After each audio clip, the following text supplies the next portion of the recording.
All right, Johnny, take it easy, bud. On call. Hey, everybody. Chuck, Mr. Adam, what's going on? All right. Yeah, Adam, I sent you an email. So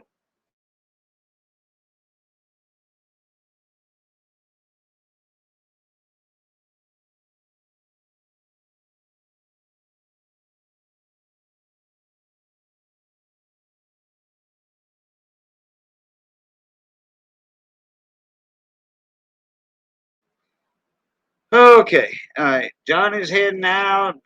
Missy's giving him his nightly hug and kiss bye and all that.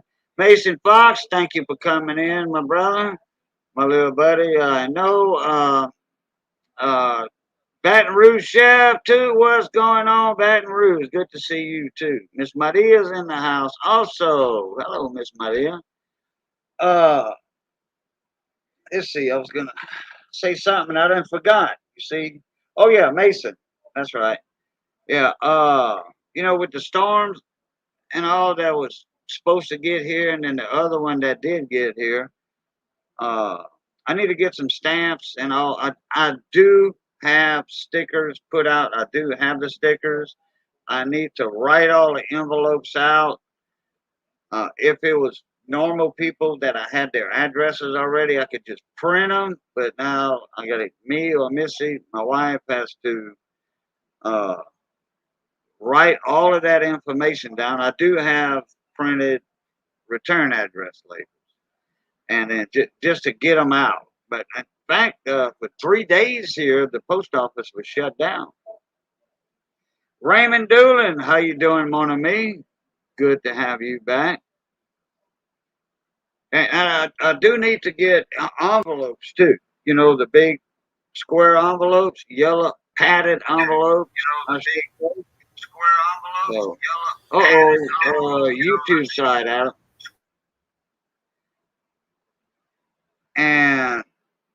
And I will be getting packages out and stickers out, and all packages come with a sticker anyway. But okay, I got to get my earbuds in. That was on the Adams side, but I got to get this in so I do not have an echo later on. So I do not have an echo. You know what? So I do not have an echo. You know what? Feel that. Okay, I got that. I got my YouTube shut down, which it was muted anyway. Okay, I got that. You have a echo, Adam. I think I Yeah. just fixed it. Oh, okay. Big Red Bullion. What's up, Red? What's cracking, my brother? How you doing, man? Did that fix it? Okay. Yeah. Oh, yeah. Okay. It sure did. It sure did. Yeah. I thought it was mine at first, but it wasn't. Mine was muted, but I just nulled out my live stream. All I did was I didn't kill it. I just hit pause on the YouTube part of it. Yeah, for some reason. How you been doing, Red? Oh, do it tall, huh? 2 times. I'm doing good, just working a lot. All right. Well, Big Red, ain't you gonna have what's today? The 23rd. Okay. Let's see, on October 3rd, Red, aren't you gonna have a auction?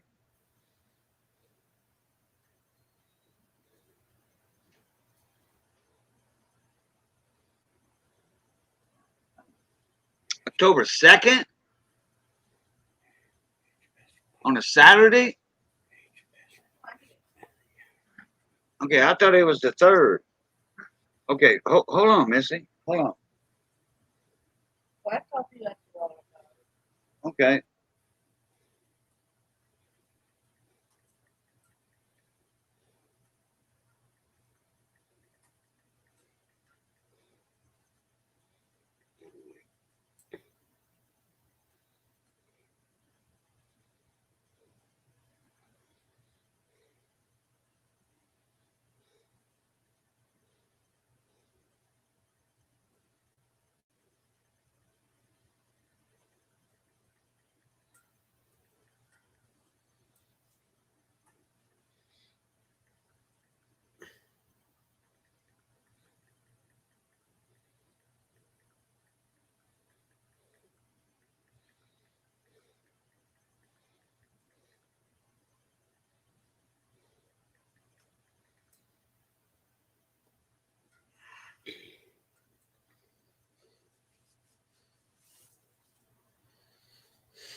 Hi, everyone. Hi. Okay. All right. Okay. Booty booty boo. What'd you say, Adam? I just told everyone hi. Oh, okay. Well, you could have named them out. I should have told you to tell everybody hi while I was talking to Missy. You know, there's a bunch of people in here too. I know Say I hi dropped the to. ball there. Well, no, that's all right. All right. No, Raymond, I was talking to Missy.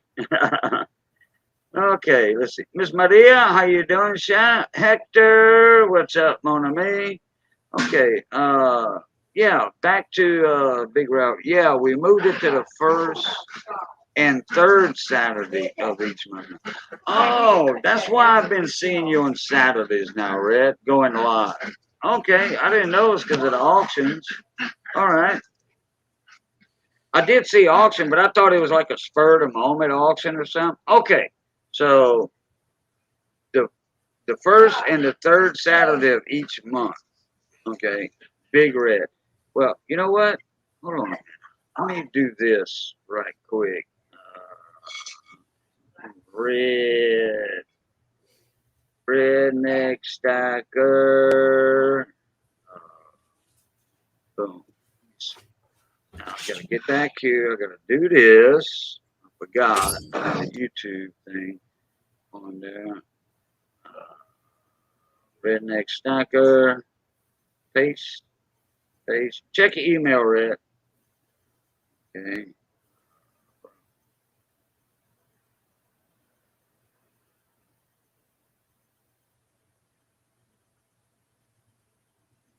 Yeah, probably so, Miss My Dear. Probably so. Okay. All right. Let's see. Okay, did you Raymond do Big Red right there? What's up, Red? How's it What's going, going mon on? ami? What's going on, brother? How you doing? Man, good to have you in here. And I was thinking about something earlier. I was watching a movie uh, yesterday or this morning for just a little bit. They had a guy in there that looked just like you in the face. What was it? The Great Outdoors? No, it was one of those sniper movies. Oh yeah, Yeah, I think it was Sniper. You know the one with Tom Berenger. yeah, yeah. Okay.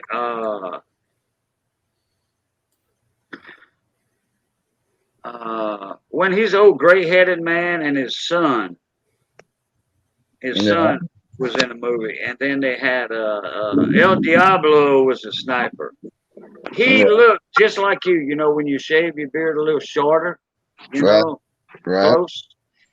I was like, man, that guy looks like Big Red, big time. right. BR Chef says Godzilla versus King Kong.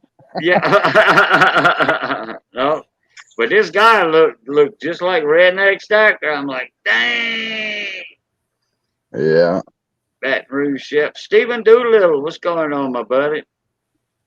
Okay, Raymond Doolittle. Okay, did you see? I said my mom passed away on the 10th of this month.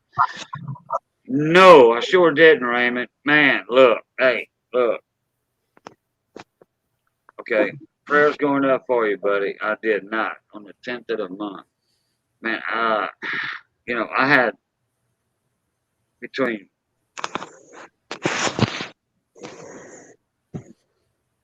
in the last month Come or a month and a half, or stand up there. I think I've had 7 people pass away that I know. Yeah.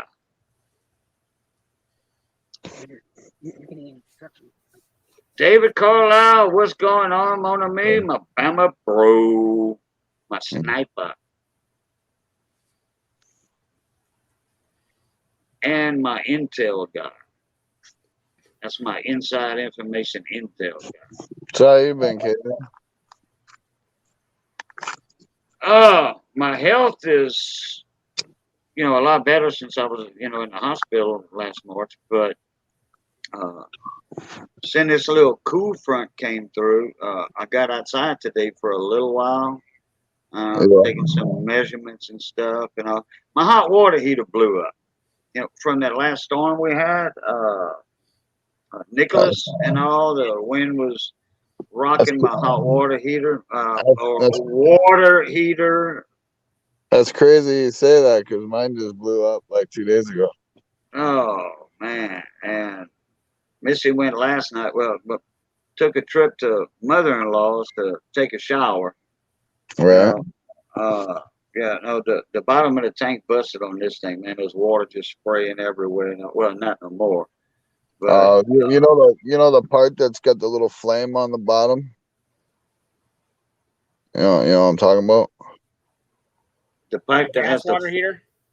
Yeah, on the water heater, the part that's got the little flame underneath it. oh, yeah, okay, yeah. You have a Yeah. gas heater, okay, Yeah. So that the flame part blew right out. Um. okay.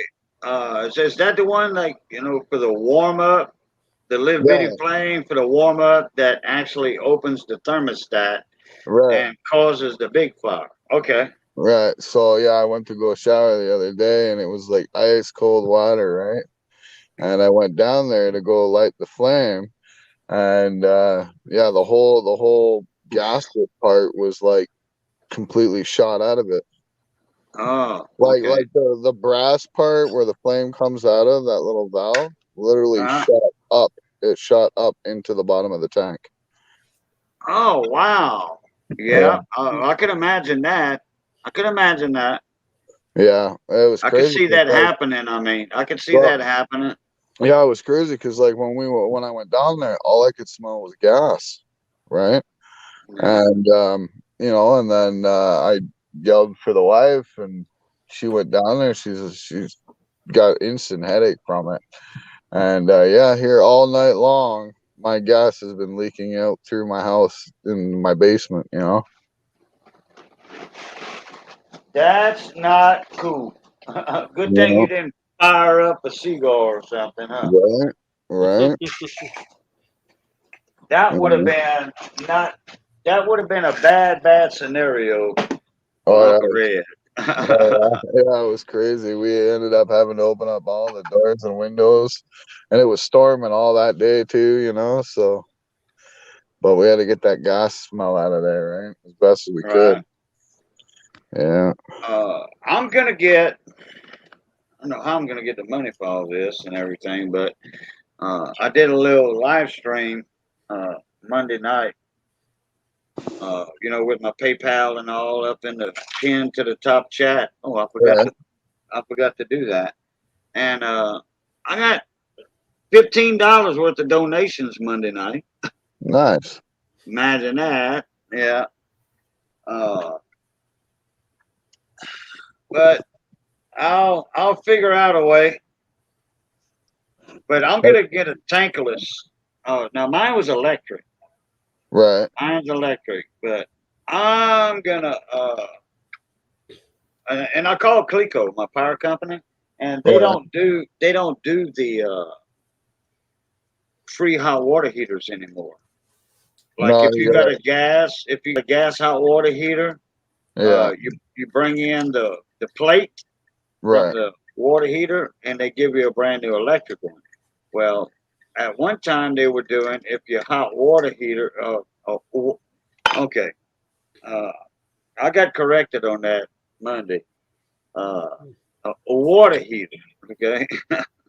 Right. Anyhow, uh, they started a program where if your electrical one's out, they'll give you a new one because they want to keep you on the electric grid. Yeah. Well, yeah, because they make You more know, money off you that way. right. So when the woman told me we don't do that anymore, I said, thank you. That's all I needed to know because I've been wanting to go to gas anyway to Right. save money. I just wasn't going to give up a perfectly good uh, unit, to switch to gas. But now that I have a reason to, I'm Yeah. switching to gas and I'm going tankless. Tankless.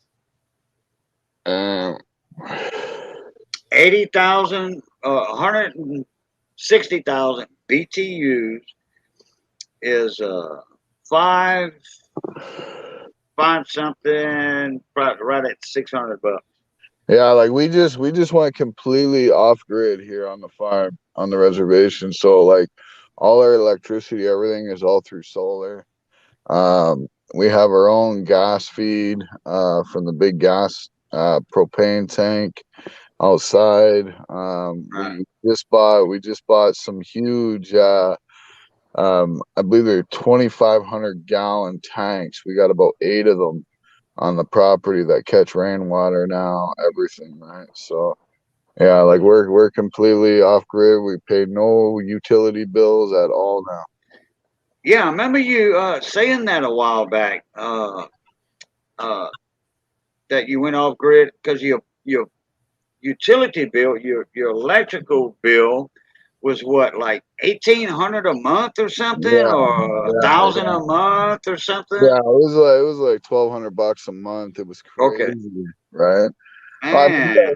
you got to think though, the winners we get though, you know what I mean? I mean, it's insane, right? And I mean, Right.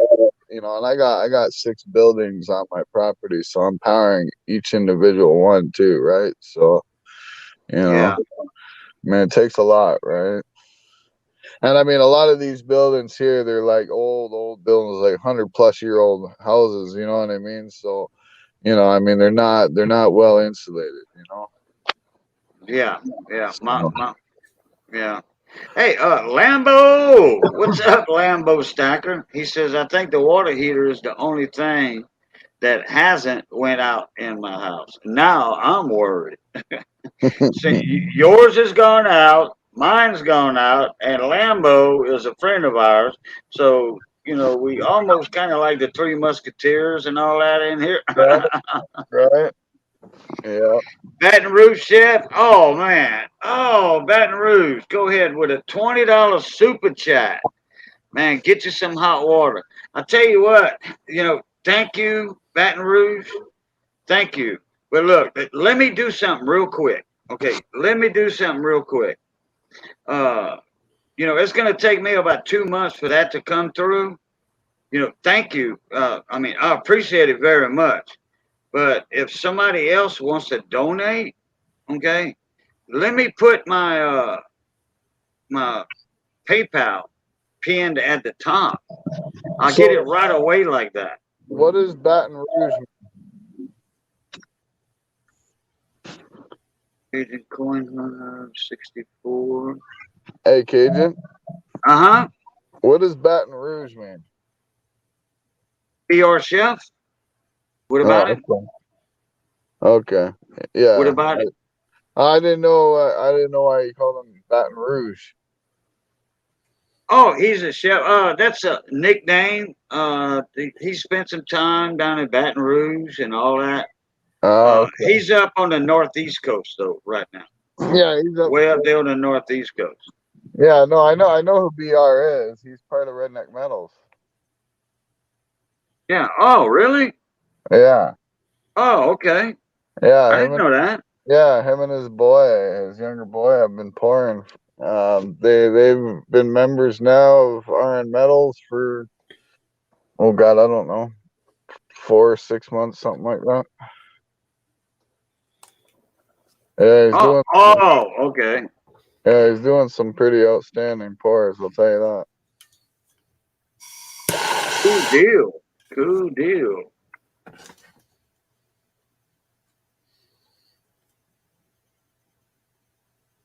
Let me do this real quick.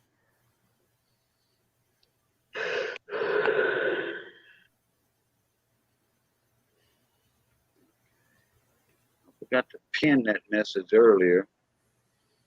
Because one time,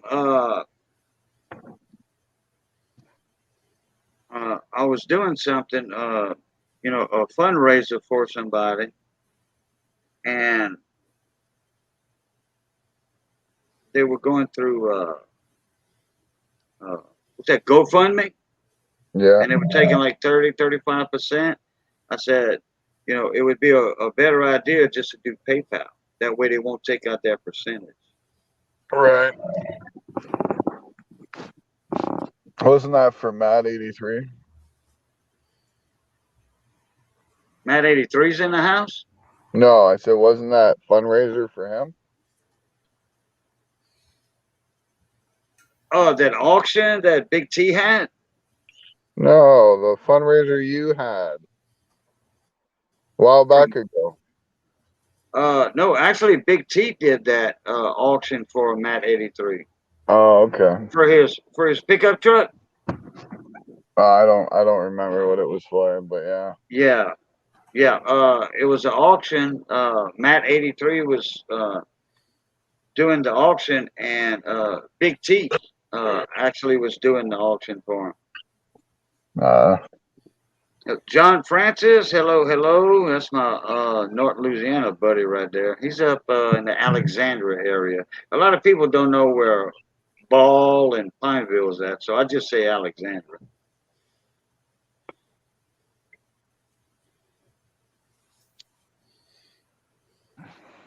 Shaggy, what's going on, Shaggy Rifleman?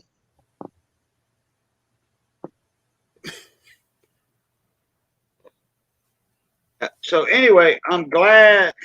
I'm not glad the hot water heater went out. I'm just kind of glad that Clico, my power company, doesn't do the free hot water heaters because, right, like, for $500-600, uh, once I get the money for that, my electricity bill is going to be a lot lower, a lot lower. Yeah. So even though I would take out a loan, and then then it was outside. If the plumbing's outside, the wiring's outside. So, and I still need 110 for a tankless hot water heater for the exhaust vent. And, right, well, I'm going to try to get one without the electronics in it. But I right, still got to build a hot water shed, you know, a right. little hot water closet outside. But Yeah, instead of doing that, it's going to cost me, I think around 400 for a small, like a 3 foot or 2 foot, uh, just say a 3 foot by 4 foot hot or 4x4 hot water shed. It's going to cost right around 400 because of the price of lumber went sky high because of all this COVID. Okay, nah, man, just go grab yourself a bunch of pallets, bro. a bunch of pallets. No, Yeah, no, no, no, no. Well, the idea. See, I'm a carpenter, so I mean, I can make pallets work, but uh, but I uh, yeah. I built my outhouse out of pallets, man. It's been standing uh, strong for 10 years. oh, okay. Well, hey, Stripes Adventures, what's up, mon ami?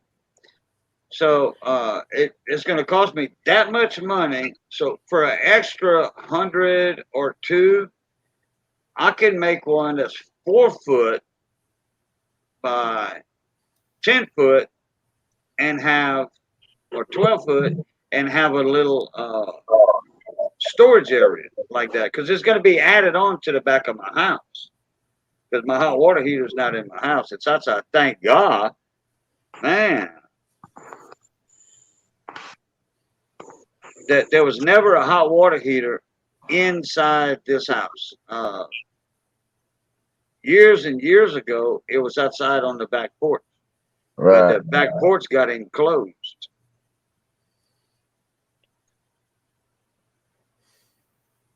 So is Adam from the Small Engines Nation? Adam, Yeah, that small town machine shop, Adam. yeah, the guy on panel. Uh, no, I don't think so. Why?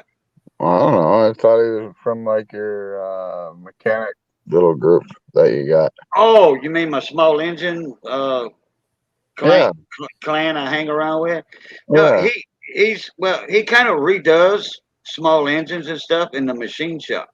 I You know, rebuild them. he rebuilds them, but he's Okay. not with Small Engine Nation. No. Oh, he's not with like Twisted Iron and all them.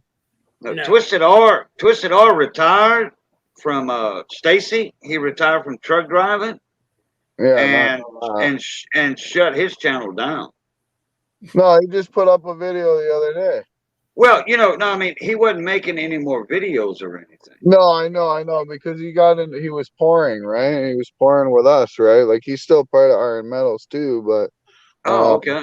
his health hasn't been the best. He had to get surgery and stuff on his arm and stuff, and Yeah, when he fell off his 18-wheeler, he fell right, off of the trailer and all well, that. That was yeah, what, about 3 years, 2 years ago or something. yeah, but he had to get some cancer removed. Oh, I didn't know that. Yeah. Oh, So okay. yeah, But I know his channel was idle for a yeah, while. yeah, it was, yeah. But he just put up a couple videos of rebuilding some truck or something. Oh, okay. All Yeah, right. I didn't know. I'm gonna have to get back and see. It's under the same name, Twisted R Racing. yeah. Oh, okay. All right. Yeah, because he's not that far from Brandon, BS Small Engines. He's not that far. He's good friends with him and all that. Yeah, no, So, I was just asking who Adam was. I haven't seen him around, so I was gonna go check out his channel and whatnot. well, look out here. Lambo said we got a partridge house raid. Go ahead, Red's Lobby's in the house. Partridge raid, incoming raiders. Thank y'all What, very much. Partridge Family Prospecting? Yep, you know it. So I was just over there not too long ago. Oh, David Carlisle said it's just Twisted R, not Twisted R Racing like it used to be. Right. Oh, I'm gonna have to look that up. I know. Now, that's a new channel he made, or he just changed the name of it? No, I think he just changed the name on it. Okay. Yeah.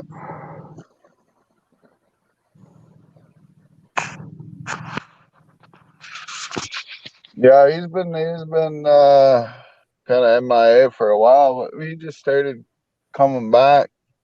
And Oh, okay. Yeah. Well, you said it. Yeah, he was MIA for a while. Okay. yeah, Yeah. All just right. well, I mean, he had some issues, his house got electrical fire, and so I didn't know that. yeah, so he had to deal with that, and you know, then obviously, one thing goes wrong, 10 other things behind it. Yeah. Yeah. Yeah, It's like me right now. I have to shut my water down finally, altogether. right. Last Thursday, so tomorrow will be a week we don't have no water in my house. Right. What's up, SMK? What's up, Rocky? Great Scott. What's going on? Great Yeah, Scott, what's going on, mon ami? yeah, SMK's back too. Yeah, SMK. Yeah. I've been talking with Scoutmaster for the last month, I think, Yeah, month to a I'm month and a half. I'm waiting So I'm waiting for SMK to get to pouring, man. Can get him on the Iron Metals crew. yeah. So what's up, Scoutmaster? And then we got Heath Doty. Dottie. I want to Dottie. Heath Dottie. Okay. Welcome to the live stream. Yeah, Great Scott was in here. I want to say a week and a half ago or so. He was up in here. So, all right, Mr. Raymond, have a good one, buddy. Appreciate you coming in. Give me some good channel support as always. Heck yeah, smash that thumbs up when you guys come in. Nice. So I tell you what, look, we got all these new guys coming in over from Partridge Family. Y'all hit up the other guys that are in here that y'all do not know, like the Shaggy Rifleman. Y'all copy that name and go on the YouTube side, paste that in YouTube. I think he's the only one with a YouTube channel called the Shaggy Rifleman. And then Small Town Machine Shop. Y'all catch a hold of him too. I mean, Small town machine shop, not Adam at small town. Small town machine shop. you got David Carlisle in chat there, man. Put him to Oh work. yeah, yeah. Oh yeah. He's posting chats up. I mean, channel links up like a Heck like yeah. an angry dog. Yeah, David's a good mod, that's for sure. Oh hell yeah, Princess Jamie. What's up, Miss Jamie? He's my I, number one. He's my number one hater, but I'll tell you, I love having haters like him. I tell you what, that's my sniper right there, David Yeah, Carlisle. That's my sniper. Yeah. yeah. And Princess Jamie's in the house. And that girl right there is one of the best mechanics you're ever going to see in your life. Rocky Mountain Life Prospecting. What's going on? How you doing? Yeah, Princess Jamie, she still has her channel. She's just not posting new videos, but she's doing it on Instagram, Instagram. Y'all hook up with Princess Jamie on there. Yeah, I'm on Instagram too under Redneck Stacker. Redneck Stacker. All three separate words?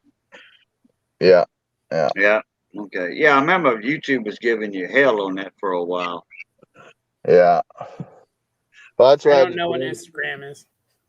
that's why I had to change my name to Big Red Bullion so I could be monetized. Yeah, yeah.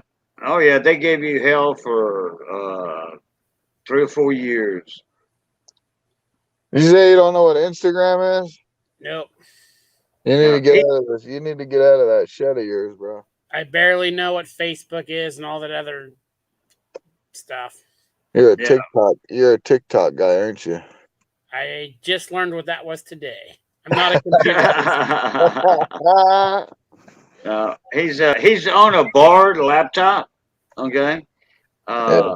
He's not in the computer internet side of things, Oh, but he comes up here in the Mater workshop.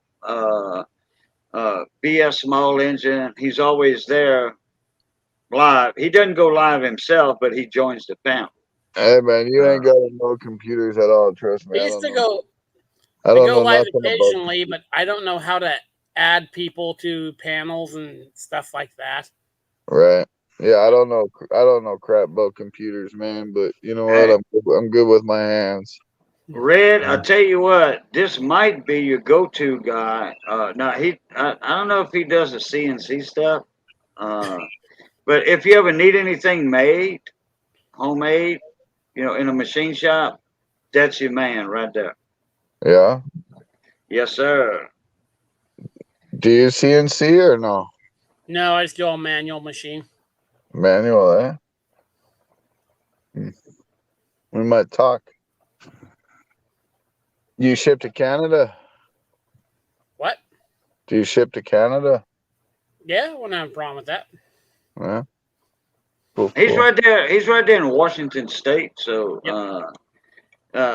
I mean, you clean on the east side of Canada, Red. No, well, not all the way to the east side, but Well, I'm like Michigan, Canada, right? Like, right, yeah, Michigan, Canada. That's right. Yeah, yeah.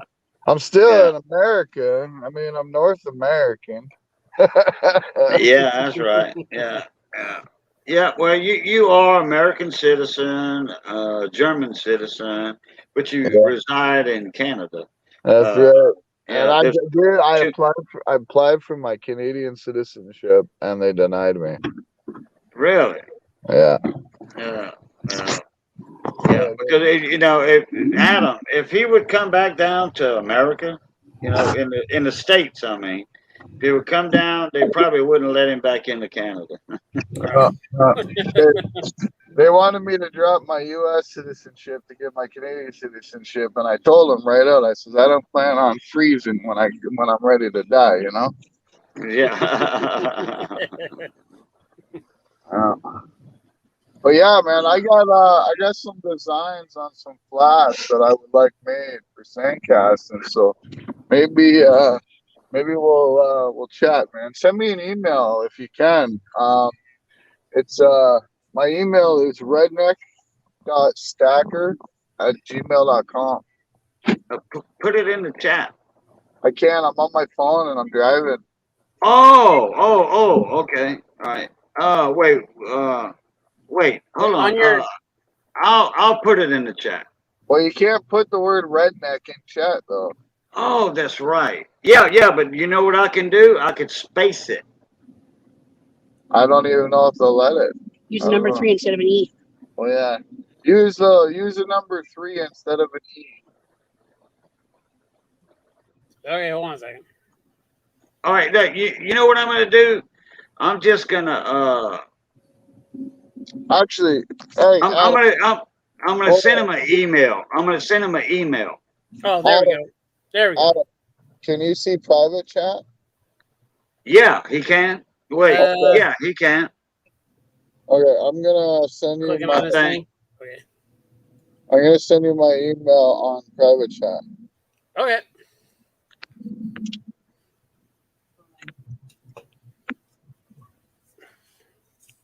So that's my email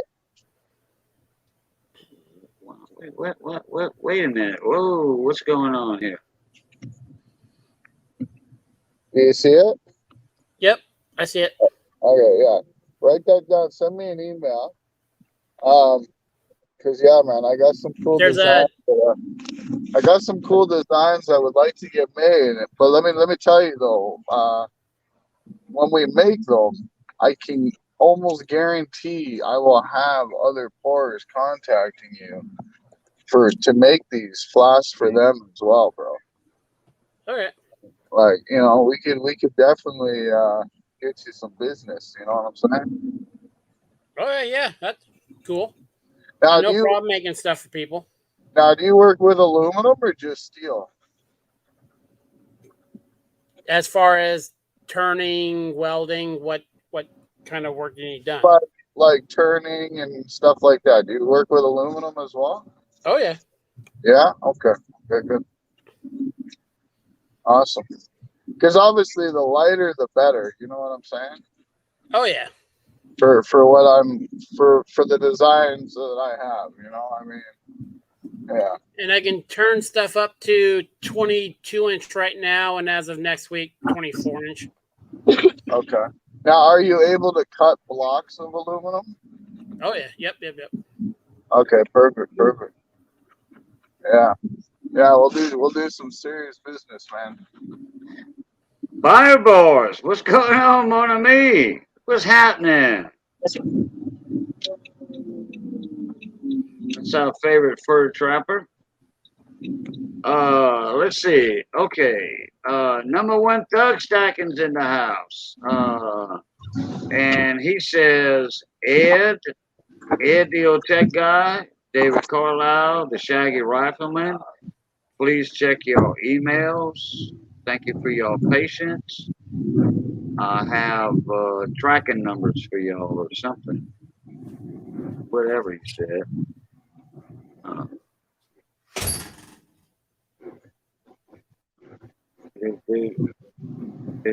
Where's it at? Okay, Ed the old tech guy.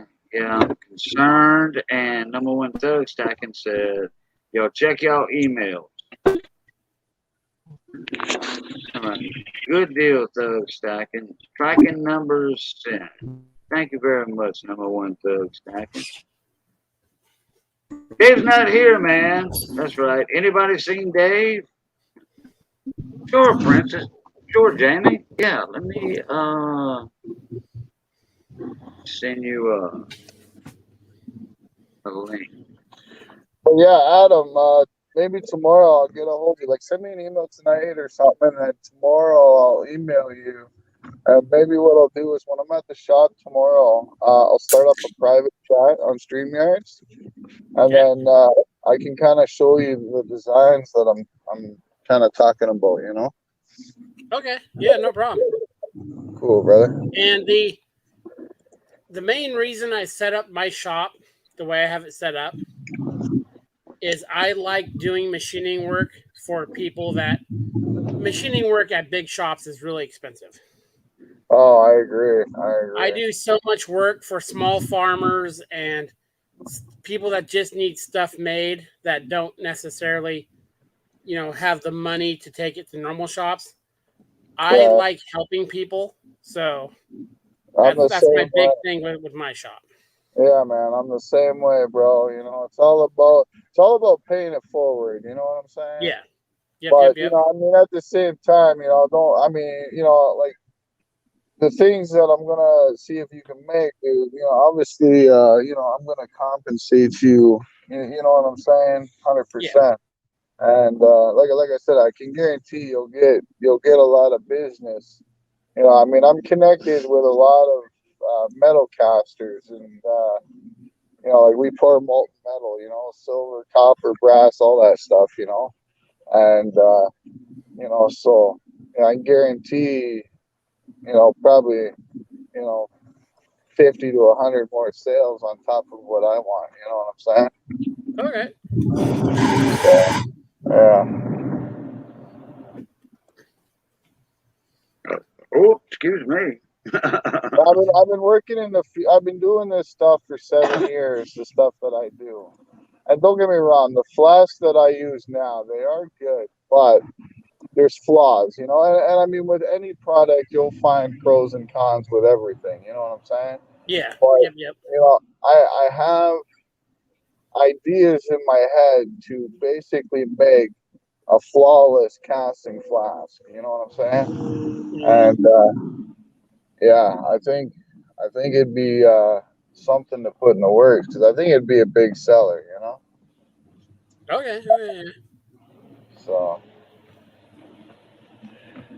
So you do a lot of casting stuff. yeah, I cast silver, gold, copper, brass, aluminum, everything and anything, man. I've What made kind of 3D. furnace setup do you have? I have 3 electric furnaces. Well, I have 2, and then I have one on the way. And then I also have a double forge. Okay. Yeah. And then I use various torches as well, right? So, yeah. I do it all, man. I do it all. But I don't do simple.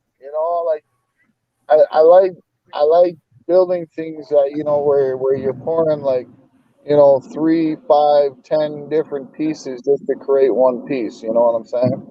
Oh yeah. Yep. Yep. Yep. You know.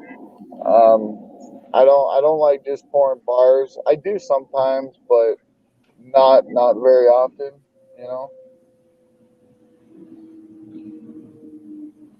Do you do a lot of like stuff you pour? Is it like decorative or? Oh yeah. Like so, I don't know if you know the movie Star Wars. Everybody knows Star Wars. But Yep. I poured a silver TIE fighter out of silver, Oh, right? okay. Yeah, like stuff like that. Like right now, yeah. If you ever watched the movie Pirates of the Caribbean, you ever watched that movie? I think so. It's got Johnny Depp in it or whatever. But anyways, so the big pirate ship, the Black Pearl. Hmm. Um, I'm building one of those out of silver right now. It's 348 different pieces. I got to Oh. cast, and then I got to attach them all. Right? Yeah. Yeah, it's gonna be about almost 200 ounces. Yeah. So yeah, it's pretty cool. But yeah, that's what I do. Like sculptures and art, Okay. stuff like that, right? Yeah. It's an expensive hobby, but it keeps me happy. Well, it sounds like an expensive hobby. It is. But yeah, it helps with my PTSD and stuff, and you know. So All right, let's see. Oh, okay. Guess what? All the way from we don't never know because she's a secret. Okay, all the way from we don't know. We have Miss Princess Jamie in the house. Oh, she's incognito. Oh, there she is. How you doing, Miss Jamie? Hi, Jamie. All right. what's going Okay, on? Hello. and all the way from kind of the Midwest, mid north up there, somewhere there. Our favorite fur trapper and pest control guy. Howdy. Check it out. Check it out. What's up, Bio Boys? Right. Howdy, Cajun, Red, everybody. Howdy, howdy. Well, Let's hope this internet is working better. Yeah, you're not breaking up. Your video is there. Good. I Your have audio's there. the quality turned down because I have my cell phone shut off with the Wi-Fi, so I'm using the 3G to keep up with the chat. Oh, okay. Hey guys, I gotta run, but yeah, send me an email, Adam, and we'll talk, bro. we'll Hey, do. okay. We'll Hey, do. Red, All right. before you leave, Red, I sent you an email. Check that and get a hold of me here in a little bit. Send me an email back or something. Uh, Well, when he said bye, he meant bye. But he'll hear you in a little bit when he comes back in the chat. Bye, boys. How you doing, buddy? doing pretty good. Doing pretty good. Whoever I gotta think someone subbed to me on Instagram. Just Getting ready to head out, do my thing. Is You know how that is. Instagram a phone thing or a computer thing as well? Mostly phone. I can't do the I can't dedicate too much time in front of a computer unless I'm like sitting at night. And then when I'm sitting at night on a computer, sometimes it's hard. So I'll watch YouTube videos, hit the like button, and try to keep up with the chat on my phone on the go. Because a lot lately, since the world has opened up, I've been on the go, and I'm about to fly tomorrow again. Fly like an eagle to the sea. Fly like an eagle. Fly a Okay. tad north this time. Okay. No, that was Steve Miller Band. Okay. Boom, boom, boom, boom. All right. Got something there. I wanted him to check his email, but Who? Me? I did Maybe check he'll my check email. I did check my email. Okay. Baton Rouge Chef. what? I can't hear nothing. Thank you very much for the PayPal. Thank you. Uh-oh. What happened to Bio Boys? Oh. Yeah, he was on his phone. He's checking email, so he got knocked out or something.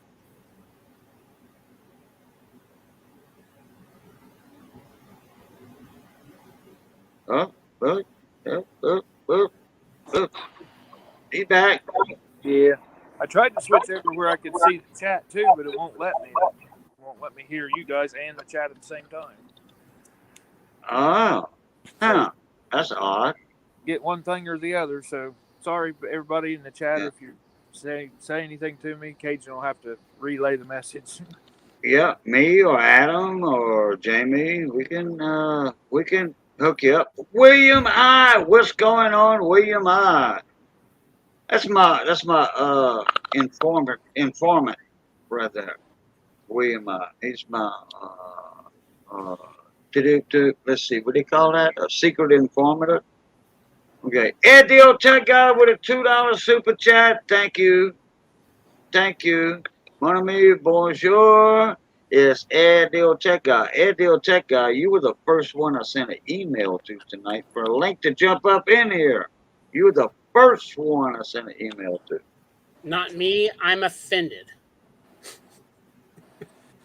No, you were in that group of people. No, actually, I sent yours by itself. Cajun, you'd be proud of me, buddy. Oh, well, Chat. okay. Going. What'd you do? I had a farmer call me the other day. Said he had a bunch of coons and skunks getting in his grain bins. Uh-huh. So I went over and checked the place out, before I set any traps up. That way I knew what I was getting into. He's got 27 grain bins that hold about, he said, probably 60 to 70 semi-loads. And I was over there at 2:00 in the afternoon, and I seen 15 coons at 2:00 in the afternoon. Wow. Right now, on the 4 farms that I'm trapping, I have over 300 traps out. Dang. Yeah, that's 4 farms. That's coons, Okay, possums, skunks, and coyotes and fox as well. Okay. Now, what are you gonna do with your coons? You gonna skin them out, stretch them on the stretcher? Right now, I can't because the hides aren't worth anything. They're still blue. So, by state law, I have to dispatch and dispose of them. I can't relocate them.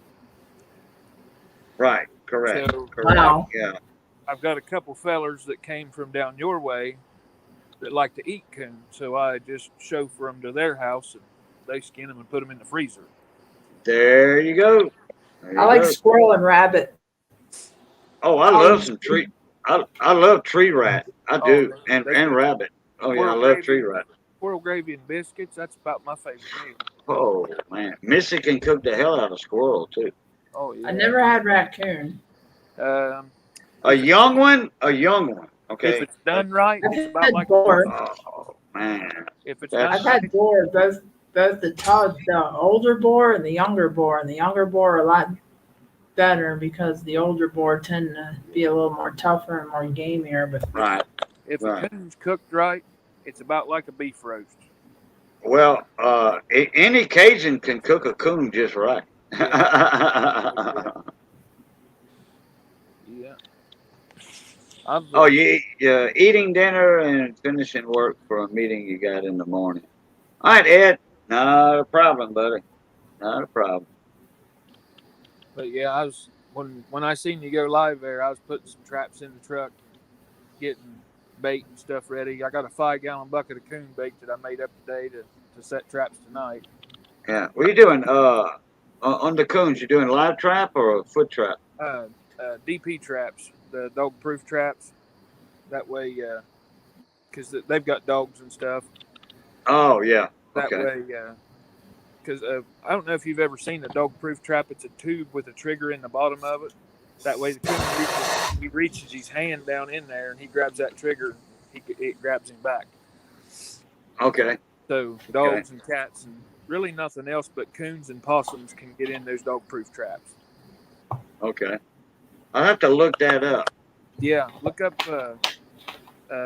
Z-Trap dog-proof coon traps, or just type in dog-proof coon traps on Google, and it'll show you pictures of them. All right. All right. I'll be right back. I gotta go lean off the dock. I gotta lean off the dock for a minute. Y'all take over. All right. that's my term for busted radiator. Have you ever had groundhog? I've heard that's pretty good. Yeah, a young groundhog's pretty good, but once they get old, they get a little greasy and tough. I harvested a groundhog on the farm with a 270. Mm-hmm. That's all I had available. Oh, it'll do the job, that's for sure. I didn't know how much a 270 kicked until that day. About like a shotgun. They got a good thump to them. Yeah, I was like, no, this is not going to be my primary precision rifle of choice. Right. The rifle that I use a lot of times, night hunting and stuff, predator hunting, is a single shot 223, an old Ruger with an ATN, like an ATN or an ATN night. I don't know if we're supposed to be talking about them on these streams. Cajun don't care about. We talk about guns and stuff. As long as we don't show them, and they don't say much about it. You know what I mean? But yes, I use night vision.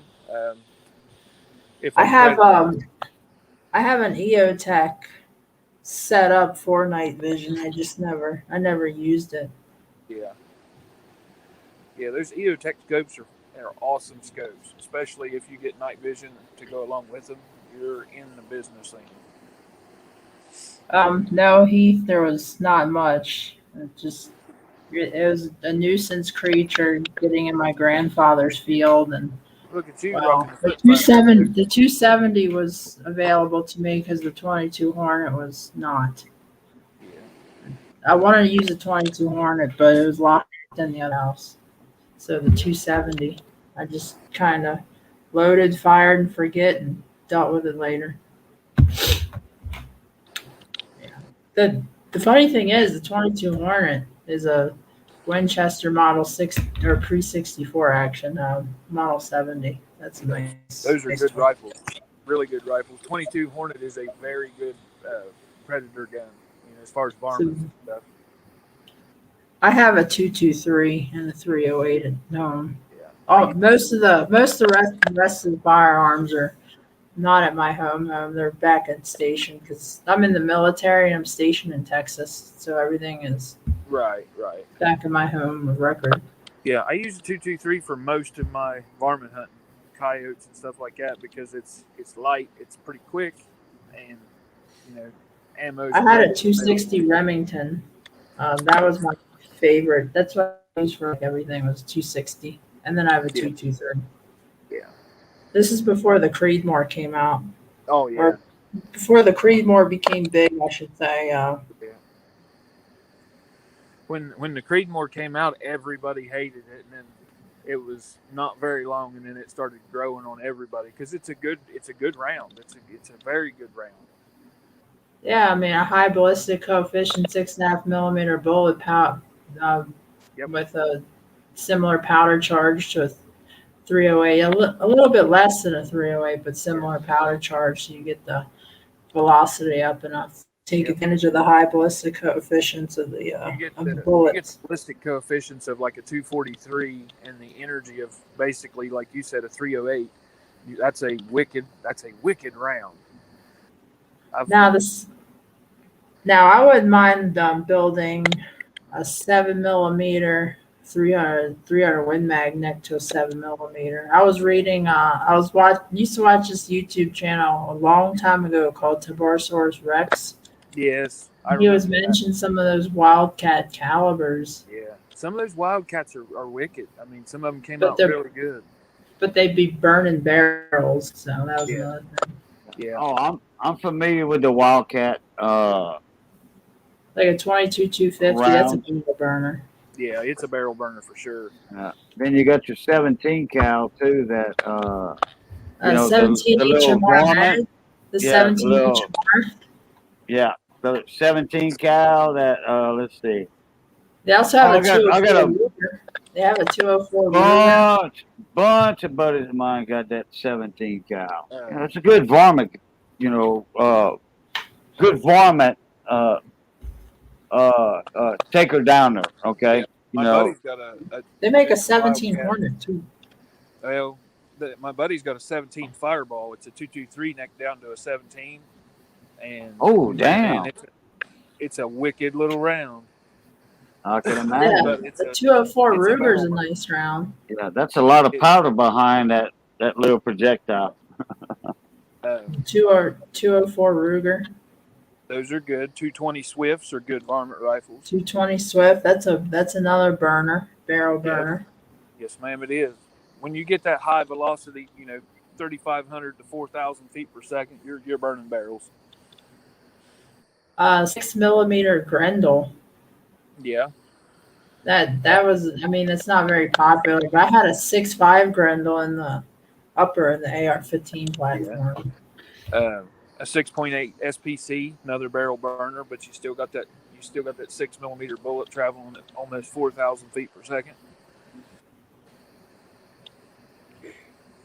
That's what's the drop on that at 500 yards? What, the 6 millimeter SPC? Yeah, the one that one, the one you're just talking about. What's the drop on that at like 500 yards, 600 yards? I want to say you're probably looking at about 20, 24 inches from muzzle to impact. So they shoot good. They're flat. They're fast. Yeah, like a 270. Buddy of mine had a 270 both action. Man, that was look. He had a awesome scope on it, and let me tell you what. I want to say this was a 300-yard shot at night. Yeah. and we were outlawing at the time. Okay, for some meat for the freezer, Oh yeah. and it was dark. I mean, no moon, no nothing, but we saw a drop in the headlights.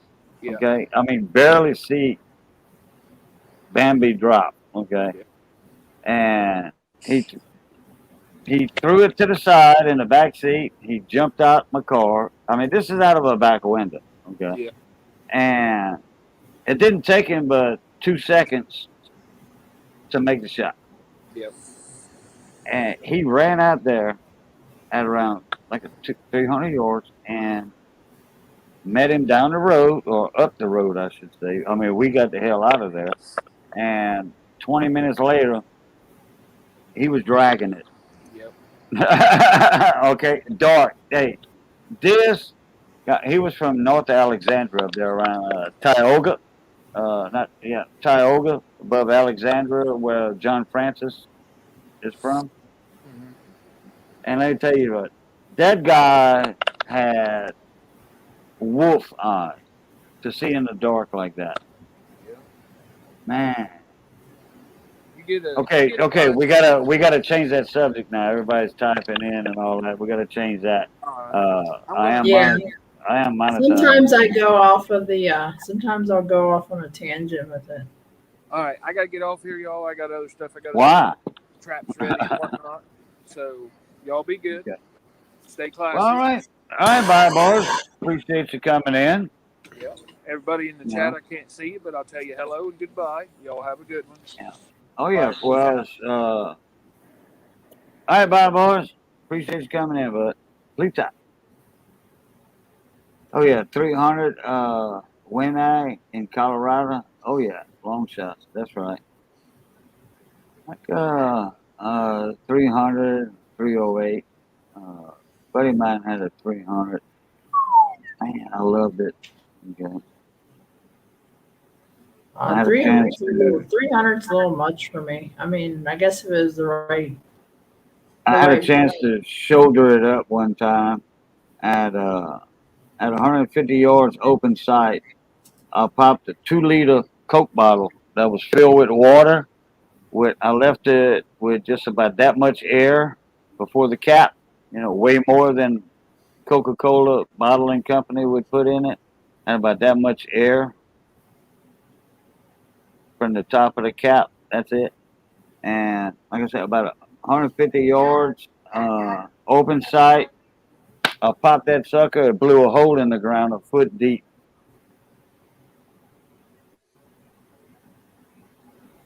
Okay, wait, but Missy's saying something.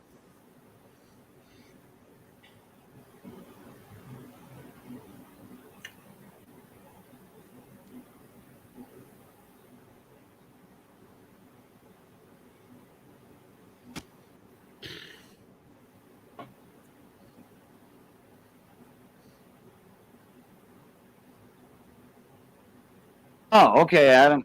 Missy was reminding me what you had put up. I had saw it. But, she reminds me of everybody that I don't respond to in the chat. Okay. All right. Is Rocky heading out? Rocky Mountain Life heading out? Or is Red heading out? Okay, Rocky's heading out. I'll see everybody. All right, Rocky, appreciate you coming in, bud. Okay. Johnny, oh, but well, you better get up and walk around. Yeah, legs going numb. Johnny has a bandsaw, an antique bandsaw. I'll call it, I forget what the actual name of it is. Is it a horizontal or vertical? It's a vertical bandsaw. It was originally meant for wood, but I know with a guy made him an offer and Johnny forgot. Johnny didn't want to get rid of it at the time, but it's one of the old big 2-wheel bandsaws. Well, okay, yeah, but I forget the name of it. Ow. It's the super seat. that goes around. Okay, like, all right. Let me do this. Let me see if I can find this. Okay, I found this. Okay. Okay, it's like a U shape, but not quite. It's like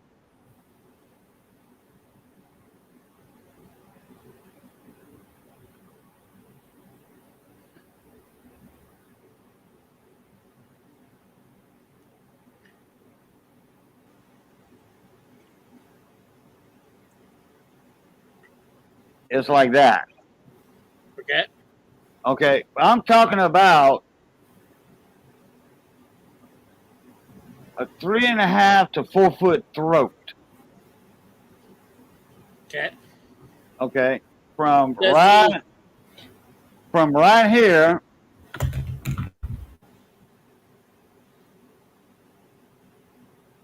From right here where the blade's at. Yep. Okay, back this way over here. It's 4 foot. Okay. For a bandsaw? Yeah, yeah. I Let can. me look in. I think I have a video of some of the shop. What brand is it? A Delta?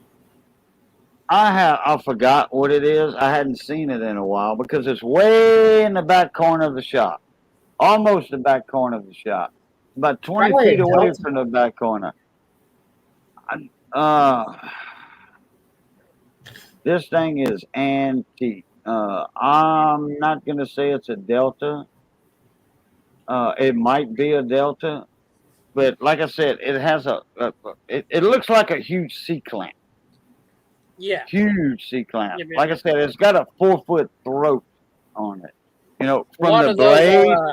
Put it this way: you can take I think if you want to do a circle on it, I want to say you can.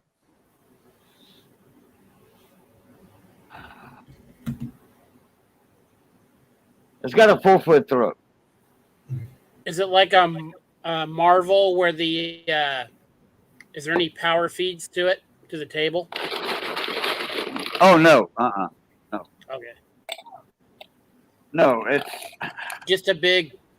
Does it have just the big 2 wheels?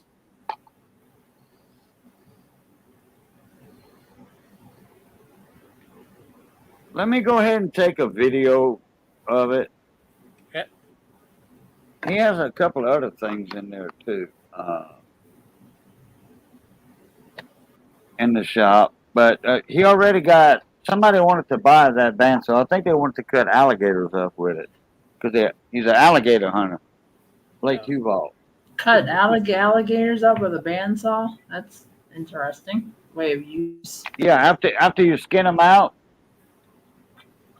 well, he wants to convert it to a meat saw. After you got him skinned out, he's an alligator hunter, and he's hunting right now.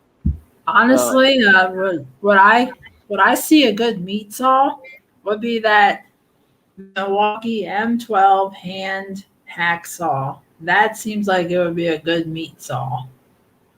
It's light, and you can put a really nice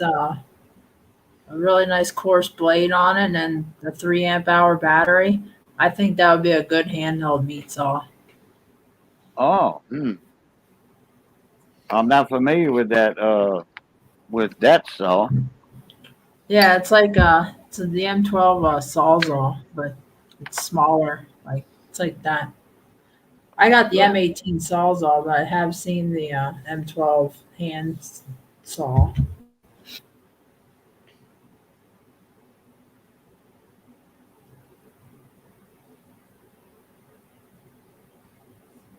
Let me okay, y'all two take over the chat. You know, y'all take over the stream. Yep. And let me see if I can find that video. And it might show that saw in there. Y'all take over. I'm gonna mute myself.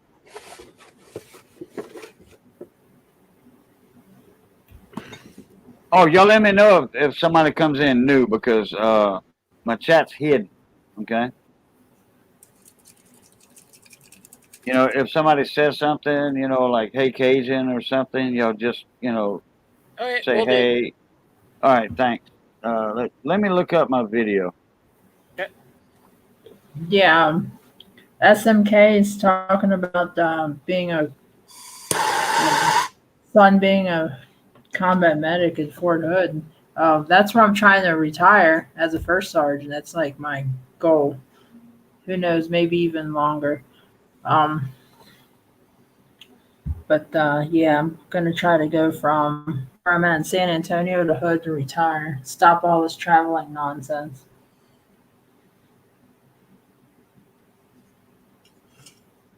Yeah, no, that's not. That's funny.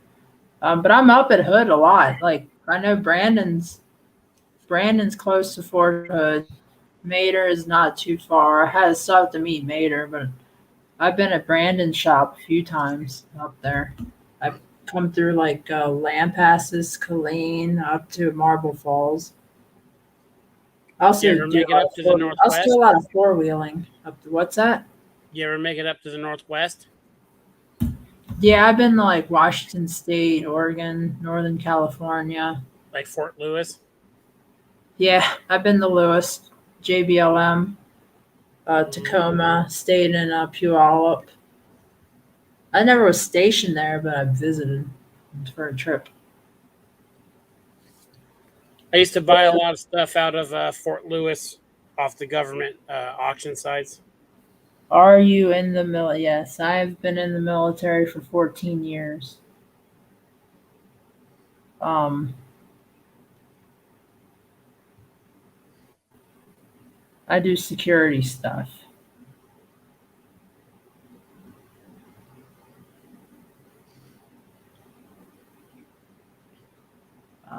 I do I'm in a very like small field of security.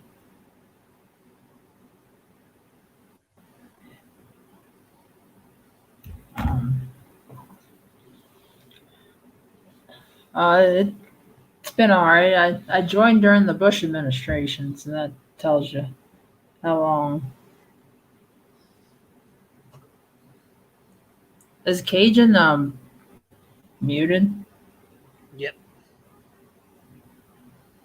I have never been to Korea. William, I'm in the army. Yeah, I've been all over Asia, but never Korea. I have to look at my phone here. This is like the most POS phone you can ever get. Um, yeah, so I did 2 years a while back. Then I got out. Then I came back in. My brothers were all in the Air Force, and most of them were in Elmendorf in Alaska. Be good caribou hunting, moose hunting. If I was in Alaska, I would probably be a lot. It's going to sound funny being in Texas. If I was in Alaska, I would be a lot more into long range precision targeting like I used to be. Because I used to be stationed at Fort Benning, and the Army Marksmanship Unit taught me a lot of the long range shooting. So I got into that, and then I got out of it. But I could still like read mills and dope and call wind a little bit, and I'm an okay shot, but it would take some more practice. I also reload ammo, which I'm not gonna can't that I cannot get into talking about because I start going into specifics about loads, Yep, and that's yep. not good. You can't publish load data because then it'd be like unsafe, and you're maxing out your pressures for your casing and Yep. primer pockets. I can go like really into the weeds. I tried to join in after they did, but I have a bum hip, so That's unfortunate. Right now, I'm trying to figure out what's going on with my back because I sit down for too long. Both my legs go numb. Yeah, I got jumped walking out of a bar with someone took an aluminum baseball bat to my hip. So That's awful. not that most of his teeth afterwards. So I guess even Steven, but They used to call it feed them their teeth. Um, 14 years. Well, I had a break. So I did 2 years. I had a 10-day break and then I came back in.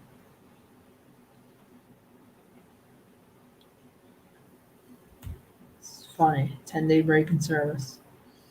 I got a buddy that is in the Navy and does submarine stuff. And he Take got care, Shaggy. a huge signing bonus to stay in. He does the thing where they go in that room where they turn all the lights off and they pump it full of water and you try to, stop the leaks and all that. Well, they didn't have anyone who did his job when he left.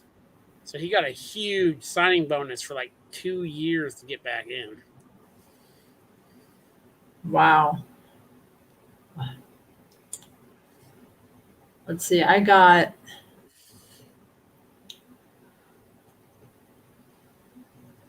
in an all right job. It's got its ups and downs. I get to travel a lot, but sometimes it gets daunting because right now they say, "Oh, you're going to travel," but I'm traveling in the middle of me doing my build for Rocktoberfest. So I'm trying to I have to fix my air locker and get that ready. And then, so I was building skid plates. I was doing the plug wires. The front diff skid. I have a hydro assist ram I got to put on and plumb up to the steering box. Got to make the steering box skid. So I still got all of this to do. And they send me on this trip for like 10 days. And then I come back and I have like 12 days to get everything ready before I can. And I still have to fix the tubing to the air locker. Like super rock crawling where you have like your brakes separated and all that, or so I built mine like old school hardcore. Okay. Now I've done new stuff, like I've done LS swap to Wrangler. I've done cutting brakes, like full hydro. But no, mine's old school leaf spring over axle. I actually I made a 4.9-inch rear into a front steer axle by putting like knuckles on it, turning the knuckles, getting the caster right so I can go down the road still and still have a strong like third member, and it's pretty neat. And then I got a 4.9-inch in the rear and Atlas transfer case, Tremec. It's actually a Brazilian heavy duty transmission that I put in there. Still got the stock straight six because it's the only thing of the Jeep that I've not broke. I've broken like the stock diffs. I've stripped some things out of the transfer case before. I've burnt up bearings in the original transmission. I'm not nice to it. Now the Ford 9-inch is. So I basically built a drag racing axle for it, and then I put 513 gears. It goes down the highway and it crawls like crazy because I don't have a lot of power. If I had more power, I'd probably get into more trouble. So I'm going to keep it the way it is. And I'm still carbureted, which throws a lot of people off. Mm-hmm. Like, why don't you put because I was going to do a GM-based fuel injection system on it off of a 4.3 Vortec, and I decided against it. It's like, no, I'm going to keep it carbureted, and because it's just unique, and I don't like mosquitoes, so I like to get up, start drinking a lot of gas, and it starts smoking, open up the choke plate, blow out the smoke, kill the mosquitoes on the trail. I got the leaf springs to flex. So a lot of people, what they do when they put full width axles on their leaf sprung rigs, they'll outboard the spring. But when they outboard the spring, they're limiting their articulation. Yeah. So I kept it inboard, but I outboarded the shocks to keep the stability and basically have my cake needed to. Yeah, I used to do a lot. There's tons of wheeling trails out here in the Northwest. I used to run a lot of international scouts. Oh yeah, I follow Trail Build Off Road. Josh, he's got an international scout. I follow Muddy Beards. He's got a TJ. Dirt Lifestyle Nate. He's got a TJ. Yeah, I follow them. On some of the straighter stuff, I had a 1972 M35A2. Okay. And you know, if the trees weren't too close together, you could really get that thing through some areas.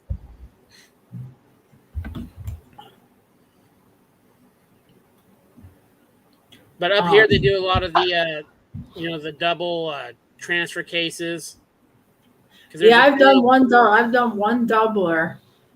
This was in 04 when I was really getting into it. I took 205, 203. So 203 is a chain driven transfer case, right? And they make an adapter plate to where you can make that to a 205. So you essentially have like 3 gear shifts sticking out and you can split your gears. And then I made it that to an NP 435 that was in a Dodge 318 74 Ram Charger. That was our crawler. So they used to have this.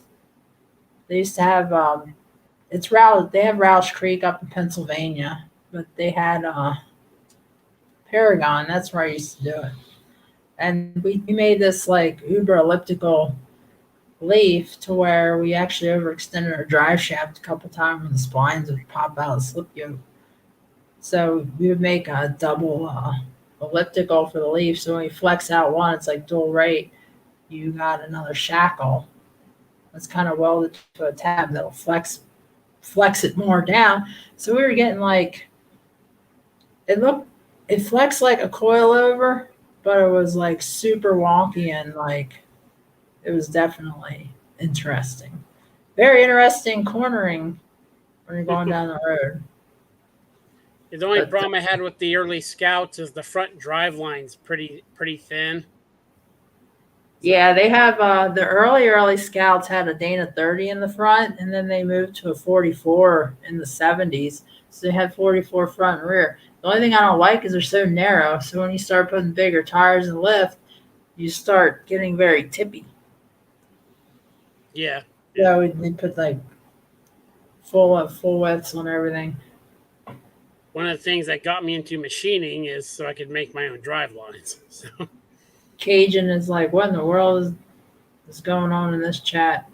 So I attempted to make one drive shaft in my life. And once you got to about 20 mile an hour, I felt like a washboard. So I'm like, you know what? Tom Woods will do it for me.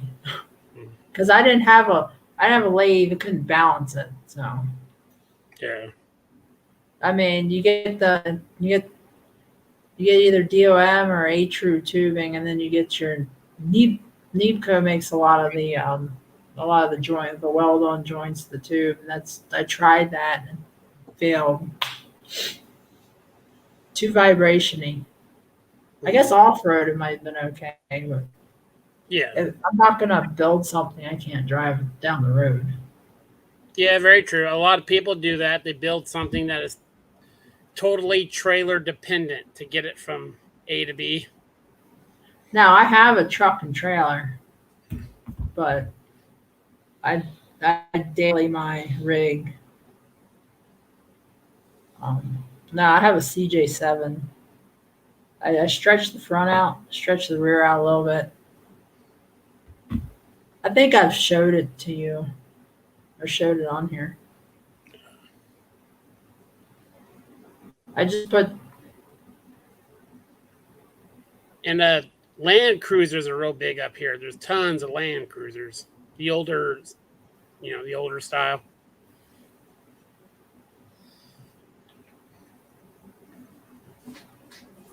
Oh yeah.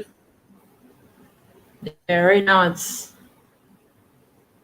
in pieces. Like, so I have a so this is what a 4 9-inch front looks like with a high pinion center section. Okay. Keeps the drive shaft out of the dirt, or out of the rocks. This That's is a what big thing Jamie's. when wheeling out here is you cut through so many cut out forests. You really have to keep everything high because there's stumps everywhere. This is the skid plate that I was making before I had to leave abruptly.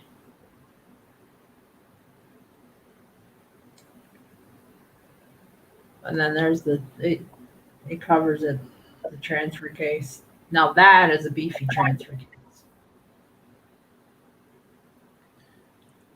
Okay, I'm back. Yeah, nothing special about the motor. Just a simple straight six with a GM HEI. Well, that's the thing with motors. If you got your gearing and stuff right, you can nothing wrong with standard motors. It's just a straight six. And then The I big, have the I have big a thing cage. people do around here with skid plates, and I can't believe they do it. It's always younger people, is they weld the skid plates to their frame, and then when they go to change their oil or something, they have to use a hole saw bit to get to the plug. And What happens is you have to service your there's a drive lot of line, people with Lincoln lockers up here. or you have to service your drive line, and you have to take the body off just to get to pull all your transfer case and transmission to change out a $15 seal. Yeah, there's actually shops up here that specialize in welding the spiders on the axles to give you a locker. Nah, not the way to go. Okay, I'm back, guys and gals. That's a selectable locker. Like, I don't have a selectable in the front. I have a selectable in the rear. Everybody knows what a 9-inch looks like. Hey, what? I'm trying to go back in chat here and see what I missed. I got to go all the way down. Oh, yes. Who's leaving? Shaggy? Yeah. All right. Long week, Shaggy. I know. I was looking for that video. I found it. Head deal check guy. Ha ha ha ha. SMK. Good night, Red. And Ed the old tech guy with a $2 super sticker. Go ahead. And he's saying Princess is carbureted. Yeah, drink that gas. Hold on, And I'm trying to catch back up. then Ed the old tech guy said, with another $2 super chat. Oh, he said, let's go Ed the old tech guy to 2,000, then 10K. Yeah, I'll tell you what, Ed the old tech guy, you're gonna get the 10K before I do. I know that. And who's Red Bill line. Jerry? Oh, red line Gary's in the house. What's up, race car, Gary? How you doing? It's the shameless plug, boo. Sorry. Oh no, that ain't no shameless plug. No, hell no, that ain't no shameless plug. Thank you very much. Yeah. One Prince is in the house. Well, I knew I was Cajun, I got a missing question for something. you. I'm just What's that? catching up on the chat too.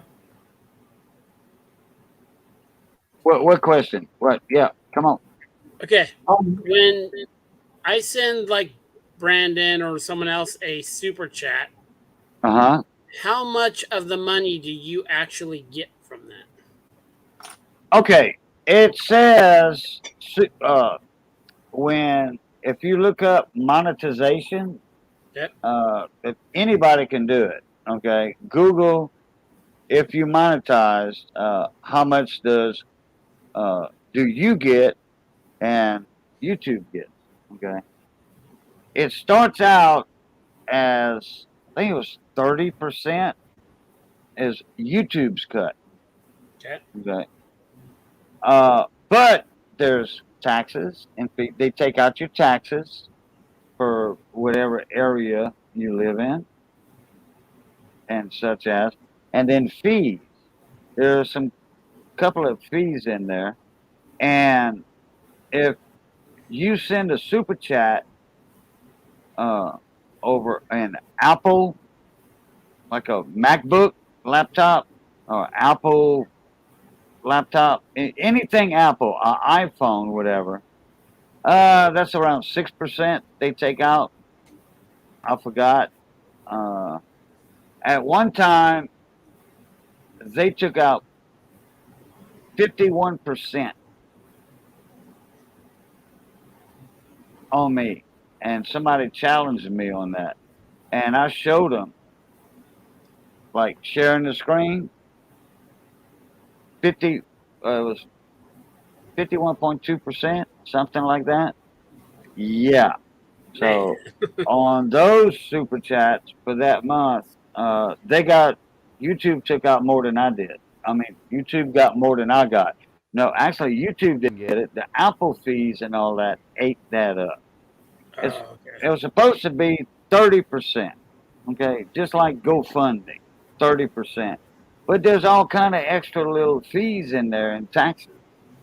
So if I get $100 in super chats, and it depends on where the super chats come from, I expect I'm gonna get $50 to $60 out of that $100.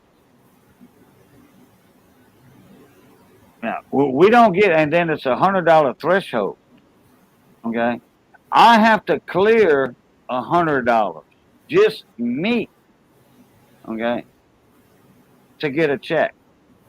So next month I'll be getting a check. I've been waiting on a check for a while because a little auction I had for it wasn't an auction, it was a fundraiser, and I said all super chats will go to this funeral for Froggy's friend. Well, guess what? You know, I forgot that YouTube's going to take almost half of that. And I said, no, look, y'all just send that to this PayPal account here or this GoFundMe page. All of that was going to the GoFundMe anyway. I had forgot about that. Now, if I send that to that GoFundMe, they're going to take out another 30%. So guess what? They wasn't going to give it maybe 20, 30% of that money. And it wasn't that much. I got everything wrote down. But I stopped the super chats. I told everybody, whoa, y'all don't do super chat anymore. Send it to this PayPal account or this GoFundMe account. And that was 2 months ago. Okay. But I did find that that video. You can barely see that thing, that big bandsaw in the background, but I got it to the point where it shows a shaper. Oh yeah. So I'm gonna share my screen real quick. Oh, there goes the numbness again. Share screen from the tab. Where's that? Oh, YouTube. A small tour of the big shop. Okay. Now. Okay, you see that piece of plywood right there? Yep. You see what? Wait, hold on. Oh, hold on. Where's? Okay, can you see my cursor? Yes. Okay, you see that 25? That Johnson hood. Yep. All right, there's that shaper right here. Okay. All right, now I'm going to click play on it in a minute, but that sheet of plywood is hiding about half of it.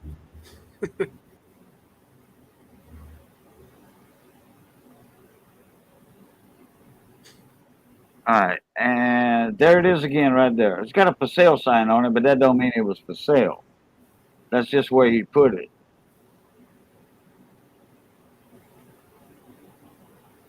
Okay, now you can see it a little better. See how big that thing is? All right, let me see if I can get my volume up a little bit. Is that a full sheet of plywood for comparative reasons? Yeah. Okay. No. We didn't put it there for comparative reasons, but no. I was just asking. that's a I think that's 4x7 if I'm not mistaken. It's not a full 8 foot. It Okay. might be. Got a lathe over there. Got a That's what I say a shaper machine. shaping machine right there. Okay, you see how big that thing is? Look, and you see how far? You see where my cursor's at? Yeah, that's the drive for it. Yeah, right. And it goes down to where my cursor's at, way down there on the ground. That thing's about 5 foot tall Okay. and about 8 foot long. I want to say about. Okay, I Okay. mean I can do accurate measurements and do a video on it later for you. But Johnny had said, that there's two handles on it for the long stroke and the short stroke. There. Okay. That Okay. Yeah. sucker's huge. Thing weighs about 8,000 pounds. Right, you see the bottom right there where my cursor's at? Yep. That's the concrete floor in the slab, and that's how tall it is. It would probably come up to like above my chest, Okay. throat height. What is? No, I see it. I can't see the brand. It's one. I want to Is it a say Bailey? A belay? Looks like a belay. I want to say. That don't look like a Delta. It looks like a belay. A Oh no, Bailey. that's not a Delta shaper. No, this is a metal shaper though. Is that a belay? Though. I'm gonna be going to the shop in a day or two, and I'm gonna Or Bailey, belay, one of them. yeah. 7,000 to 8,000 pounds. Got a big mill right here. That's a 3-phase She's mill a right big one. there. She's a big That's a one. nice It's one. 3-phase. Yeah, I forgot what Let Mr. that Frank plug right paid there for that. you. There you go, right There's a up in there 3-phase to the coming back. into the motor there. Actually, it's wired in. It's not plug in, it's wired in. The sucker is huge. Anyway, I always say that's why we ain't got room in here hardly. Got some polishing machines and grinding wheels right there. There's that shaper again right there. Let me rewind that 5 seconds. Wheels right there. That's a nice cutter grinder there with the double tables. We do not have any room in here at all. They have table saws in there, welding machines. They got an arbor press right there. They got a huge. Okay, back there. See where my cursor's at? Yep. Way back there by that plywood. It's before that plywood there though. There's that big bandsaw back there. Band I think I see it. over there. Y'all can see that wheel. Okay, y'all see that part sticking up above that propane torch bottle? What I would do with a shop like that. Gasoline bottle right there to the right. There's a big, huge wheel up there. And there he be. There's Johnny B. Hello. Johnny Best right there. So, and then we got the counter right here. We ain't got room to walk in here. Barely. Barely.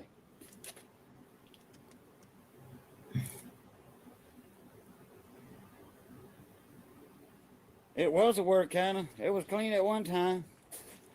Look at them big old drill bits. That's a nice drill bit selection there. Tape machine. Uh-huh. We got a bunch of big drill bits and stuff right there for the milling machine and the lathe. You know, you can put a drill bit in a lathe or in a mill, either way. Mr. Frank built that bit rack for that probably about 30 years ago. You know, with your live center. Well, All right, I'm gonna guys, get off here and well, go to there's a. Oh, go get hey, some. hold on, Jamie. Y'all want to see an outboard motor that converted? Outboard motor that got converted to Briggs and Stratton power unit, power head on top. There it is. A 10-horse Briggs and Stratton. What used to be powering it? That's a project over here that's going on, and it's on a Mercury. Oh, Mercury. Yeah, Is that a on a 9.9 Mercury John? 9.8.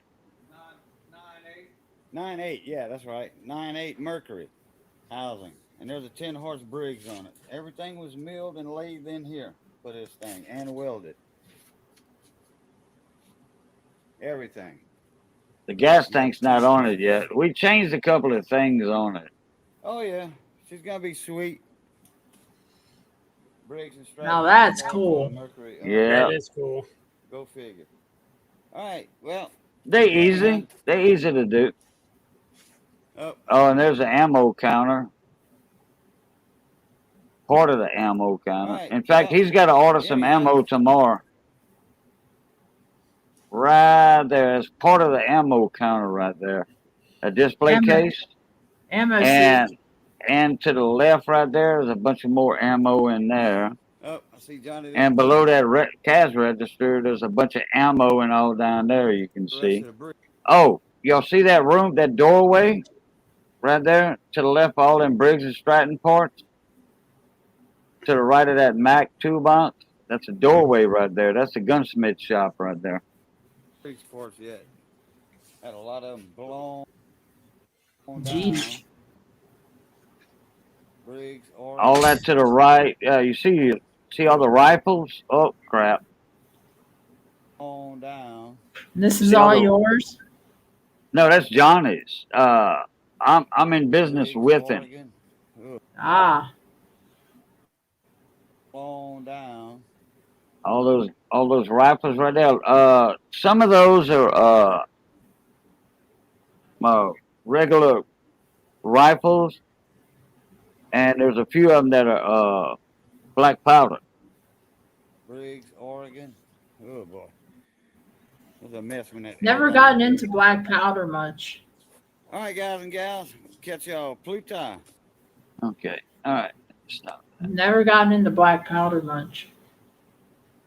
Yeah, some of those are the easy, what I call the easy black powder, like the breech load. Okay. I'm gonna head out. I can't feel my legs. 2, I gotta lay down because I gotta travel tomorrow. So. Okay. Well, appreciate you coming in. Yep. I'll hang out in the chat for a little bit, but I gotta get my legs to be unnumb. So. All right. Well, I tried to keep up with the chat as much as it would load properly and move on. But yeah, I'll see you around. I'm on Instagram mostly. Ruby Crunch CJ7. I just go off my Jeep Instagram because it's pretty much all I have time for anymore. I'll see you around. I'll be on. I don't know. I'll be on a stream probably tomorrow and Friday night. Depends on what time I get to the next location, if I'm up for it or not. What, YouTube? Yeah. I'll be hanging around. Okay. Now, maybe one day I'll get back into YouTube, but I have to. Yeah, because I don't do Instagram. I have an account, but it's hard for me to navigate it, and I still do not know how to put my birthday in Instagram. There's no place in there. William I sent me something in a couple of pictures. Here's how you do it. I don't have none of that. When I go to my account, my profile, personal settings, and I don't even see personal settings. I see settings, but it's not at all like I don't know if I'm gonna have to. So my YouTube my YouTube just has a few videos on it, and I have it private to myself. I mean, I got some of my Jeep build. I'll really just have to do a massive walkthrough and be like, all right, here it is, it's all done. And then I have a Subaru build. I put together a Subaru from shell to key in 3 weeks. I have that on there. Wow. I have me flying an airplane. Have a couple four-wheeling trips on there. That's pretty much it. All right. But yeah. Well, I get on Instagram every now and then. I mean, I'm talking about like say once a month, but I I'm I also would on, like to updo my Instagram where I could put my birthday in it and get a good Instagram account instead of like it's almost like I'm on a guest account or something, but it's not. You know, I'm under there as Cajun Coin Hunter. I forget how many followers I got. You know, and I get emails in my social section saying, "Oh, so and so followed you." Well, out of those 500 emails I got, I might only have 40 followers or 50 followers. You know, but I got 500 emails saying so and so's following you. So what's the deal with that? I have no idea. I need to learn what some of that stuff is. Yeah, I used to not do that, but I'm always on my phone and can do yeah, YouTube videos on my phone. That won't work. yeah. Instagram works. I can't even scan QR codes with my phone. That's how crappy it is. No, ADO Tech Guy, that's not an awesome shop. It would be an awesome shop if all of that stuff would be organized. And that was taken 2 years ago. You ought to see it now. You ought to see it now. Oh my God, man! Oh boy, that's all I gotta say. Oh boy. Yeah, I just now got back into a shop after being What's out of it your because I was working with a guy a while ago, and then some non-conforming actions that he's done in the past caught up with him before I even knew him. And well, it kind of went south. I mean, man? south to the point where I had to sell a very nice Snap-on scanner to get out of a lot of crap. William But William I wants to know what is your Instagram? I posted it, but yeah, Oh, I you, had to. oh, there it is. Yeah, Ruby underscore crunch underscore CJ7. Why Yeah, why so so difficult? Why so difficult? because it's not a Rubicon. It's over a 40-year-old Jeep. No, I And I was know, but trying to do things. I was trying to do Ruby, things. It's the name of the Jeep. I was trying to yeah, do but things but over I'm talking, Rubicon. but I'm talking Oh, about the underscores in there. because you can't You put know? dashes. Oh, but you couldn't put just Ruby Crunch CJ7? No. Really? Maybe that's what's wrong with mine, because mine's Well, I just mean, plain. I could, but it run together and wouldn't make sense. I wouldn't think it would make sense. It wouldn't make sense. I just Because think personally it looks better space like that. You can't put spaces, but you can put underscores. And the reason for the name, it's just funny. So it's not a Rubicon, but it's CJ7 that I try to do Rubicon stuff. And I turned it over and I crunched it a few times. So somebody okay. named, well, that's more like Ruby Crunch. I'm like, that's the name of my Jeep as I'm sitting there sideways. Yeah, okay. One perhaps is like, yeah, hey guys and gals, straight up, that's her Instagram. That's what I'm mostly on. Cause I'm like always on the go. And that's all I can do. So, all right, I'm going to head off here and I will see you all around. All right. Feel free to message me. It's an open Instagram account. Just know No flirtatious messages because you'll be very disappointed. Yeah. Well, like I said, I don't do Instagram. I get emails, but it's like I it, to me, Instagram is hard to navigate. I don't hardly go there. Uh, and there's a couple of my Cheyenne cigars that I smoke. Try to get in on Instagram on their thing for giveaways and stuff, but it says it looks like you're not 21 years or older. So I don't smoke. I oh have a boy, Jeep that does it for me. yeah. One Pratt said, Jamie, peace, love, and crackling grease. Check you later. I'll hang out in the chat, but I'm mainly getting off. I have to finish packing and I want to get the feeling back in my legs at some point tonight. Yeah. All right. Well, like I said earlier, appreciate you coming in. Thank you for the channel support Appreciate and the you support. having me. All right. Appreciate you having me. I'll be around. I'll be active-ish. All right. See you in another location. Yeah. As always. Yeah, she jumps around the world. You never know where she's going to be at until you see her Coke bottle.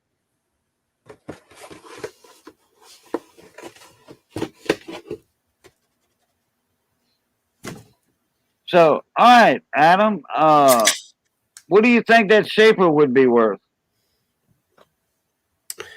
I mean, for you to pay for it. I assume it runs or has ran at some point.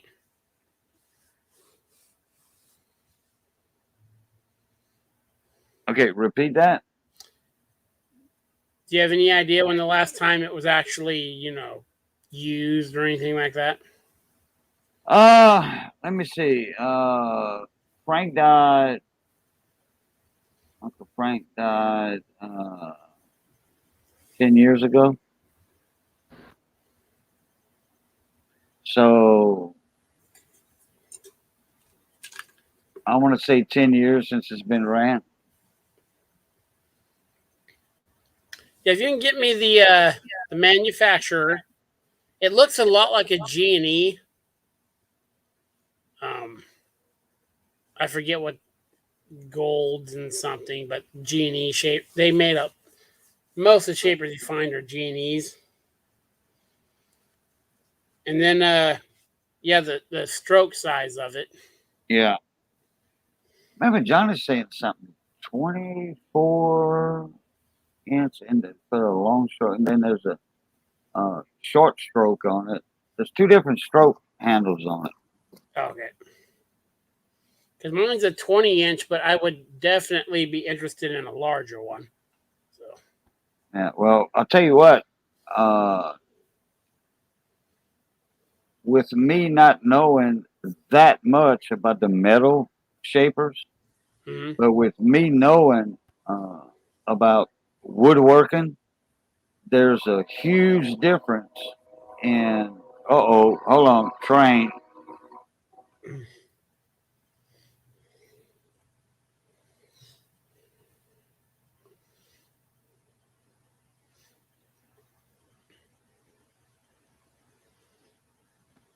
That one I definitely heard from a half a mile away. That's one of the engines that have a loud, the trumpet horns on it. Me knowing the difference between woodworking equipment, just say 20 inches to 24 inches is a huge difference. Yeah. Huge. That's just like walking into a mobile home dealership and you look at a 12-foot wide mobile home, because 14-foot was the widest they made when I was in the market for a mobile home. And instead, I just built a house. Okay. But if you go in a 12-foot wide mobile home, you know, all set up, furniture, lamps, all that, everything, hot as hell too. Uh, Walking in a mobile home dealership in the summertime, it's hot. You just want to go in and come out and get a because all that smell in that new mobile home. Yeah. But you walk in and you see a 12-foot wide, and you go in a 14 wide. It's like wow, huge difference. Yeah. You know, so but that's foot wise, okay. But when you're looking at like you say, a 20-inch, like you got stroke, and then a 24-inch, that makes a huge difference right there in the material you're working with and what you can do with it. Yeah. I paid $1,200 for my 20-inch. Okay. How much did it weigh?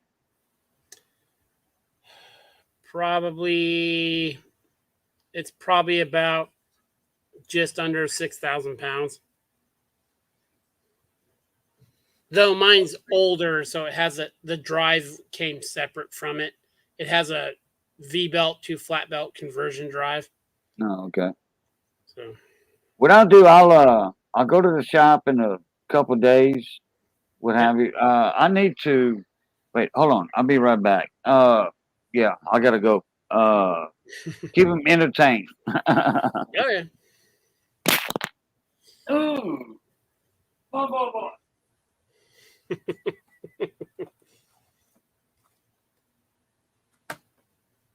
Hi everyone.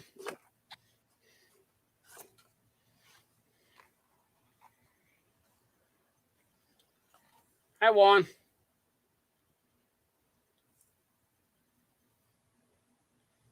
Hi Redline Gary. I don't know if you have videos up, I don't think I'm subscribed to you. Though your channel sounds familiar.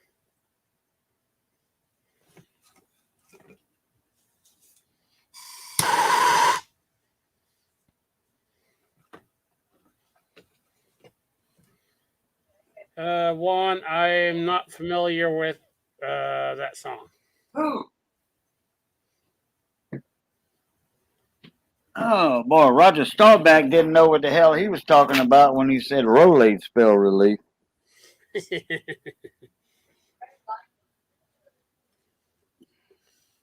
Redline Gary said, I hear a train a coming, rolling around the bend. Ain't seen the sunshine since I don't know when. Johnny Cash.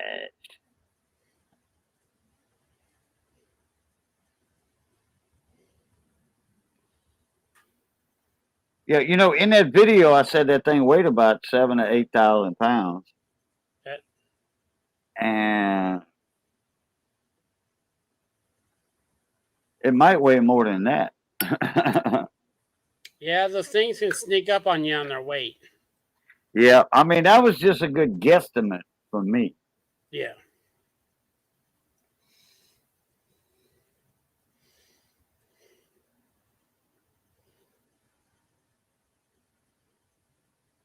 I will, Gary.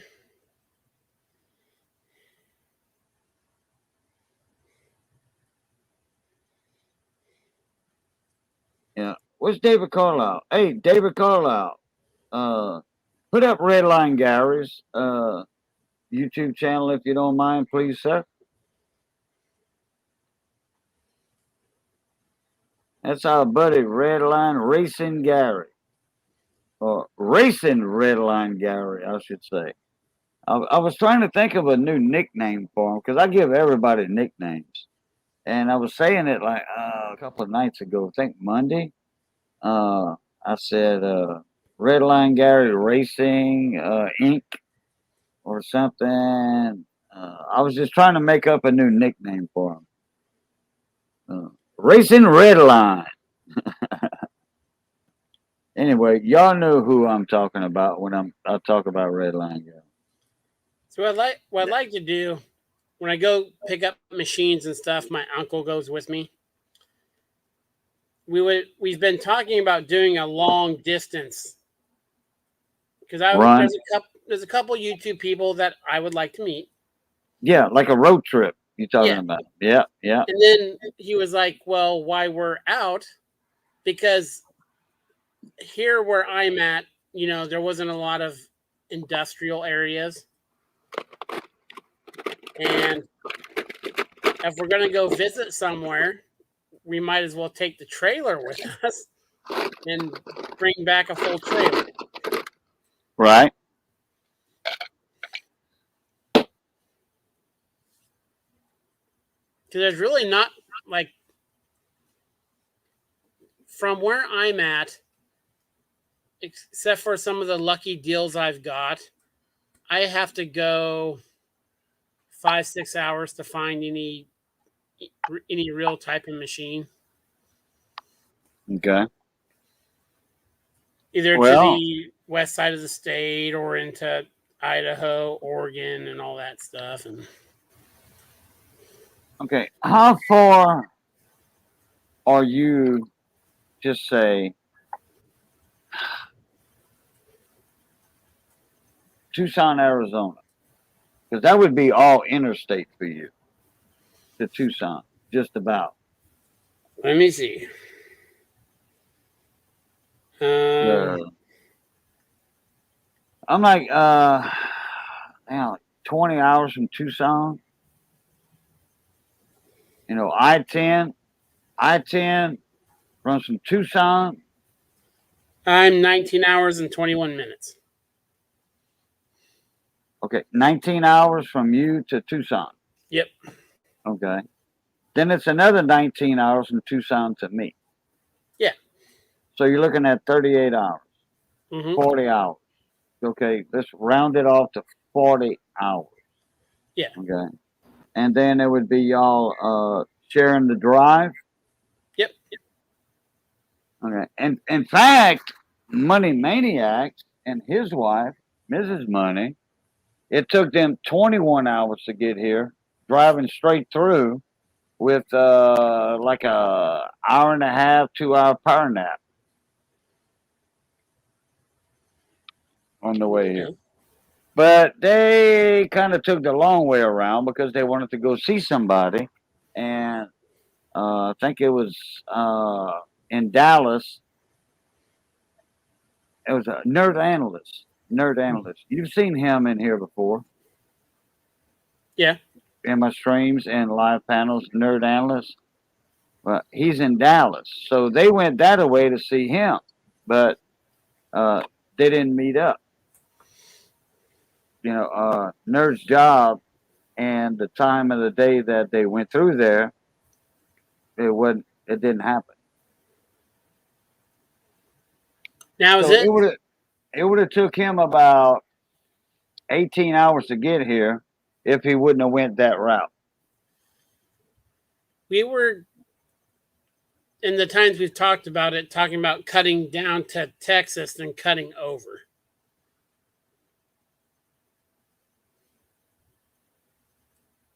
That or whichever way on the interstate's faster for you to get to Tucson. I mean, don't they have an interstate that runs straight south from Washington, straight down to California? Pretty much, yeah. Yep. Cuts down through Okay. California and then it hooks over. Or to Laughlin, Nevada.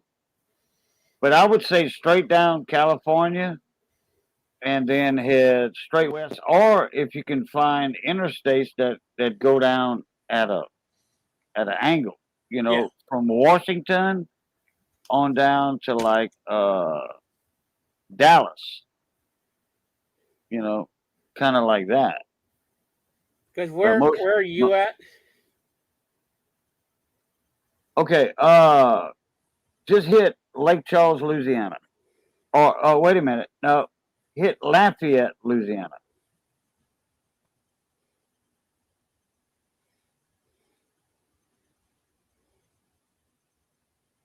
Bio Boys is back. He said, It says 1 day, 8 hours. Was that? 1 day, 8 hours. So That's 30 hours. Yeah. That's not bad, really. No.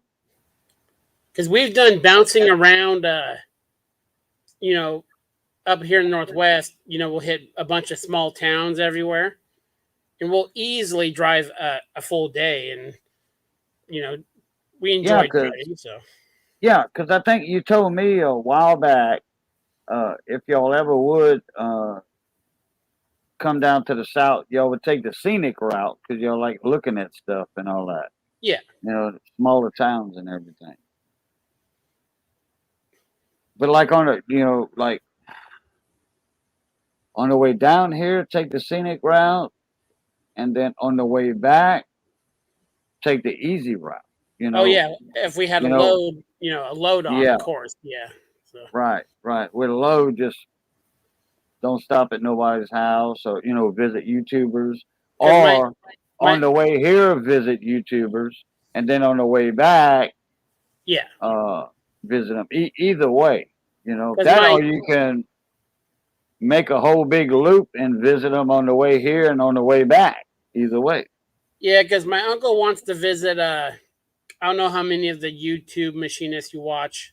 Are you familiar with Keith Rucker Keith Ruckers, man, that rings a bell. from Vintage Machinery? That And rings a bell. He's in Tifton, Georgia. Oh, okay. Well, that would be like Yeah. you'd have to leave me and then go Yes, straight across on I-10 yeah. to Jacksonville, Florida, or go up Highway 65 in Mobile, Alabama, and then because 65 goes up northeast, and then jump off there and then head to Georgia. Because my uncle's real big into steam trains and steam stuff. Oh, okay. So that's one place he wanted to visit. Yeah. Bob Boy said, "Okay, I'm back." He said, "Y'all on the road to set up shop, or get some stuff first, y'all."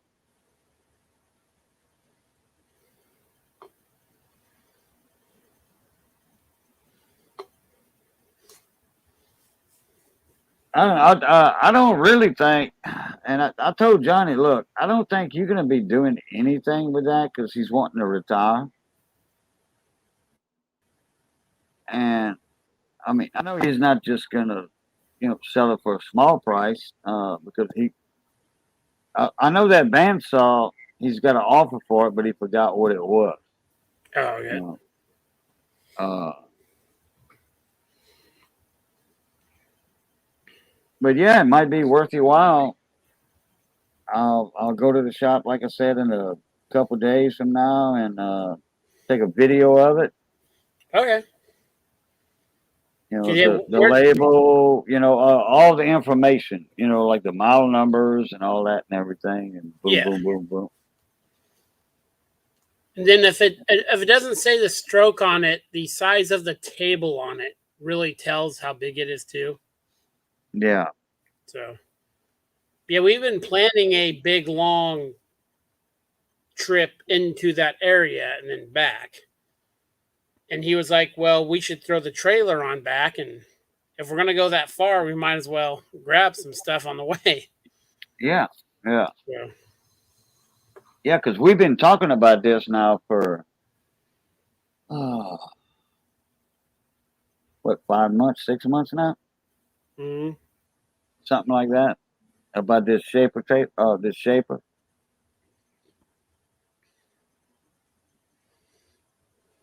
Because I really don't think Johnny's going to use it, and and I've been telling Johnny, look, let's just get all the parts off of these outboard motors, or arrange the outboard motors. Let's build some racks, some long racks. Yeah. Like transom racks, long racks, and put all these motors. We got some V6 engines in there that are just laying on the ground, on the concrete floor. And a lot of these outboards can be fixed. Okay. One of them came in. Hey, it runs. It ran the last time I put it up. I want to trade you this for to fix my 25 horse Evan route. You know, so it was like, all right, no problem. That's laying on the ground. It hadn't been torn apart. You know, check out the cylinder walls. You know, check the compression. Nothing. A lot of stuff is just laying on the ground Yeah. because there's no room in that shop. And I told you, we need to build a transom, a long transom, put all these outboard motors on, and make floor room so we can start in the wintertime on the riding motors. Yeah. Because we have to go and do mobile calls for riding mowers. Which we don't want riding mowers at the shop. We don't want nobody bringing them to us because we ain't got room. Mm-hmm. So what we do, and most of the time, the people do not have a trailer to haul them to us. So we do a mobile call, and we don't charge for it. You know, we don't. You know, we just add in. We just make them a flat price. Yeah. Yep. Of doing what we're gonna do, and that's it. We put in an extra $10 for our gas.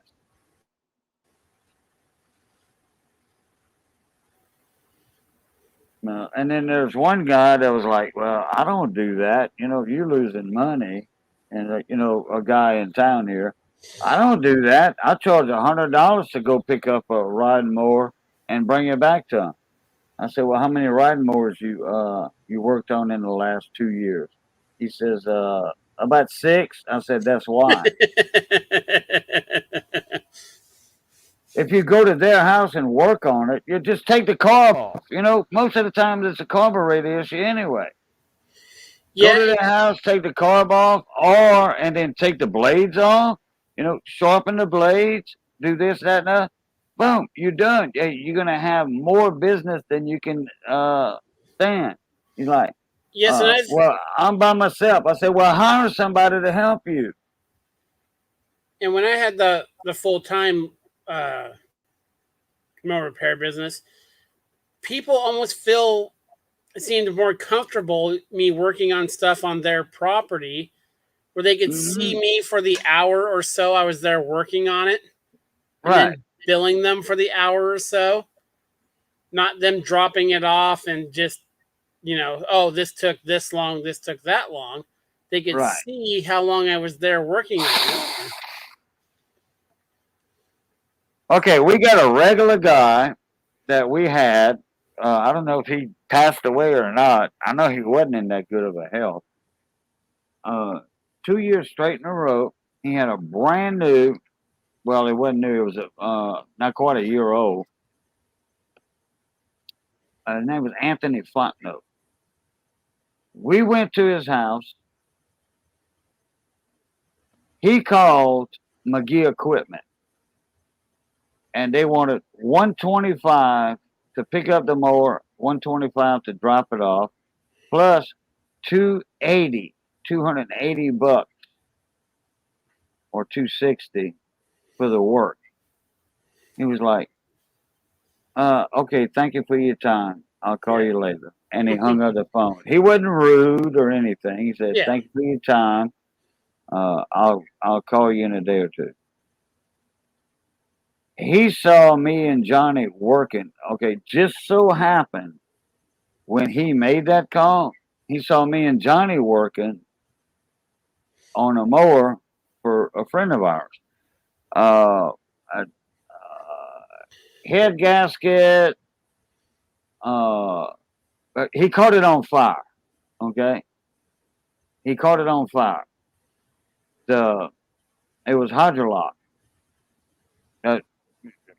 The carburetor seat was leaking. Yeah. The needle and seat was leaking. Yep. And it wouldn't turn over. So he took the spark plug out and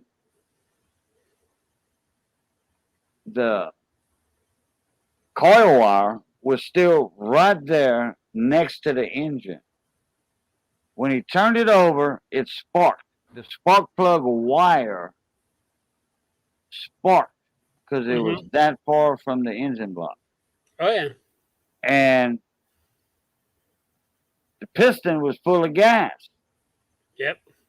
Boom! Big old fire. So he took his fire extinguisher. Good thing he had one because he would probably burn half his house down.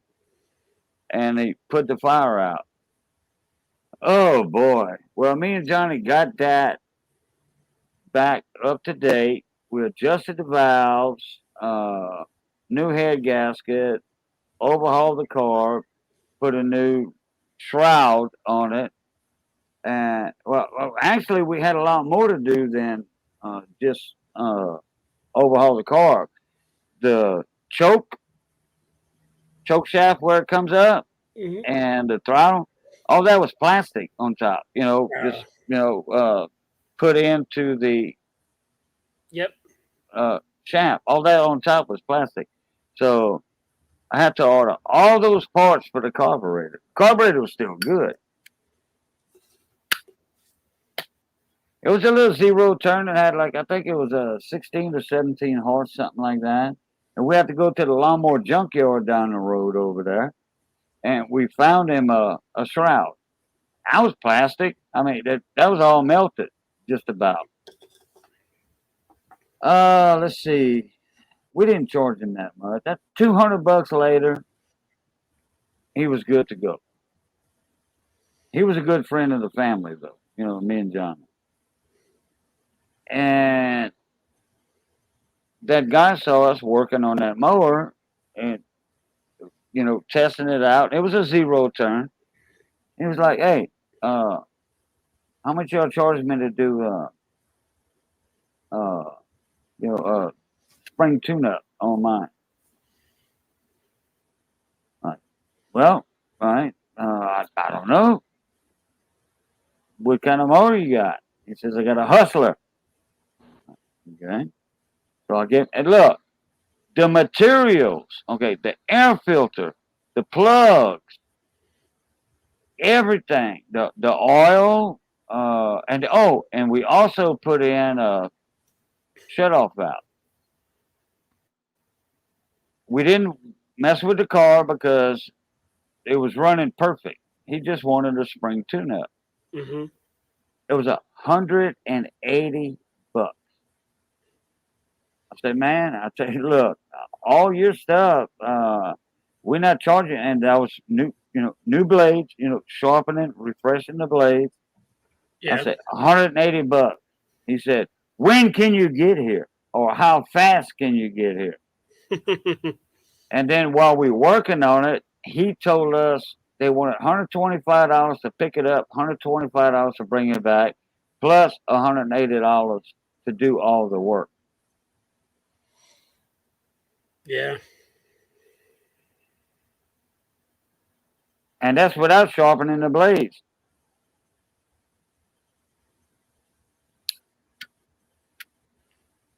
Here, let's see what Bob said. Tell you a small engine.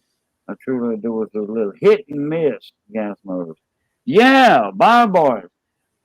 We were looking at some hit and miss motors earlier on BS Small Brandon's. Bob, you know Brandon, BS Small Engines? You remember him? He was showing us some pictures earlier of some hit and miss motors. They used to have some shows around here with the bigger hit and miss engines. They're like 75 horse with the 6-foot flywheels and stuff on them. That all stopped around here, probably 15 years ago.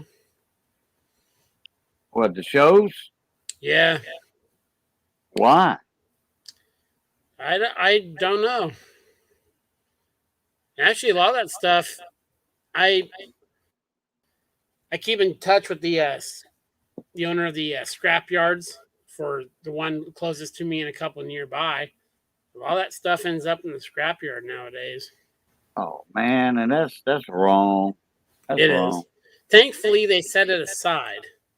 They have like the one closest to me has a fenced-in area where they put lays and older stuff like that, and Right. gets picked up. But yeah, they used to have shows for that kind of stuff, and then no.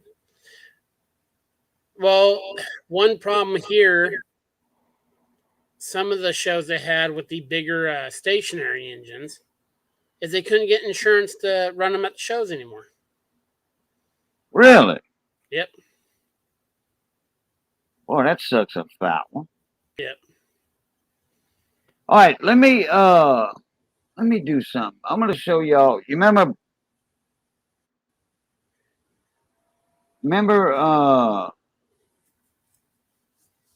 we were showing the antique tractors and all that? Mm-hmm.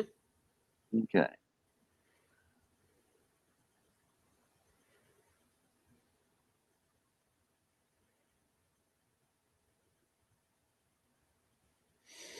Okay, here we go. I want to share the screen and I'm going to show y'all some more. I forgot that I could do that. I was just showing pictures. I was just scrolling down on the Yeah. Facebook page. I was just scrolling down and showing that. I forgot that a bunch of people had a bunch of different pictures. And you know what? There's one in here that looks like the same one that Brandon showed earlier. Remember that bush hog? Mm-hmm. That bush hog? All right. Hold on. Let me do this. This one looks almost exactly like it. Share.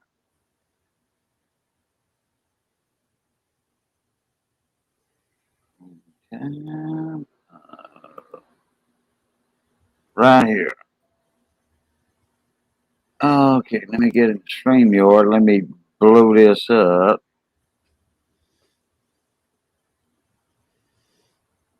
All right. That way y'all can see that a little better.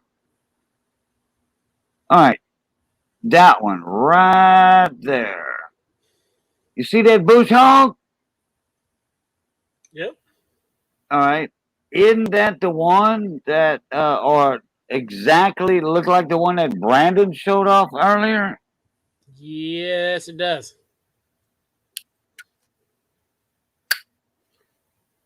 Because I remember the seat. You see that seat? Yep. Like that? I think that's the exact same tractor that Brandon showed off earlier. You remember Brandon said people come from across the United States with Yep. their stuff? Okay. And this is down here in Louisiana. It said, look but don't touch.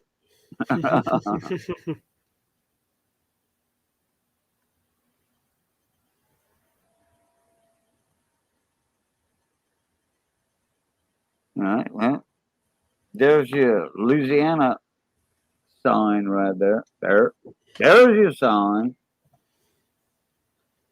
That's a nice tractor. What does that say right there? Yeah, we don't have any shows like that over here anymore.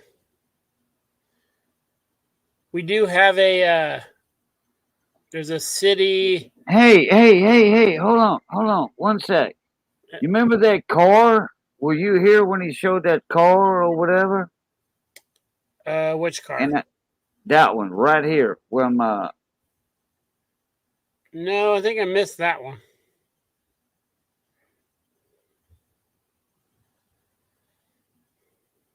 that looks like the same car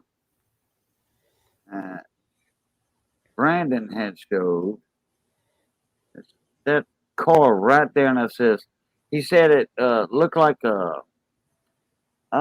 was showing an old car, and it says, well, it don't look like it has a It's not steam because it don't have that boiler tank on it. That looks like the same exact thing he showed earlier. Okay. Oh, look at there, boy. Yeah.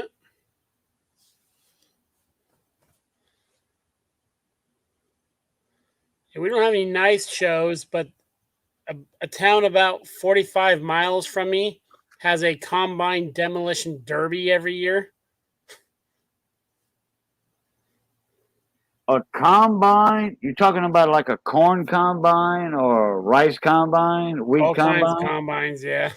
Okay. What, they got a demolition? Yeah, if you look up Lind, which is LIND, demolition derby, almost every year they have one. Wow. Oh, you know what? I think I was mistaken in what I said. Remember, I was saying that car? Mm-hmm. I think that's that uh, bench wagon right there. Let me see.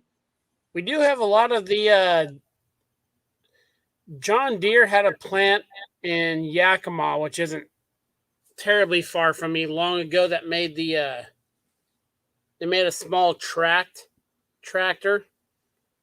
Those There it are is, popular right in this here, area. right here. You see what I'm looking at? Yep. Where my cursor's at? Can y'all see Yeah. that? Yeah. Can you see my arrow running around crazy? Yep. Okay, all right. That it says John Deere on top. Okay, I thought that was the car that Brandon had put up, but it's not. It's that right there. That right there. Okay. Yeah, that right there. Is that a 420? What's that, a twin cylinder? How can I? Oh, blow up. Let's see. No, that's not the one I'm thinking about.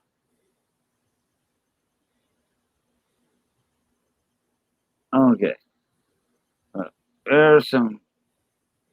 There's a FOMO. There's a M right there.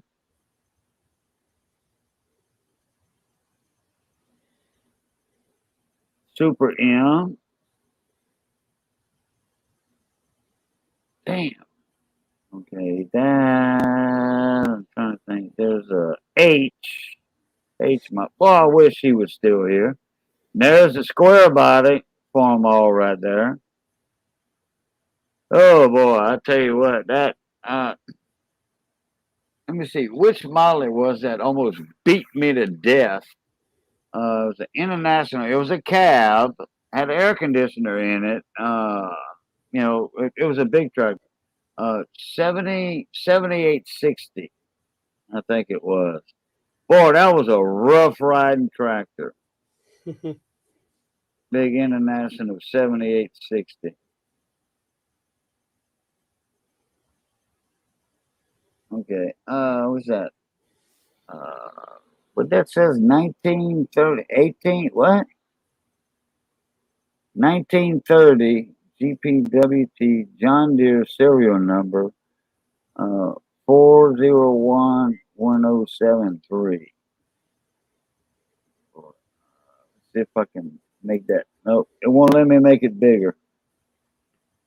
What it says? Thibodeau? Nope, that's not Thibodeau. That's crap. I can't make that out.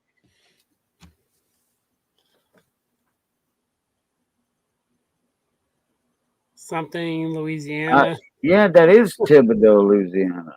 That is Thibodeau, Louisiana. What is that? Lafouche? Louisiana, I want to say. I don't know. I can't make it out. But I want to say that that tractor originates from Thibodeau, Louisiana. Oh yeah.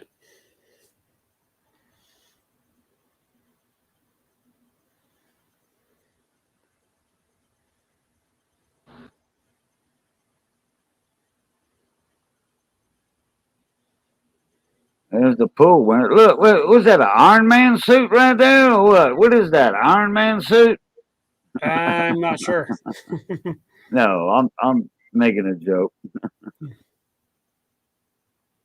Is that bush hog? Look, please look, but don't touch.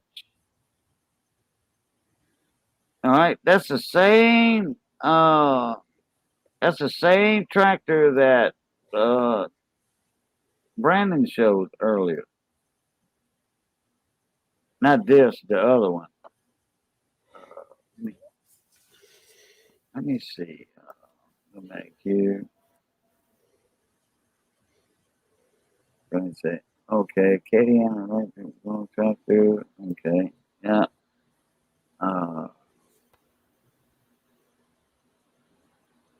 This Brandon would still be here. Now that's nice right there.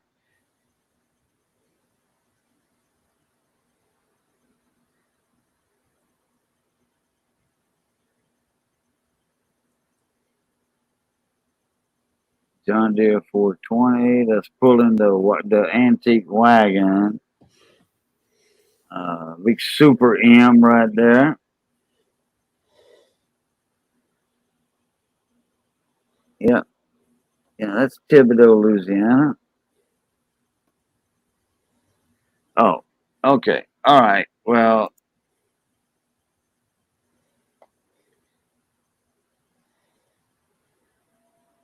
let's see. All right. Oh, I gotta expand this a little bit. Okay. Mike Stockwell was a really nice festival. Congrats to Bill, Hat, Ray, and James on the ribbons. Okay, Mike Stockwell is a friend of me and Johnny, and he's the one that hosts the tractor shows. Well, all over, but he owns Bill Stockwell Farms in Basile, Louisiana. The next town over from me, and it's way out in the country. Let's see.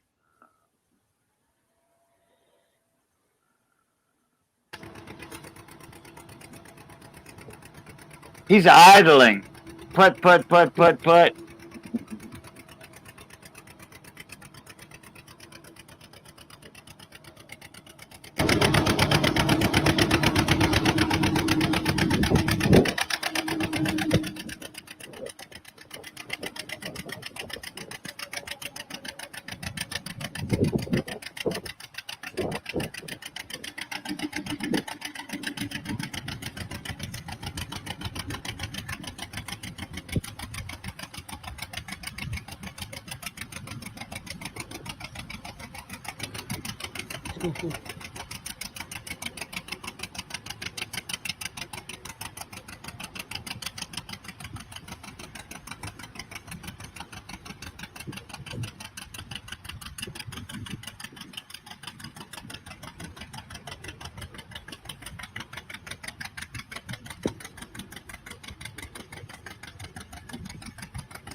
Dang.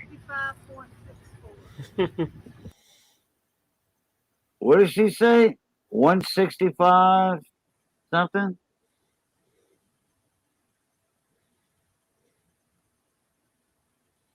Is that what she said?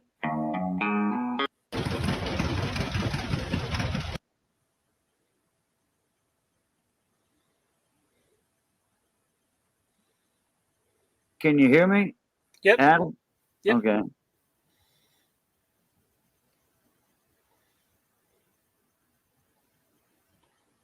Darlene Curtis Irby added a new video to Acadiana Antique Tractor and Engine Club owned by James and Lori Falk.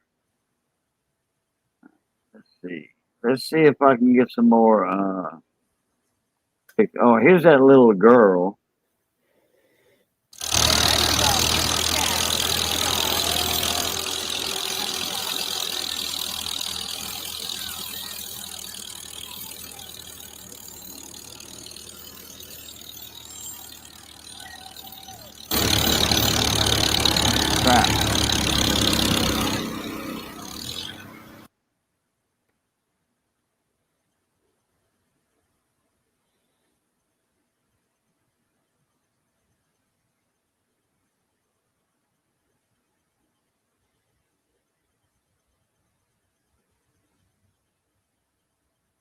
Okay. No, I had a few more first point. I had some more that had a bunch of pictures of. See, that's North Louisiana right there. Buff River Club, Oak Grove, Louisiana. That's up there between Shreveport and Monroe.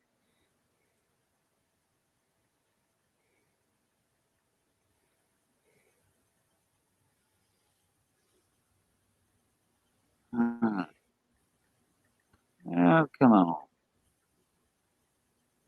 Oh, yeah. See, my computer's trying to catch up. But that's a video or just a picture. That's a picture. I am a left-handed rhythm guitar player. Check it out. Left-handed guitar player.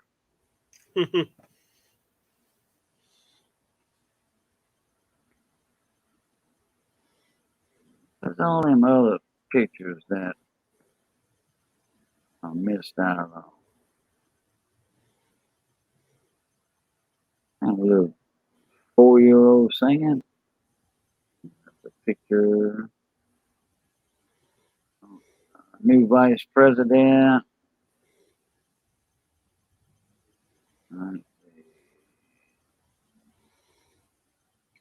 Elton. Right. Where's all the ones with the extra pictures? Here we go. All right.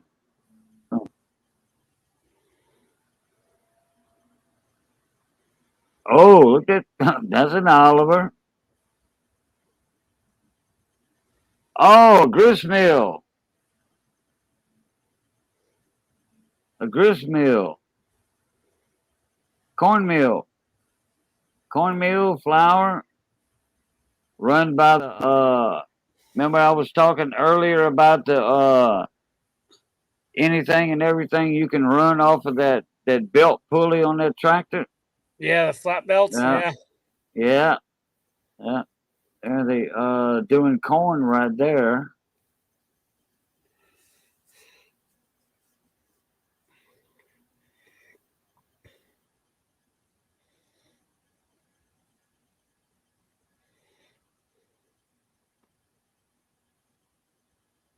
Wish they had a couple of videos in here. Little international.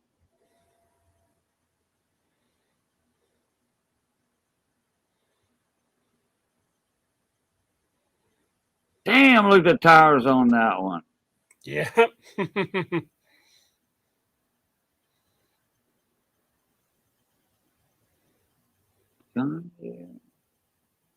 Is that a 830 diesel?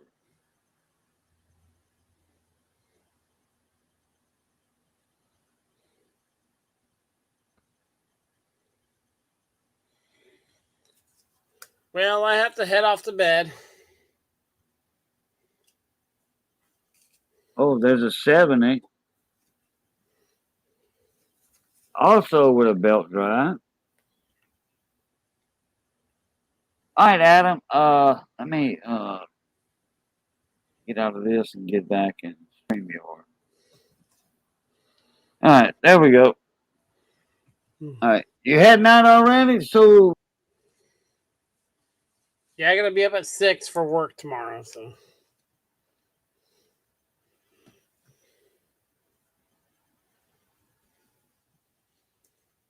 yep, off to bed for me.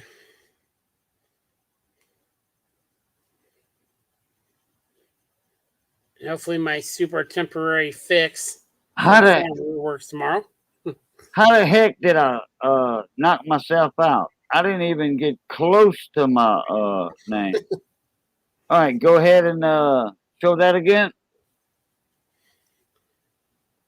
So the farmer needs to finish his field tomorrow. He ordered the wrong oil filter.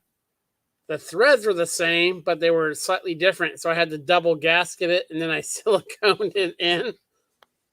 Is it gonna? Yeah, that's a There's lot no of silicone. pressure behind this. This is just the water separator filter. The Right? Yeah. Yeah. first We one. that's.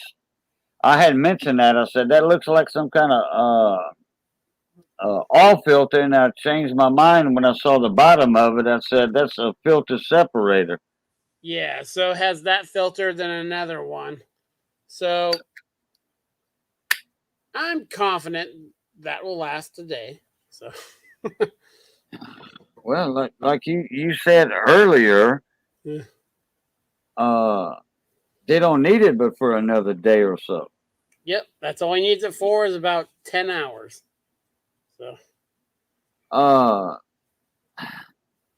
Now if it does have a little oil leak, that oil should not melt that silicone, huh? there'll just be diesel through it. Oh, I thought it was an oil.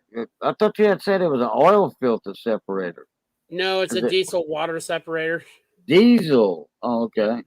All right. I figured it was gas. I mean, fuel filter. Yep. And I So thought you had it's only mentioned gravity oil. feed between the two tanks, and then this goes to the secondary filter, which is driven by the lift pump. Yeah. Uh, I never tried the silicone on the outside of Neither have a I. separated. But you don't think that diesel might kind of uh, I uh, did.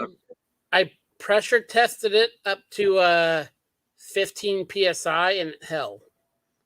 yeah, but I'm talking about the diesel. If the diesel would leak, in between the housing and the filter, would that diesel melt the silicone? It's. I think Uh, for the time frame we're hoping it lasts, I don't think it's a huge worry. He is going it the good thing about where this filter sits is it's not hidden anyway. So okay. the guy he's going definitely going to be keeping an eye on it while it's running. Oh, okay. The Okay. reason we couldn't, I wanted to just put a normal water separator in, but this pump housing has the primer pump. So you unscrew this, and you can prime the whole system with it.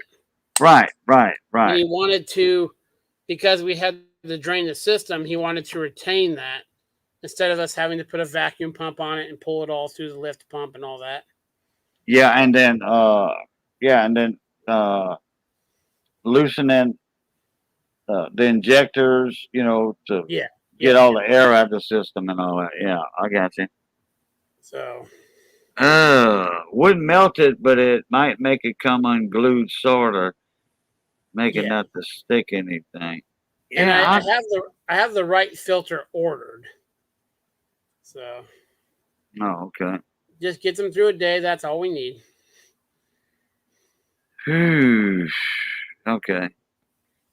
All right. Well, if you heading out, I guess I'm gonna head out too, unless somebody else wants to come up in here tonight. Uh, who wants to come in the panel right quick before Adam jets out of here?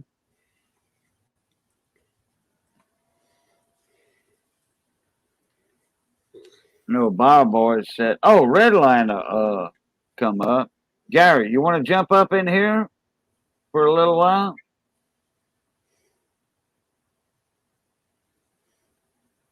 And this is double gasketed, so the threads are pushing against two rubber gaskets in there. Oh, So, okay. it's All not right. strictly silicone. That was my insurance policy on it. Right. Double gasket. Well, uh, a double gasket or triple gasket would probably have did the trick. Yeah. All right, Redline, let me send you an email real quick. Okay, compose. There we go.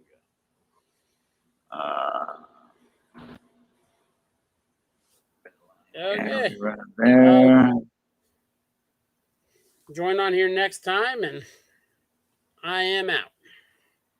All right, Adam. Appreciate you coming up, bud. Yep. Love, peace, and crackling grease, brother. Take care. Hey, let us know how that comes out. I will. All right. Oh, no. Let us know how the diesel fuel don't come out. Yep. All right. All right. All right. Blue top.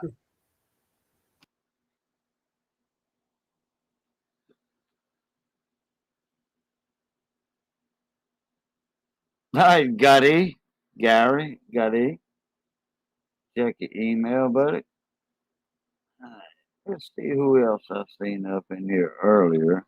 Now we still got a bunch of people in here. I didn't want to leave with a bunch of people in here hanging on. So what's going on with you there, Mr. Gotti? Just another day. Yeah. Yeah, just trying to survive the week. Yeah. That little cool front made it through y'all yet?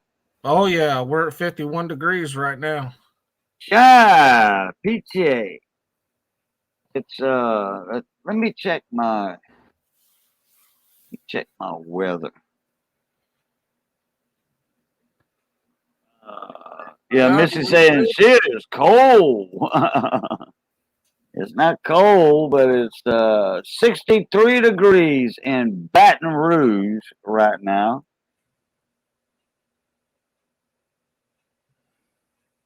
Let me check my okay, that Baton Rouge says 63. Let me check out KATC.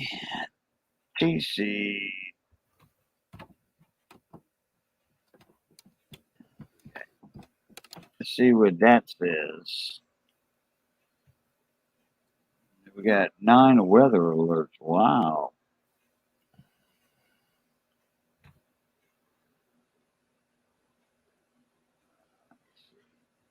Yeah, that cold front's coming through here and pushed a lot of rain our way. So cooled things off a bit. I'll take it. I-10 closed on Calcasieu River Bridge due to vehicle fire. I wonder if that's that. Oh, yeah, that's that big, steep ass 40-degree angle bridge on I-10. Let's see. What's the weather? What's the weather? I hit weather. There we go. 62 degrees. It's probably 61 for us because Lafayette's south of me a little bit. 62 degrees. It's going to be 55 in the morning. Ooh. Yeah. I didn't think it got that And the cold high's down going here. Wait a minute. Okay. Actually, it's going to, yeah, 55. Yeah. Oh, yeah, it does. But the high's going to be 80.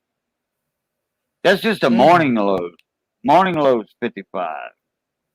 Hell, in the morning it's going to be 55. 2% chance of rain.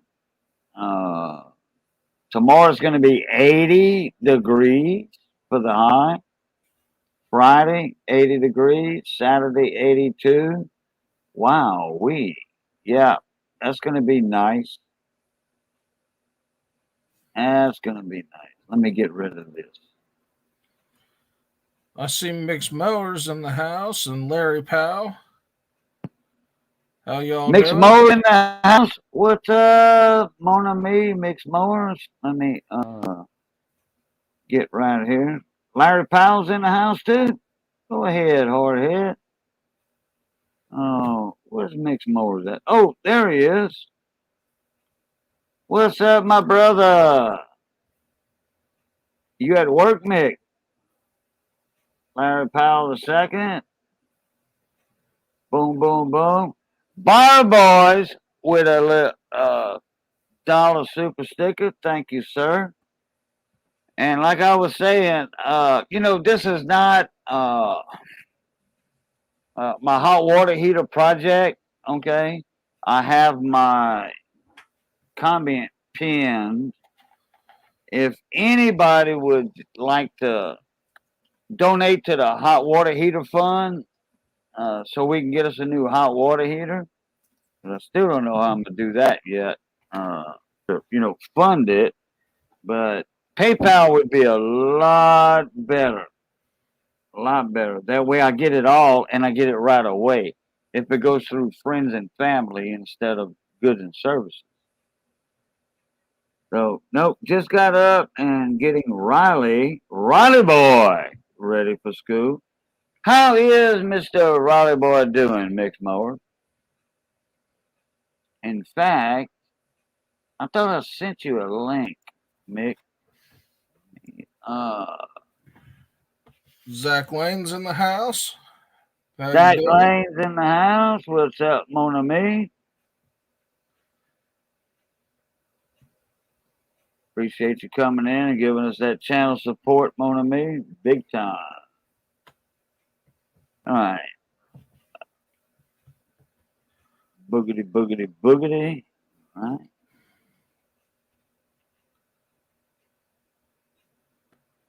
Zach, everything's going good, buddy. Well, except for no water. I don't have any water because my hot water heater took a shit. Which I do say a few nasty words. Like I've been on 3 hours now, so that YouTube don't care about a little taking a dump, taking a shit word every now and then. Just like a Tasmanian devil passing through, laughing out loud. Oh, okay. So Mixed Mowers, he's got.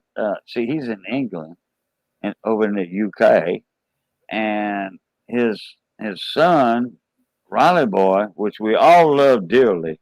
Okay.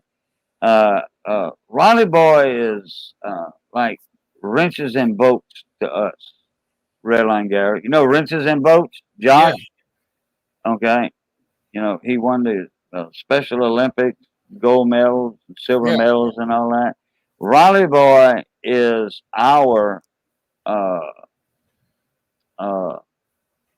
wrenches and boats. Okay. Yeah. But our like wrenches and boats, he does his own live streams. I don't know if Mick lets Riley boy do his own live streams on his own though. But Riley boy's, hey, look, our inspiration, big time. He's a great supporter of Mick and his daddy's shop. Put it that way. Okay. Buyer Boy's got a $2 super sticker. Boom. Where?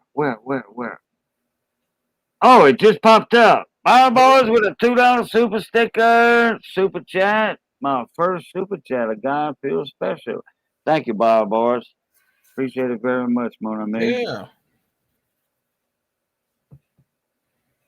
And for those that y'all don't know, my hot water heater took a dump, and oh my God, we've been out of water since Thursday. Friday, kind of officially. I got enough money now to. I got to kill them yellow jacket wasps around that pipe that's over there. I got to get them killed, and then I'm gonna put a faucet, a tap valve on that. And that way, at least I can have cold water in my house. I can boil water on my stove and wash dishes and stuff. And boil some water, throw it in the bathtub and take a bath like that. But last night was the mother-in-law thing, so that's where the shower activity went on last night at mother-in-law's. Until I figure out what the hell I'm gonna do on getting a hot water heater. And I'm going with a tankless. I'm not going back with electric. Bull butter. Bull butter. I'm not going back with electric. I'm going with gas. It's going to be a lot cheaper on the bill. Okay. Johnny Best has a hot water heater and a dryer. Clothes dryer that he runs when he washes clothes, and he's got a gas stove. And his gas bill runs like $17 a month for his hot water heater and stove and clothes dryer. How much you think? How much you think all of that would cost in electric? About 60 bucks. $34. Yeah. Oh well, down about $60 down here, 50 to 60. So, yeah, Johnny does cook often. Yeah, he does. Johnny cooks often, and then his hot water. Well, he takes 2 showers a day. He just got to run it slow because of his drain. Luke Duke Outdoors. Okay, let's see. Oh, the cone. My dabba dabba dabba do man. The cone 710. No shower for raising Cajun. It's friggin' 24 past the hour. And it's time for a dab. Have no fear, the cone 710 is up in here. What happened? Lord have mercy. You ought to hear him talk. He talks better than he spells, put it that way. Now, see, you had some of those nice looking tractors up there earlier. Saw some McCormick's, the old Oliver. Yep. The McCormick, that 1W.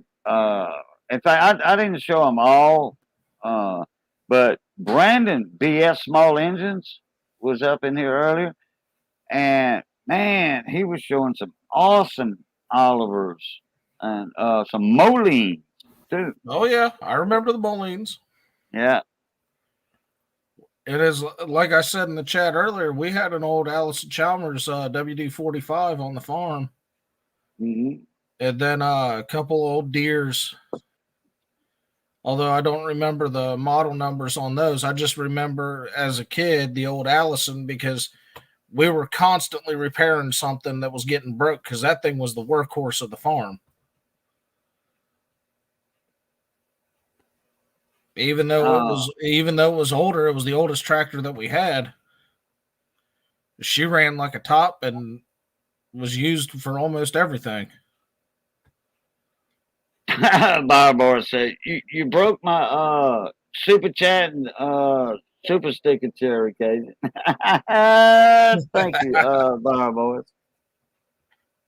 George Segura, the guy I was working with on the farm when I was like, what's the hell I was, 15, something like that. The oldest tractor we had was Alice Chalmers. It was a 7080. 7080, 4 tire back, just regular front end on it, diesel job, and man, and then we had the whites, where the greenhorn that came in on the farm. It was a 2-135 with a 2-155 and a 2-185 white, and all those were brand new. The 7080, Alice Chalmers 7080 was enclosed cab. The air conditioner worked on it, but there was no radio in it, no FM, AM, FM cassette deck in it. So, nobody wanted to run that tractor. Yep. And then the 2-185, that was for our row makers and stuff. I was running the 2-155, and then Pepe Dirk, he would run the 2-185.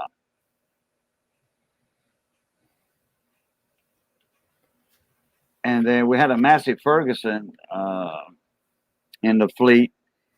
And Pepe Dirk and his 7-year-old son, they were on a bridge, and they don't know what happened, but the tractor turned over in the canal, in the bayou, and him and his son got pinned under the tractor. It wasn't an enclosed cab. It was just a regular Massey, 60 horse, 80 horse tractor, no cab. And when the tractor went over, him and the son got pinned under it. So when the divers went down, I mean, nobody knew it happened until they didn't show up home from work. So the next day, the divers went down. They knew a tractor went missing. And they were like, okay, he was working in this field. So when they searched the canal, they saw the tracks going on the bridge, but they didn't see fresh tracks going off the bridge. That's how they knew to look in the bayou. And they got pinned underwater under the tractor, when it flipped off the bridge. The whole town was there at the funeral, believe me. Oh, I bet. Something Yeah. like that would shake a man to the core. A town of 10,000. 10,000 at the time.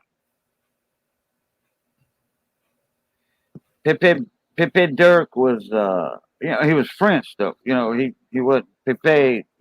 That's like French or Spanish, whatever. But his nickname was Pepe Dirk. And talked French. He wasn't Spanish. He was total French. Well respected man in the whole town. Yeah, just about the whole town was at the funeral.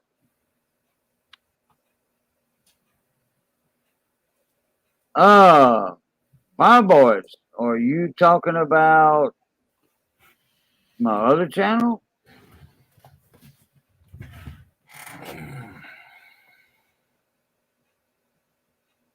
Are you talking about my other channel? And not this one?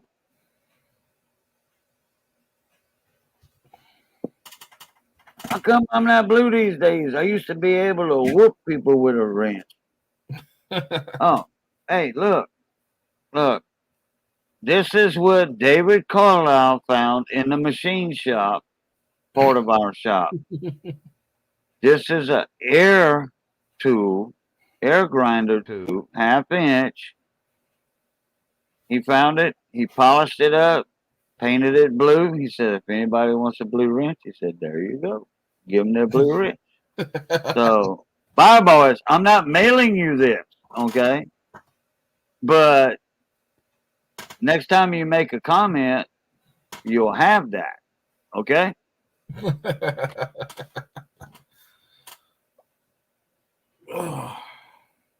And I'm delirious.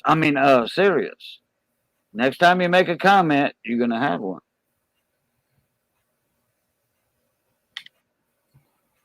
I only got a blue spanner. Oh, the cone. Come on now. I know what he's talking about. Mm-hmm. You see, across the pond. Yep, they call them spanners. Mick Mowers. Mick has a spanner. That's a spanner to Mick. Luke Duke outdoors saying, laughing out loud. Where's Mick? I'm waiting on Mick to come up in the panel. Yeah, was 710 on earlier? No, 710 wasn't here earlier. I haven't seen 710 in a few days. I haven't been live in a few days. I've just been on live I was live Monday. I was live Monday night talking about my damn hot water heater that took a dump. We've been out of water since Thursday. I'm going to go tomorrow and get a faucet as soon as I kill all them yellow jackets. But the Cone 710's in the house, which you don't know him, Gary. Okay, the Cone 710 meet Redline Gary, and he's right there. The Cone's a musician, and he played music with a buddy of mine, Tab Benoit, down here up in Oregon. Portland, I think, or something like that. Yeah, Decone opened from a Kunas Cajun buddy up in Portland. Okay. Maybe so. I forgot we was on the channel or whatever. Yep, there you go, Bob boys. Look, you got your blue spanner now. All right. Look, I gotta go lean off the dock for a sec. I'll be back again. Look, Redline Gary, keep the Oh yeah. people entertained. Do a song and a dance, whatever you do, whatever. Don't shave your beard though. Okay. Well, I'm not doing that.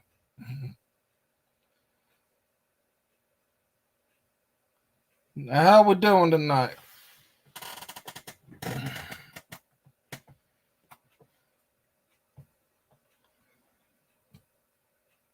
Cedric Cohen, you're a musician. I am too. Along with being mechanic, tech. So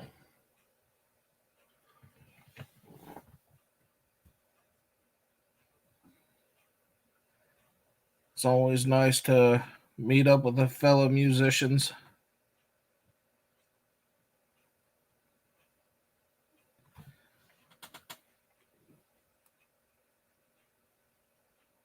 No, David, not singing Barbie Girl.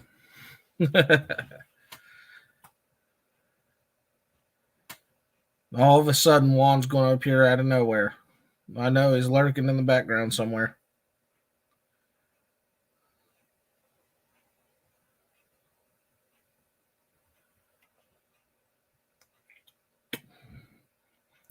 Plus, two, YouTube has a thing where if you do certain songs, they can demonetize and things like that. So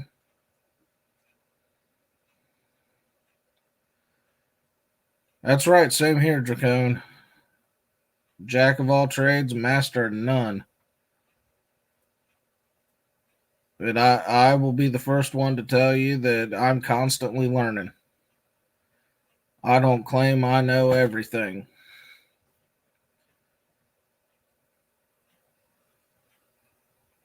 And even if I do know something, there's chances are I can mess it up again.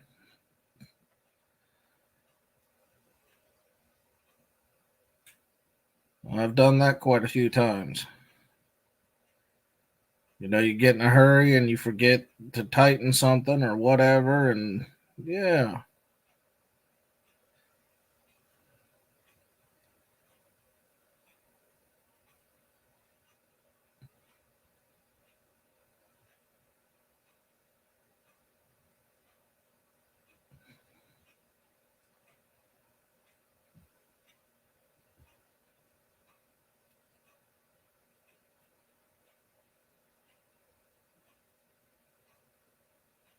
So the trick to play your music and on the when you push play, then bump the speed down one notch.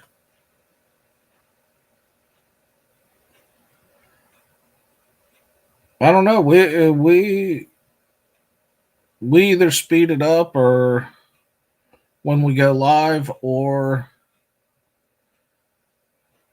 depending on the song. Some of them we got to keep right in the pocket. So because if you speed it up, it loses its groove, and then you know the old saying: if nobody's on the dance floor, you ain't getting paid. So we try to do it right.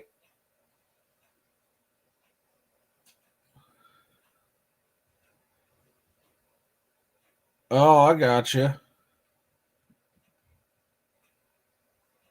If you don't play it at the original speed, the algorithm won't catch it.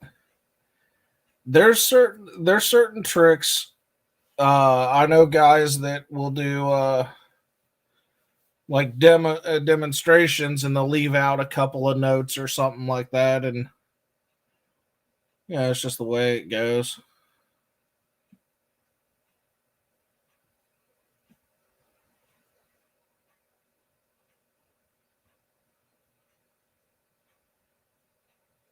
All right, Butter Boys. I'm in Ohio as well.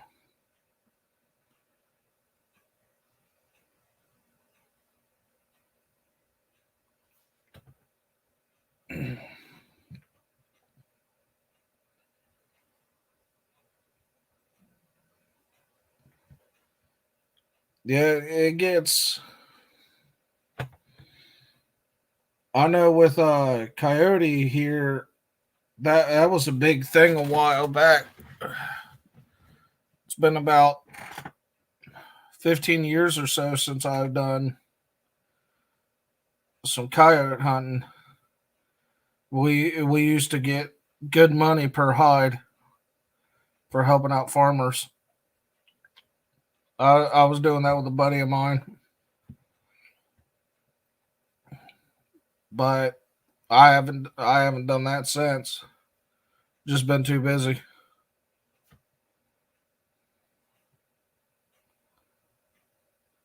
Oh, you're down in Jackson County. Okay. I'm around the Central Ohio area. So then I work in Marion County.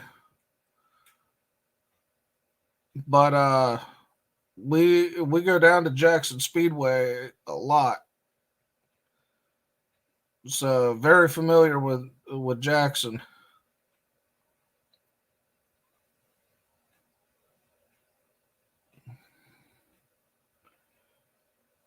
Then I grew up like around the Chillicothe area.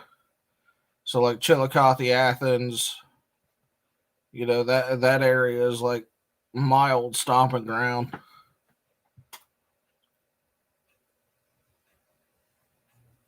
The foothills.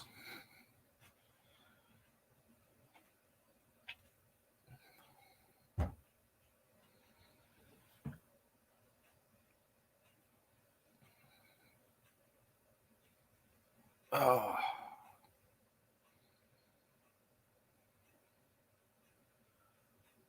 So yeah,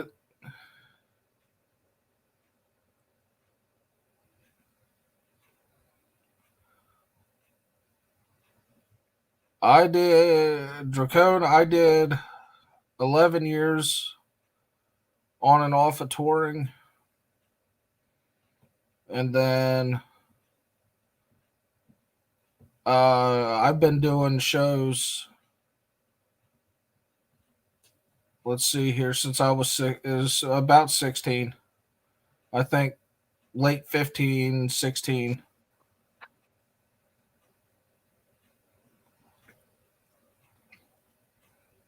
And then it's been nonstop, ever since.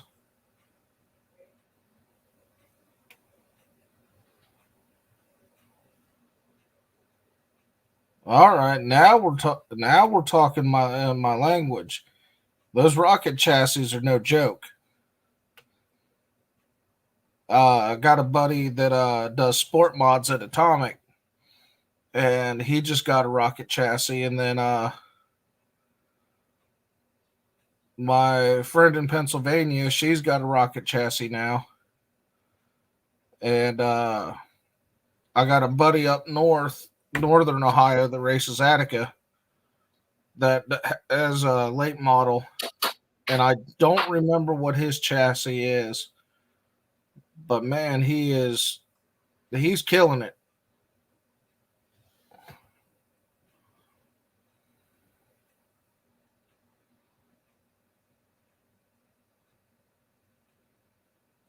No, I'm not. I'm not on in an E-mod, but when I go down to Jackson, I'm usually with a bunch of buddies. You know, you'll probably find me in the pits. Just underneath of a car or something. That's usually the way that it goes. If it's not Jackson, it's Atomic. So when I'm doing dirt, if it's asphalt, I'm at Shady Bowl and DeGraff. So unless we're traveling, so I mean I'm all over Ohio.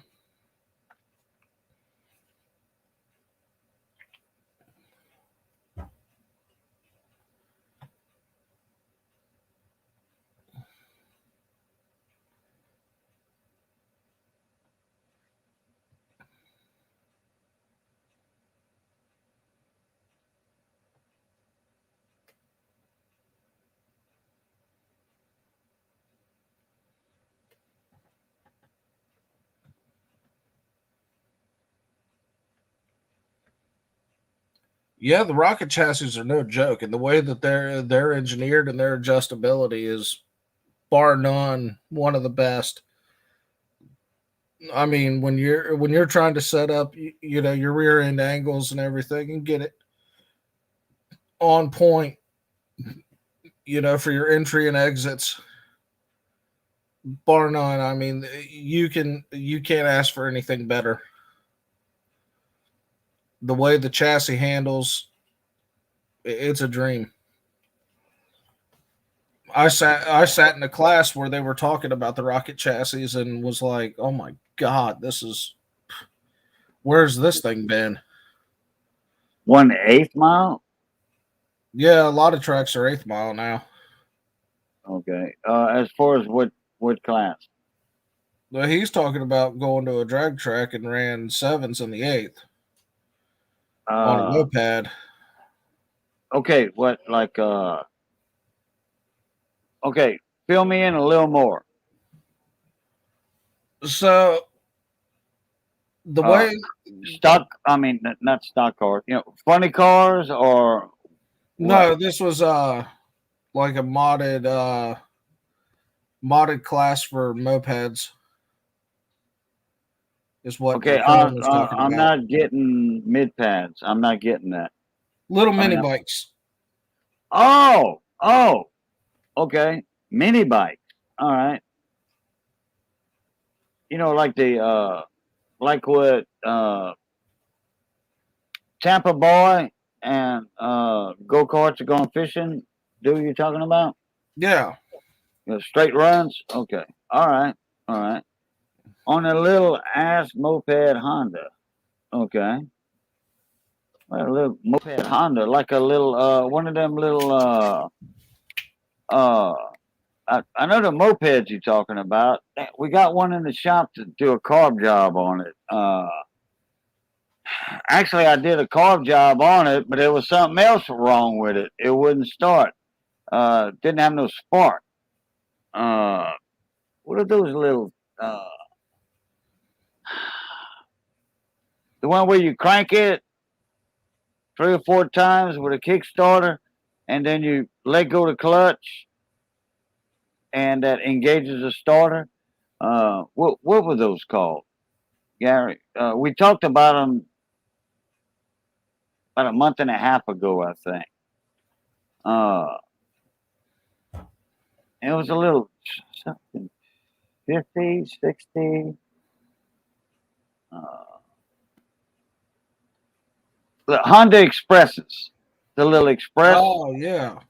Okay, remember those from Yeah. back in 70s? I think they were a 50 Express. It was a moped, that's what it was. And you had a little Kickstarter on it.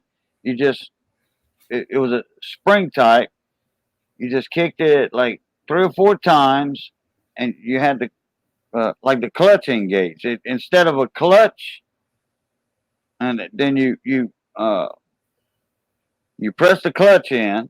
It wasn't a clutch actually for the transmission because you just went, you just gave it the gas. Uh, you you press the lever, and that would start the engine. Oh yeah. Express, Honda Express. I want to say it was a Honda. I'm not sure. 50. They're little mopeds in the shop. We got to figure out why it's not getting fired. And the guy's not in a hurry for it. So, and it's so Johnny's been so busy. He's like, I ain't got time for this crap. you know.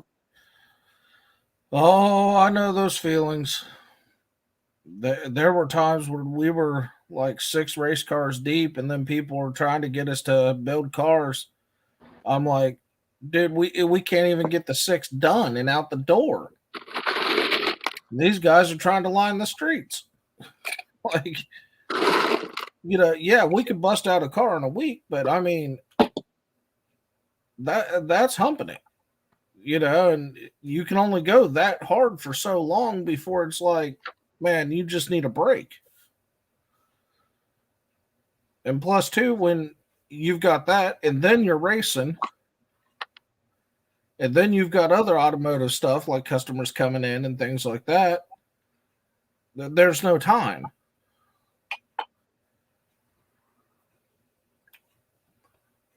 Okay, so is that the cone? Is that the one I described earlier? Is that the one you were talking about earlier? On a little ass moped Honda?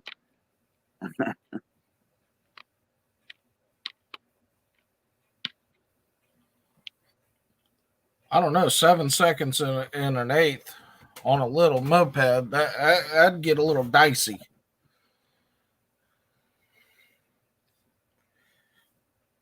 I mean, I wouldn't mind running like a XR 250R Honda. You know, see how fast I can go in the eighth of a mile. Now that would be a little bit decent. Yeah, buyer. Anybody that I know that races dirt, the second that they can come up with enough money to get a rocket chassis, they're all over it. And the little Maytag washing machines on them. Bar none. Yes, you are right. The cage design on those things. And then if you put in a nice seat, a nice full containment seat, you know, like Kirky or trying to think of some of the other ones. I know we trust Kirky, but dude, you're safe. Okay, it is. Yeah, the Honda Express NC50. NC50. That's the moped I was talking about that we got in the shop. Okay. Honda Express NC50. You know, it was a moped, and oh yeah, like I was saying, you had a little spring type starter on it. You couldn't do it. You couldn't overdo it. You know, freaking pop the spring, and then you pulled in like on a clutch on a motorcycle. Okay, when you want to pull in the clutch to shift gears on a racing bike or whatever, or a street bike, all you did was, it wasn't a clutch. You just pulled in on it, and it released the spring, and that started, you know, turned the engine over. Yeah. On that NC. Yeah. We need to get that. We need to get that out of the damn way. That's in the way too. That's one of the little things that we barely had room for, that we have to make room for. Oh, you all got that problem as well, trying to find room for stuff. Well, yeah. Oh, you wasn't in here when I was showing that little shop tour earlier? Yeah. Okay, yeah. And there wasn't no room in the shop then. And for some reason, there's all kind of other stuff in the shop now. Oh yeah, I know that feeling. If somebody wants to come over and help us out, rearranging the shop, you know, getting the shop organized, we're gonna build some transom racks for all them outboard motors in there. If anybody wants to come help us out picking up outboard motors and putting them on the racks, on them racks, and cleaning the shop up, free gumbo, shrimp and crab gumbo, free beef roast, free all you can eat, whatever you want. Oh, if y'all drink beer, we'll buy a keg of beer. A keg of beer, and you can drink while you're working. If anybody wants to come down and donate their labor, we'll buy a keg of beer and supply all the beer and food, all the beer you can drink, all the food you want to eat. Yeah, for about 2 days of work. That's not a bad deal. No, that's not. But that's for somebody that's close to us, though. You know, I mean, I don't expect nobody to drive 20 hours to get over here, unless y'all just want to get y'all bus down here, you know, and explore Cajun country. Why wouldn't you? It's beautiful down there. Yeah. You know, like Virginia. Hey, I went to Tennessee one time, up in Dayton, Tennessee, which Mhm. is 40 miles northeast of Chattanooga, Mississippi, up in the mountains and stuff. Oh man, oh, that's beautiful country over there. It is.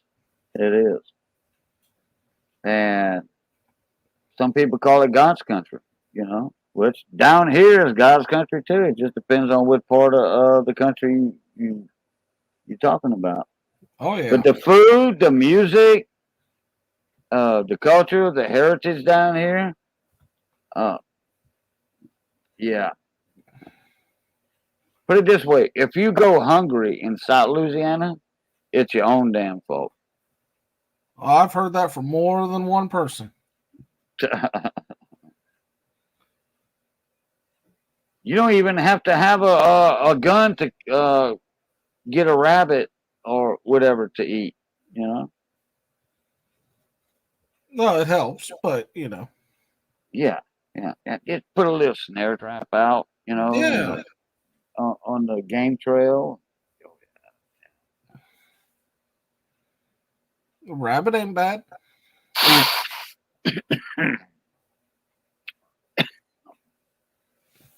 Oh, I love rabbit.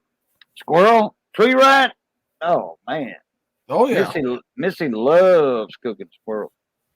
Oh yeah. I love squirrel.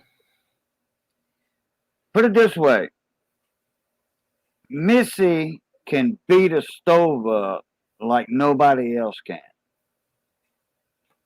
Oh, I've seen some of the dishes that you all have, and I'm like, man, mouth watering. Yeah, it makes you want to eat your phone, huh? Mm-hmm. Yeah.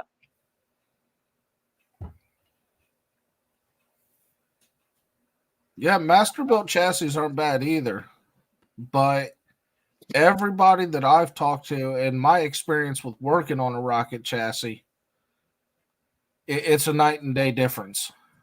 I mean, it really is. So Okay, fill me in on the rocket chassis and enlighten me. Put it that way. okay. So most car chassis are designed in such a way that basically you have to modify it to fit your class in some way, shape, or form. And then certain companies like to cut corners or they don't add things that you would really need for that specific class. So if you're buying like an E-mod chassis or something like that, you might not have the exact adjustability in that chassis to get the maximum, effectiveness out of your car. With the Okay, rocket, but what kind of car chassis you talking about? these are custom built. These are Oh, okay. yeah. I was thinking so. That's why I Yeah, posed so that the rocket question. chassis, not only does it have a cage like no other, the design of it allows for total adjustability because you can put on like your adjustable shocks. You don't have to like think about things like you would if you're trying to modify one to fit your class. These things right out the gate, just it's like bolt on and go. Okay. They're a dream. And it's not like I'm a fanboy of them either. It's just they are well worth the money. And I'm not familiar with that at all. Tube Yeah, chassis so with a front clip. yeah, Okay, they are 100% legit. okay. Now, what are we talking about? Dirt track Oh yeah, cars? dirt track. Okay. All right. Give me an example. Okay. So let's say, for instance, I think the best way to describe it would be, let's say that you got a zero turn. Okay. An average, name your brand, zero turn, right? Zero turn. No. Okay, I was gonna say Yeah. zero turn mower. Okay, all right. The rocket chassis would be where you could float the deck infinite amount, either direction, up, down, side to side. You can adjust the ride height. You can adjust the way the front pitch is to get a nice cutter, the back of the deck. You can adjust it for the weight of the actual rider. So those things, and it's safer than anything else out there. Just the So- way it's designed out the gate. Okay, so what class of racing are we talking about? Car racing or mower racing? Car racing. Oh, okay, all right. But that would be about the way the describe it in terms of, yeah, you have like a run of the day, every day, zero turn versus this one that you could pretty much set up for any job application known to man out the gate. Okay, all right. Right So there. you Oh, pick one. whoa! Boom, boom, boom. William I is in the house. How you doing, Hello, William Will. I? Welcome back. All right. So what would I Google if I would Google that? Rocket chassis. Rocket chassis, Yep. chassis. Yep. CHASSI. S. Okay. All right. Rocket chassis.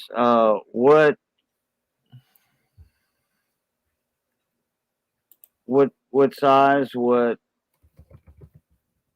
Okay. All right. You know how to share your screen?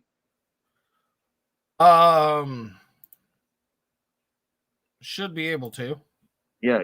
Well, I mean, you know how to do it, right? Yeah, just hit the share button. Okay. Yeah. Okay. Yeah. Show me what y'all talking about. William, William, I want to thank you again for reminding me about the lawnmower lady, Stella, about her last week. We got her over 1,000.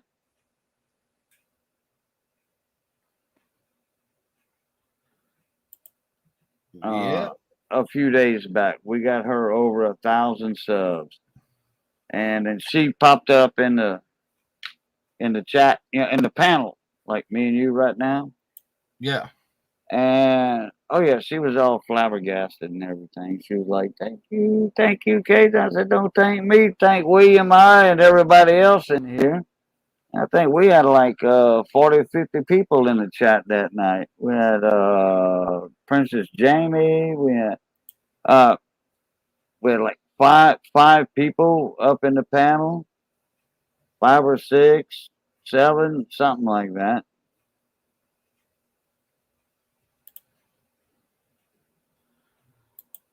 Oh.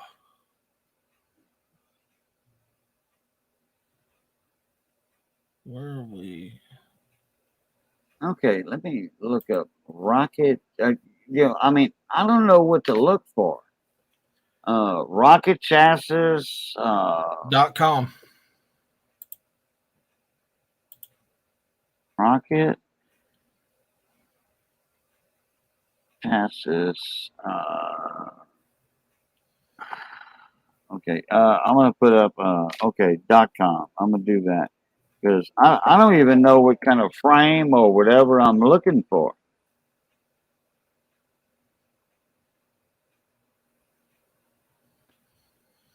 They I they don't they even make know what. they make for all different classes. They're well known for their late model chassis.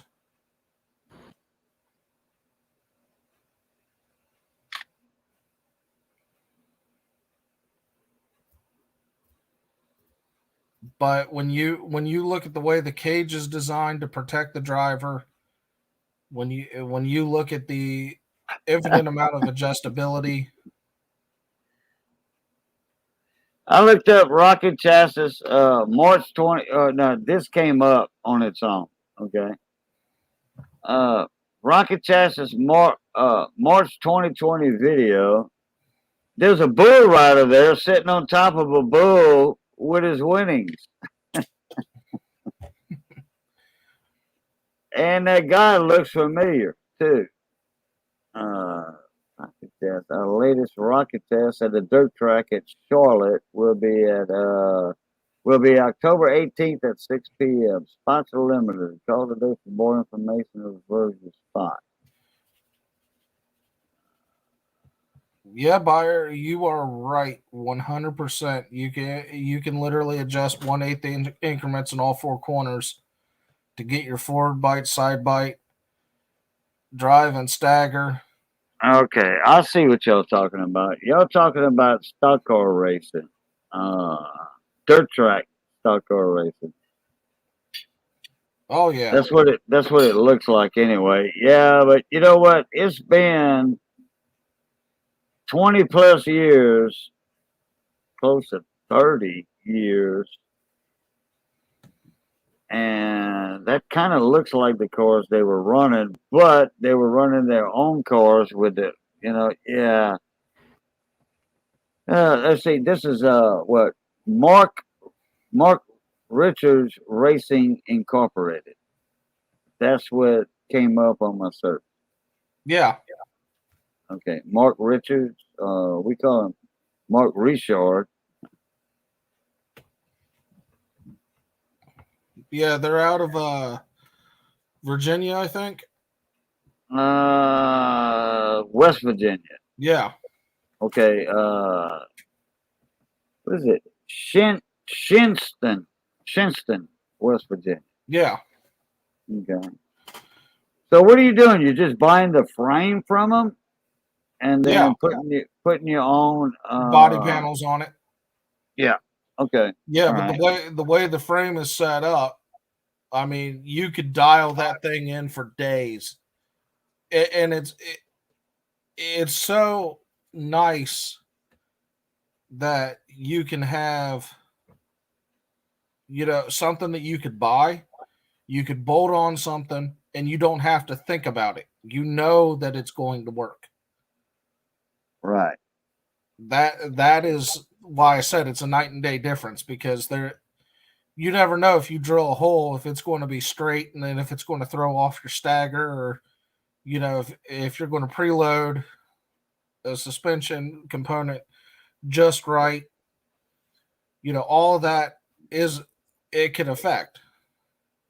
Yeah. These Yeah. guys take all that guesswork out for you. I see what y'all talking about now. Yeah, I mean they are nice. They are Yeah. pricey. Everybody's trying to explain to me or to somebody else, and I wasn't. I was looking up the stuff. I wasn't paying attention to chat. Tube chassis with the front clip. I saw that. Let's see. Dirt late model chassis. Okay, late model. Well, I tell you what, everything's changed since my racing days.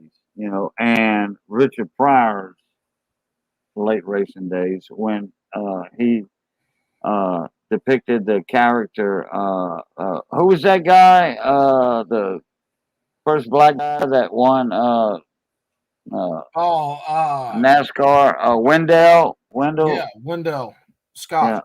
Wendell Scott. Yeah. And Byron Boy said you can literally adjust it 1/8 increments at all four corners for forward bite, and then side bite, and drive and stagger, and it's still adjustable 4-link rear end with 10 inches of adjustment up or down. William I says I like watching the super lates on dirt. Yeah. And Bob Boris, but I run a rocket E-mod chassis Cajun, sort of like a late model dirt. But I can swap from dirt to blacktop. Oh, okay. Yeah, yeah.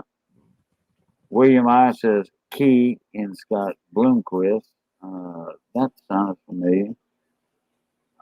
Bob Boris, yeah, they're popular chances as late models and E-mod. Bloomquist. Look at World of Outlaws model dirt. Oh yeah, well, buddy of mine that's from my hometown, Eunice, Louisiana, Mr. Johnson, got killed. You know, sprint cars. Mm-hmm.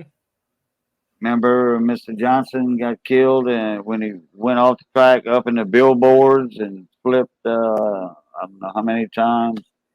It's from right down here in Eunice. You should have seen the funeral procession. When they got to the graveyard, the cemetery, people were still leaving the funeral home. And it was 4 miles down the road. Yep. The graveyard, 4 miles down the road.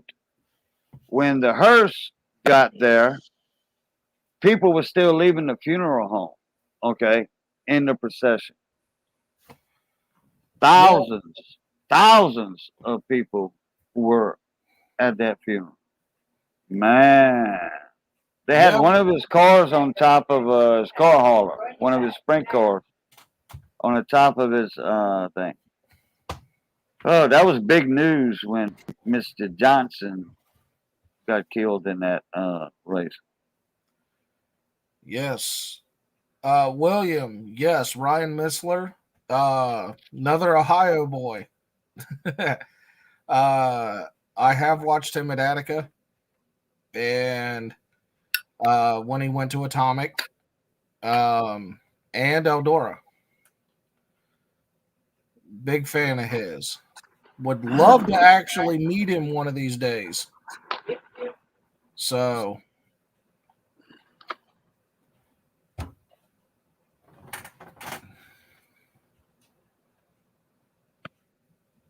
there's a bunch of guys that I'd like to get a chance to meet, but we don't get that much time in the pits to socialize that much, especially when it comes to dirt. I'll be right back. I gotta go check on the food. All right. Oh, Do you? food. I was wondering when that was gonna come up. Yep. See, y'all had to mention Barbie Girl, and here comes Juan.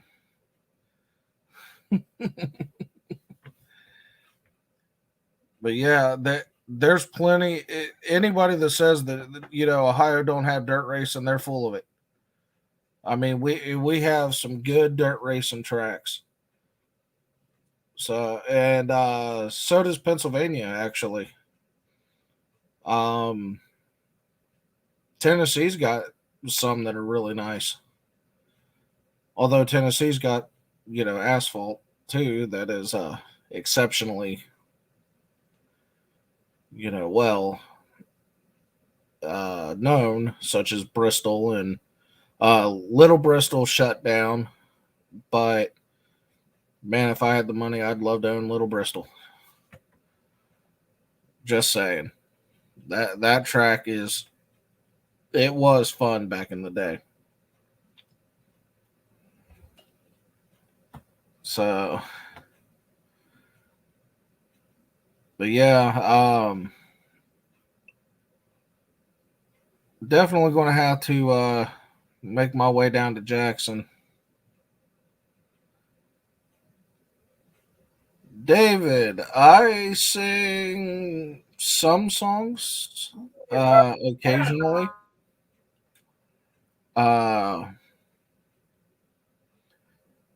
When it's a gig. I haven't done one of those in a while. Usually I'm behind the kit or doing a little guitar. So, yeah. William, yes, the World 100 is definitely one that I like at Eldora. I also like the what was that race? The Four Crown. Went to that a couple of years. In fact, I took my kids to it one year, and man, they had a blast. We were following Michael Sweet, his hauler down 70 after the races. It was really cool. So, and they love they really love the sprints. Sometimes the late models, but they really get a kick out of the sprints.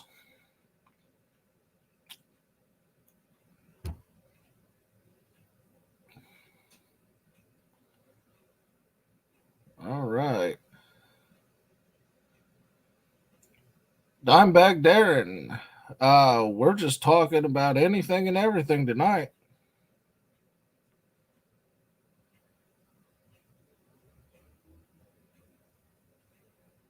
Oh crap! I'm talking and my mic's muted. Dimebag Dan Low, what's going on, mon ami? William I. Check your email. William, Atomic Speedway is also in Chillicothe, Ohio. So used to be KC Raceway.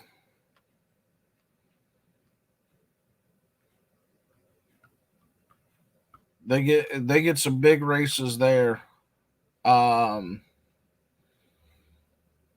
decent payouts.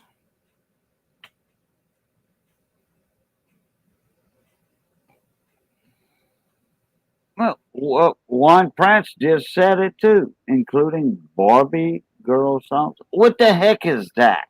I seen that earlier in Brandon's stream. I mean, Mater's live stream when Brandon was out there, and I see it now. What's what's uh what's Barbie girl song? What the heck is all that? It's just kind of like a uh Gen Wire or Gen B type deal. I can't keep up with. I know what Gen X is. Okay, that was Gen X. I think was after the baby boomers because I'm a baby boomer. Okay, my when I was born. Okay, I'm a baby boomer. I'm the last year that. Okay, when I was born in 1964, I'm the last year of the boomers, baby boomers. That was from like World War II when all the daddies came home and all that, and then all the kids were born. Yeah, okay. Yeah. So anyway, uh, and then Gen X, Johnny Cash had an album called Generation X, not Gen X, but Generation X, and that was for the people that were like born in the '70s, country album. But all this Gen Y, Gen Z, uh, and all this other stuff, I'm really not getting that. I don't know what years those from or whatever. I just know that their music is too funky. Not funky, because me and you, Gary, kind of listen to funk music, funk, whatever. Well, looky here. There's Mr. William. What's up, Hey, Monty? how's it going? Pretty good. I can't complain except for a busted hot water heater. Okay, I'm not saying that right. Somebody corrected me a couple nights ago. They says, okay, let's see how it goes. We always say down here in South Louisiana, Uh-huh. anywhere, I got a hot water heater. Okay, well, Yeah. that's what we call it. That's what I call it. That's what you call it too? Hot Yeah, water heater, yeah. hot water Some heater. Yeah. people say it's not a hot water heater. How you going to heat hot water up? That was the question. It was kind of an oxymoron thing, you know. Yeah. That's why Oh, I call bless you. Bless you. it hot water heater. That's what I call it. Thank you. Yeah. Well, it'd be naturally a water heater. Yeah, a water heater. That's what I call it. I just call it a hot water heater. Yeah. Yeah, you talk about that Yeah, rocket. boy. I've been a dirt fan for a long time. A dirt track racing. Have you ever heard of Cherokee Speedway in South Carolina in Gaffney? I haven't. No. I've been there many times, and I'd like to go to Eldora and Atomic and Dixie and the dirt tracks. That's Dixie's in Georgia. That's one of the big ones, and Eldora's and Rossburg, Ohio, and Atomic, I think, is in Tennessee somewhere. I can't think of what part of Tennessee, but All right. The ones I know of are we got Capitol Raceway over here. It's a quarter-mile track. You know, for the drag cars and funny cars and stuff. And I think they have a little oval track there too. Somebody said they have an oval track there or something.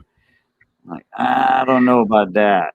But anyway, and then they got Baton Rouge Raceway, which is a dirt track, oval track. And there's another track for sprint cars and sprint karts in Baton Rouge.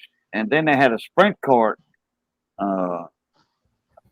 track in Abbeville, south of Abbeville, in Boston, which is by Henry, Louisiana. Boston spell Boston, so we just say Boston in French. Boston. And then they have like I said, Capitol Raceway. That's in between me and Baton Rouge. That's in Irwinville. And then there's Baton Rouge. There's two in Baton Rouge. And then there's Pike County, Mississippi. We just call it Pike County Raceway. I think the real name is Magnolia Raceway. Right. You know where okay, when you go, what happened, baby?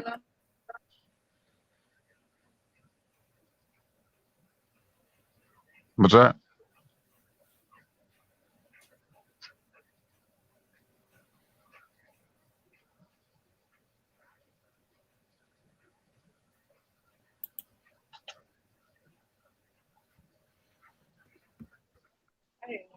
So anyway, the one in Mississippi, when you go north of Kentwood, Louisiana, on Interstate 55, Kentwood is where that girl singer, girl pop singer, Britney Spears. Yeah. Britney Spears. She's from Kentwood, Louisiana.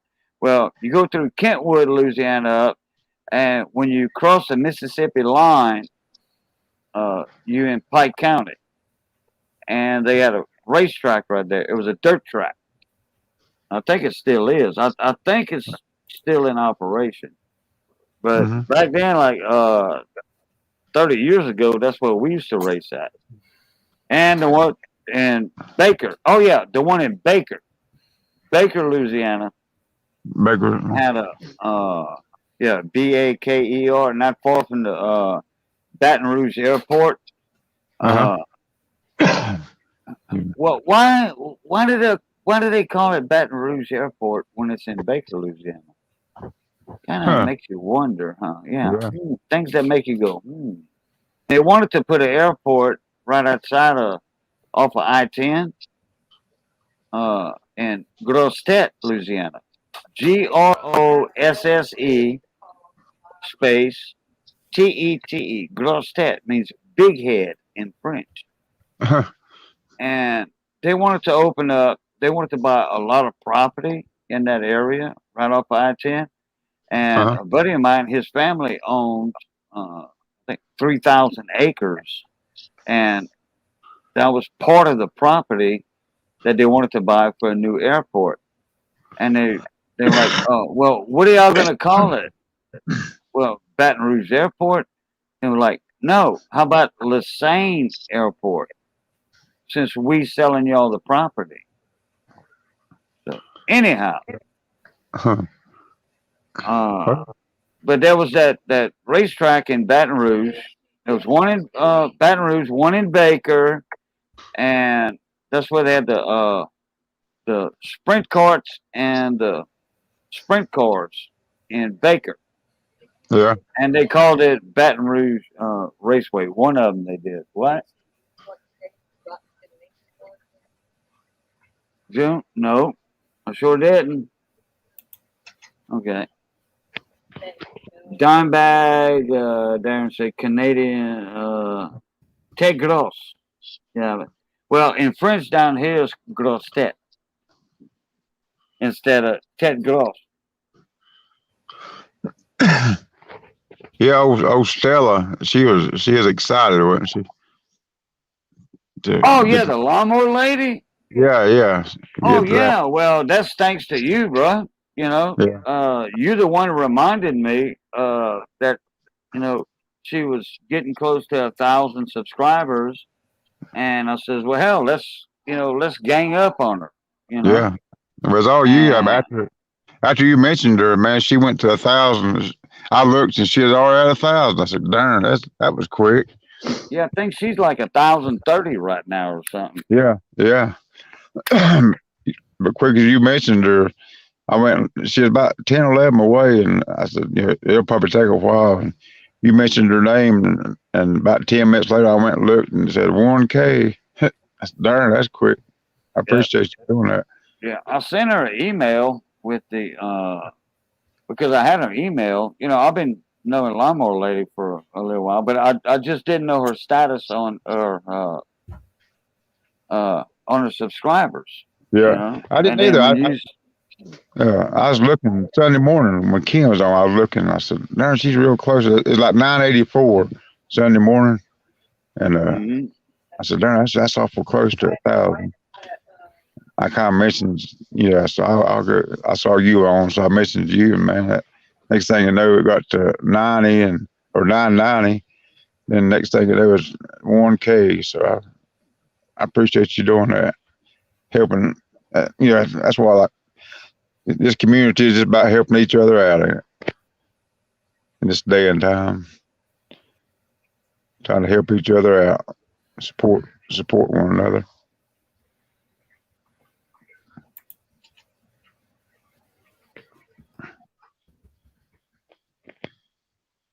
Yeah, I ain't never met you. What's your red?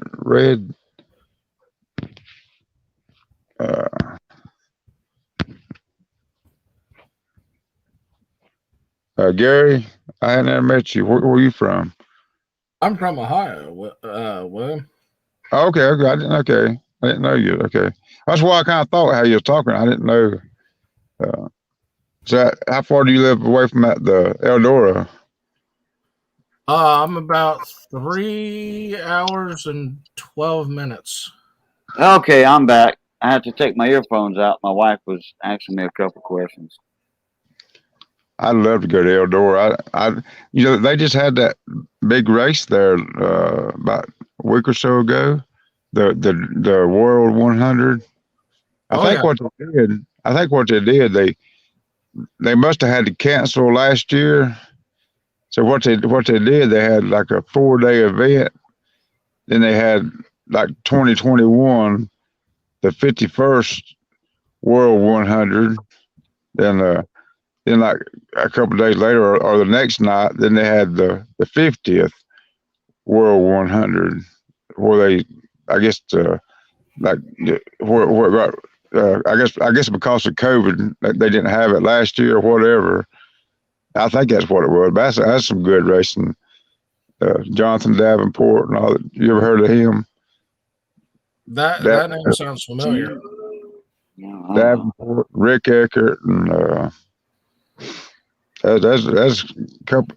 I hadn't kept up with it really in about 2 or 3 years, but Scott Bloomquist, I know you know him. Oh yeah. He's probably one of the. He's kind of like the Dale Earnhardt of dirt track racing. He's won. I forget how many he's won.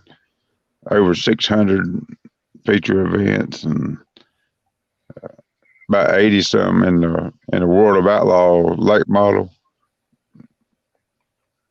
See that they have. I guess y'all know it. They have. What's different divisions like Southern All Star. They go all over the country racing, and what is it? Southern All Star, and there's 2 or 3. Then it's called the WOO, WO, World of Outlaw Late Model. And to me, that's about the top division. They go all over the country. I said the world, all over the country, racing. Well, I think probably the southeast, or anywhere from New York to Ohio, Pennsylvania, Florida, Georgia, and I ain't sure how far west they go, but I like watching them when I can. I didn't mean to blabber on so much.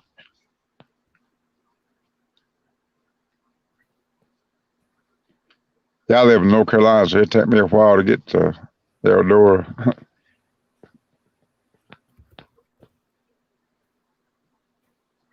Okay, Baton Rouge Raceway. I just looked it up. I'm just looking at it on the map right now. I'll give you all the info on it in a minute.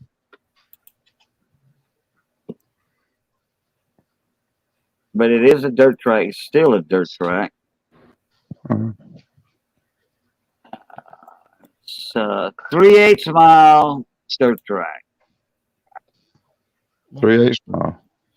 Yeah, and I tell you what, there is. It looks like from the satellite view, there's a lot of sand on it, which naturally that ground over there is going to be sandy in that part of the southeast Louisiana. Let me go back to this.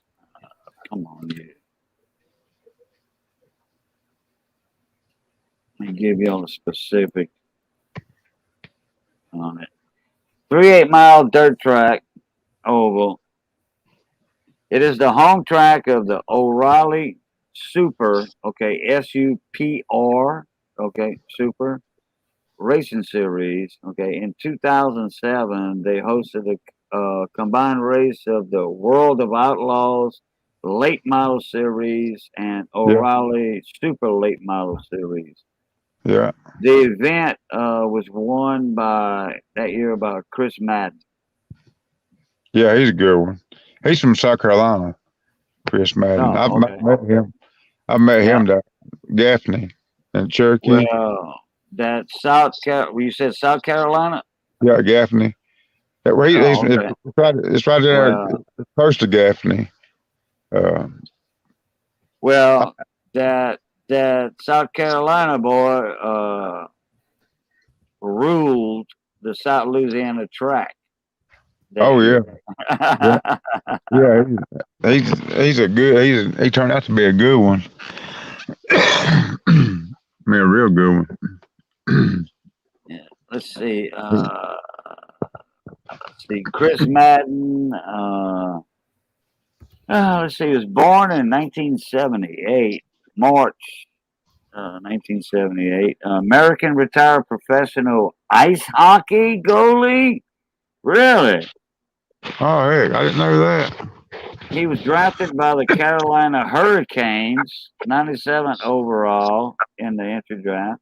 But before turning pro, Madden played for the whatever the hell that is, Guelph, Guelph Storm of the Ontario Hockey League, where he won the Hap Menace Memorial Trophy as the goalkeeper and all that.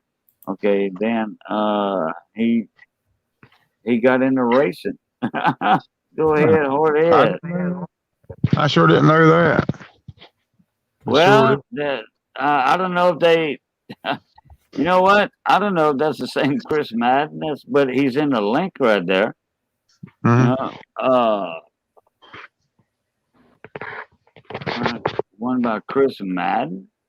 Okay. Well, hey, apparently he was a ice hockey superstar before he turned a race driver. Huh. Well, I didn't know that. I sure didn't know that. I Now, didn't either. I just, I mean, I didn't even know the man before I just looked him up. Yeah. But that's what the link, American Retired Professional Ice Hockey Goat. All right. So anyway, apparently he went to race car driver because Yeah. it's the same guy. South Carolina and all that. Oh, yeah. Damn, Yeah. imagine that. Yeah. I sure didn't know that. I I kind didn't of, either, but that's what Wikipedia is showing me. yeah.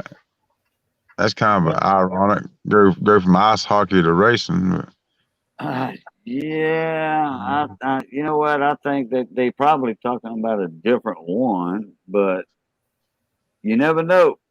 yeah, well, I know. You never know. But hey, that's a nice little track right there. I've been to it already.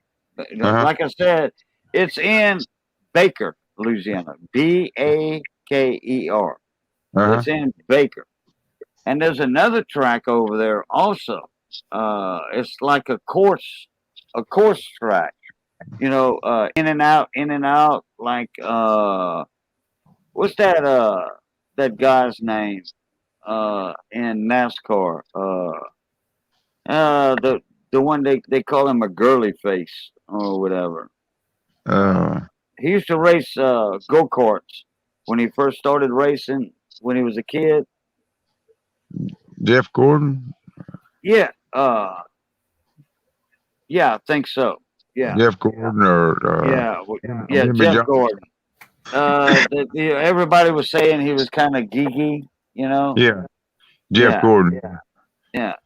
Everybody Yeah. was saying he was geeky and all, but he was married to one of the most beautiful women in the United States. But Oh, yeah. Yeah. anyway, uh, he started out in go kart racing when he was a Yeah. kid, In and then California. wherever he was from, and Yeah. then he used to race the uh, on them course Road. tracks, Yeah. road course tracks. Road Yeah, course. Yeah. Yeah. yeah. Well, they got a little road course track uh, in between Baton Rouge and Baker. I don't know if it's still there or not, still active. Huh. It was a I bet. dirt track, and they ran go karts, the sprint carts, and the bigger cars on the course track. Oh, But heck. there's two of them in the Baton Rouge area. But the one I was talking about, where we was just talking about that guy, that hockey player, that's Mm-hmm. in Baker, and they call it Baton Rouge Raceway. Yeah. Huh. I like to go sometime. That's a popular 3/8 is a popular size of track because Gaffney Cherokee Speedway it used to be a half a mile, which I liked it when it was half a mile. Them super late balls they could open it up, but Right. you actually see better racing, closer racing when it's the 3/8. When it's a half a mile, if you got a car, it's good, man. He can go off and leave. You don't see no racing. It's just follow the leader. But that 3/8, because you see some better racing. Oh yeah, the shorter tracks, more action. Yeah, more action, and that's what I like. I'd rather watch dirt as asphalt. I Okay, let's see. Okay, I'm at Pike County now. After many years of closing, we are. Oh shit! Who owns Pike County now? Brian DeRoche. Track owner Brian DeRoche and promoter Jason Jackson say that the reopening of the track is a project 2 years in the making.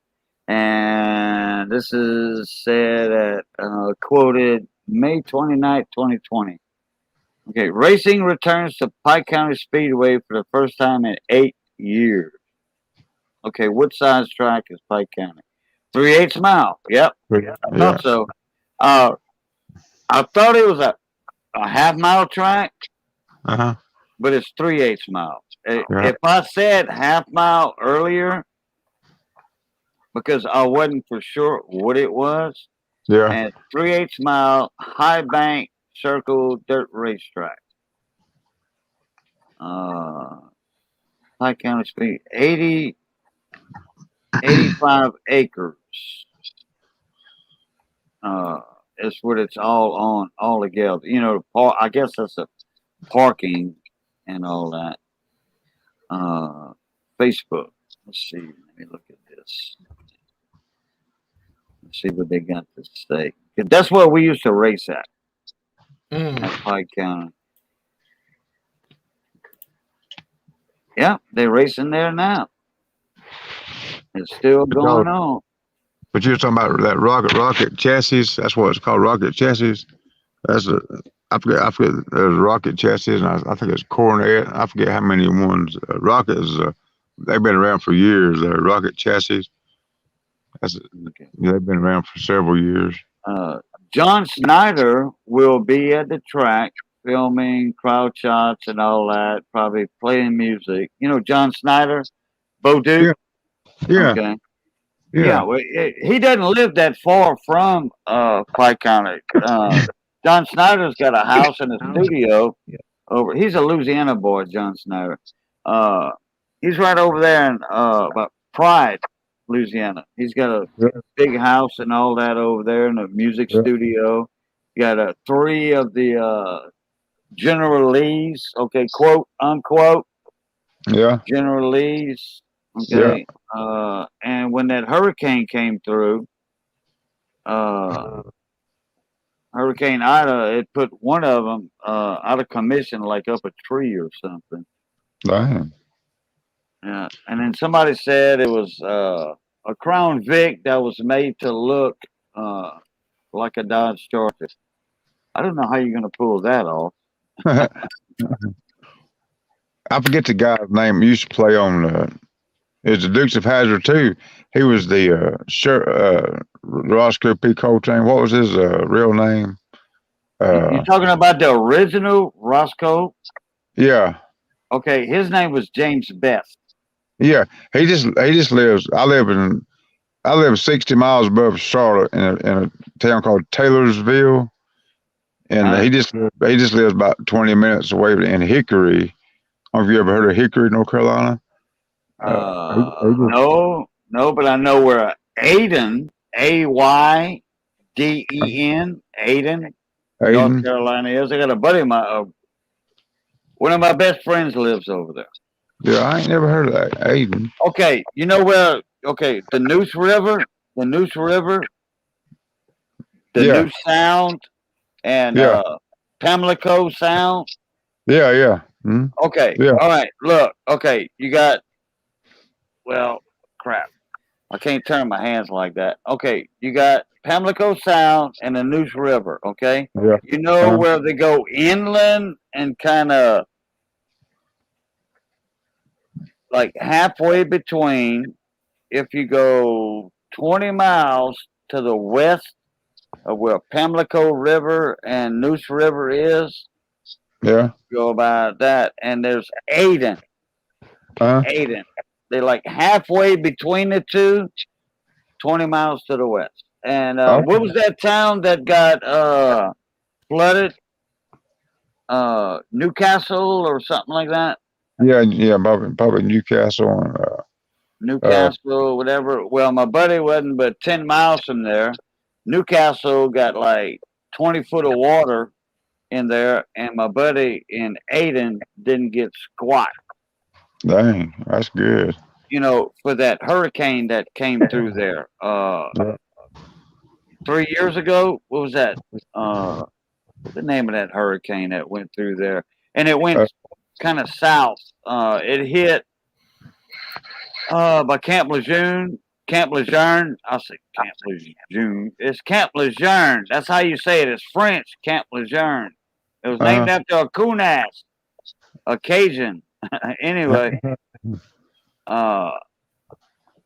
when that hurricane was heading straight there, and it took a turn to the south a little bit, and went on the border of North Carolina and South Carolina, and then it went straight west and then hooked up.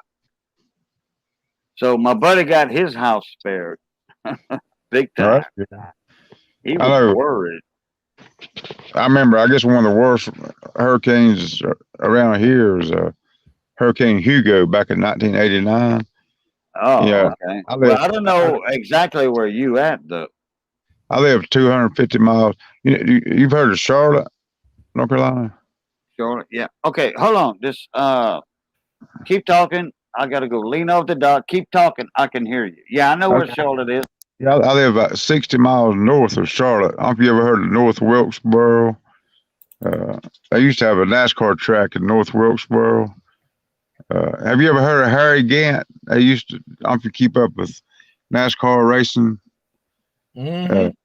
He is a NASCAR driver, Harry Gant. Well, he was my neighbor growing up. Harry lives right across the road from me in Taylorsville. Most people ask me, where you live at? I said, Taylorsville, North Carolina.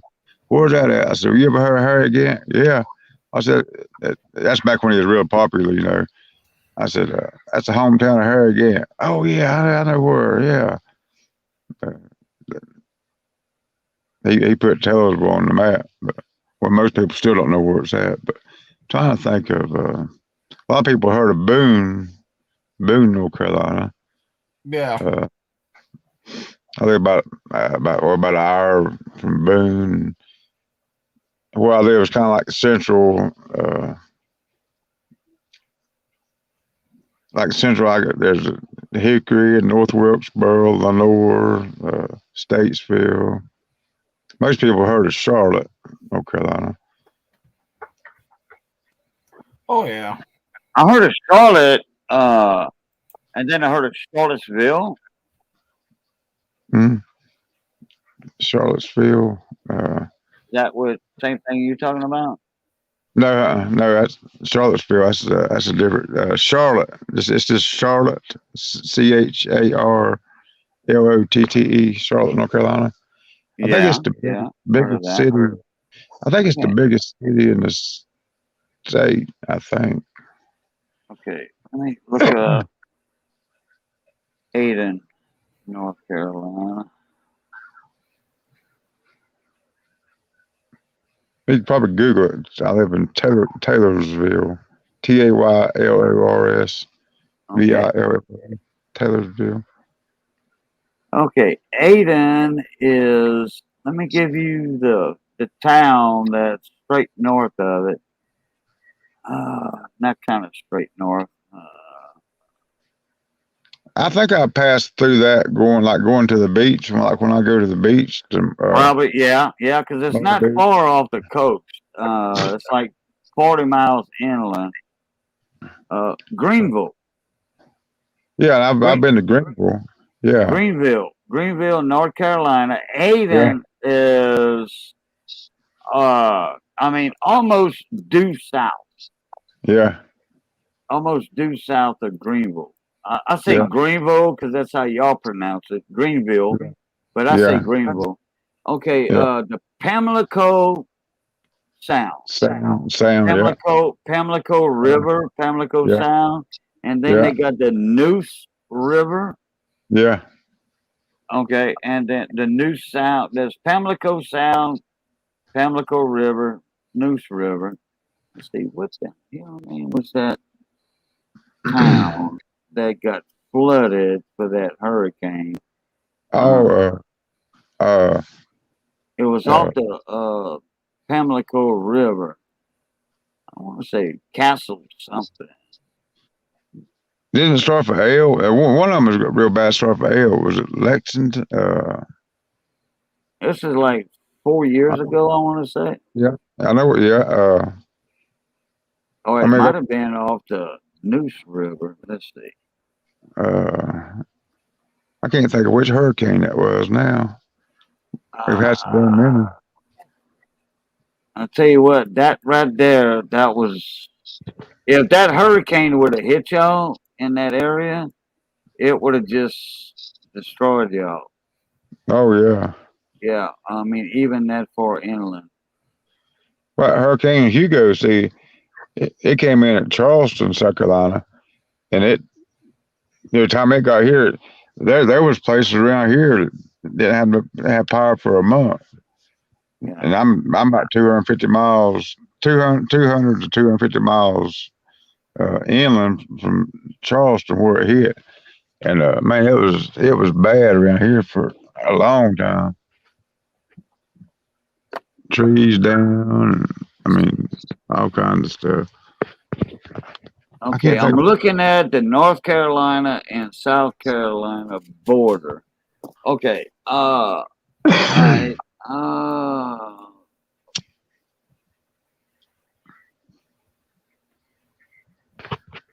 All right, the eye of that hurricane. I don't know if that was, no, it wasn't Michael. It was the hurricane before Hurricane Michael. When Hurricane Michael came up through Florida. Yeah. Panama City Beach, Little Mexico Beach, Florida, Yeah. and wiped out the panhandle of Florida. Okay. Hurricane Michael did more damage to that area where my buddy's at than the hurricane 2 months before that one. Dang. Yeah. Okay. Greenville, I mean, Aden, if you look like this, okay, but let me look at myself here. Okay. Where the Pamlico River and the Neuse River go in, Yeah. inland. Yeah. Okay. Aden is like straight in between those two, about 30 miles to the west. Okay. I think I've been through Aden, or I know I've seen that sign many times, like going to the beach.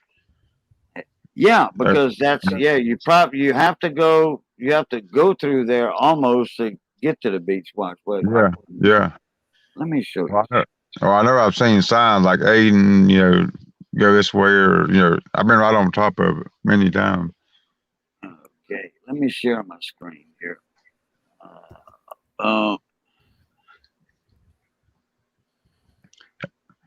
Have you ever heard of Myrtle Beach? Myrtle Beach? Oh yeah, yeah. I was invited over there quite a few times. Buddy of mine had a buddy of mine.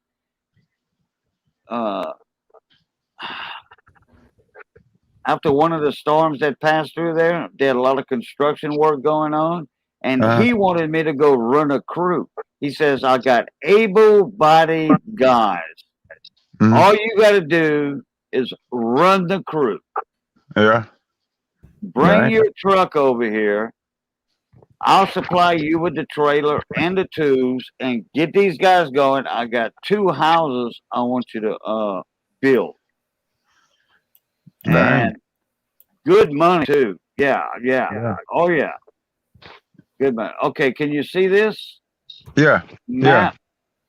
Yeah. Okay, let me do this. Let me blow it up.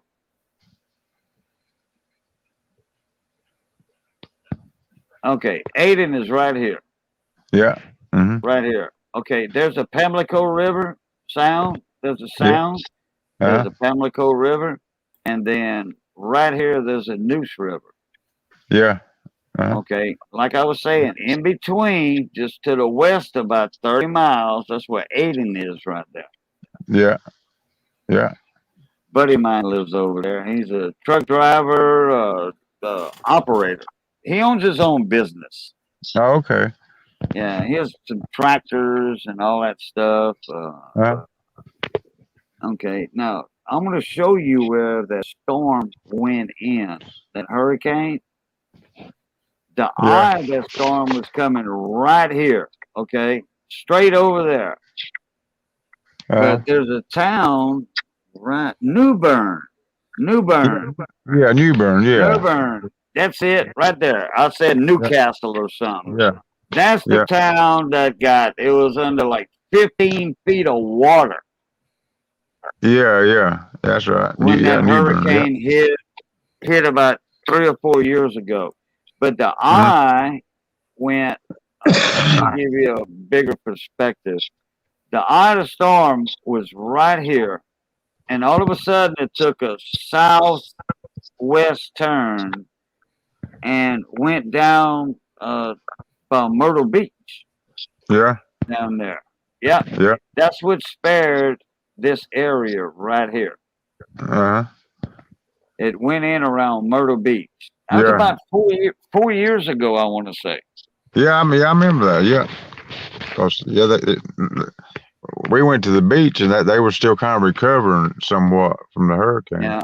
And what the eye did, where my little arrow is moving that much, that hurricane went in here, down here by the line, and then it hovered around over here by Charlotte, and then it went up right here like this, and it came up and knocked the hell out of Washington, D.C. and all that with a lot of rain.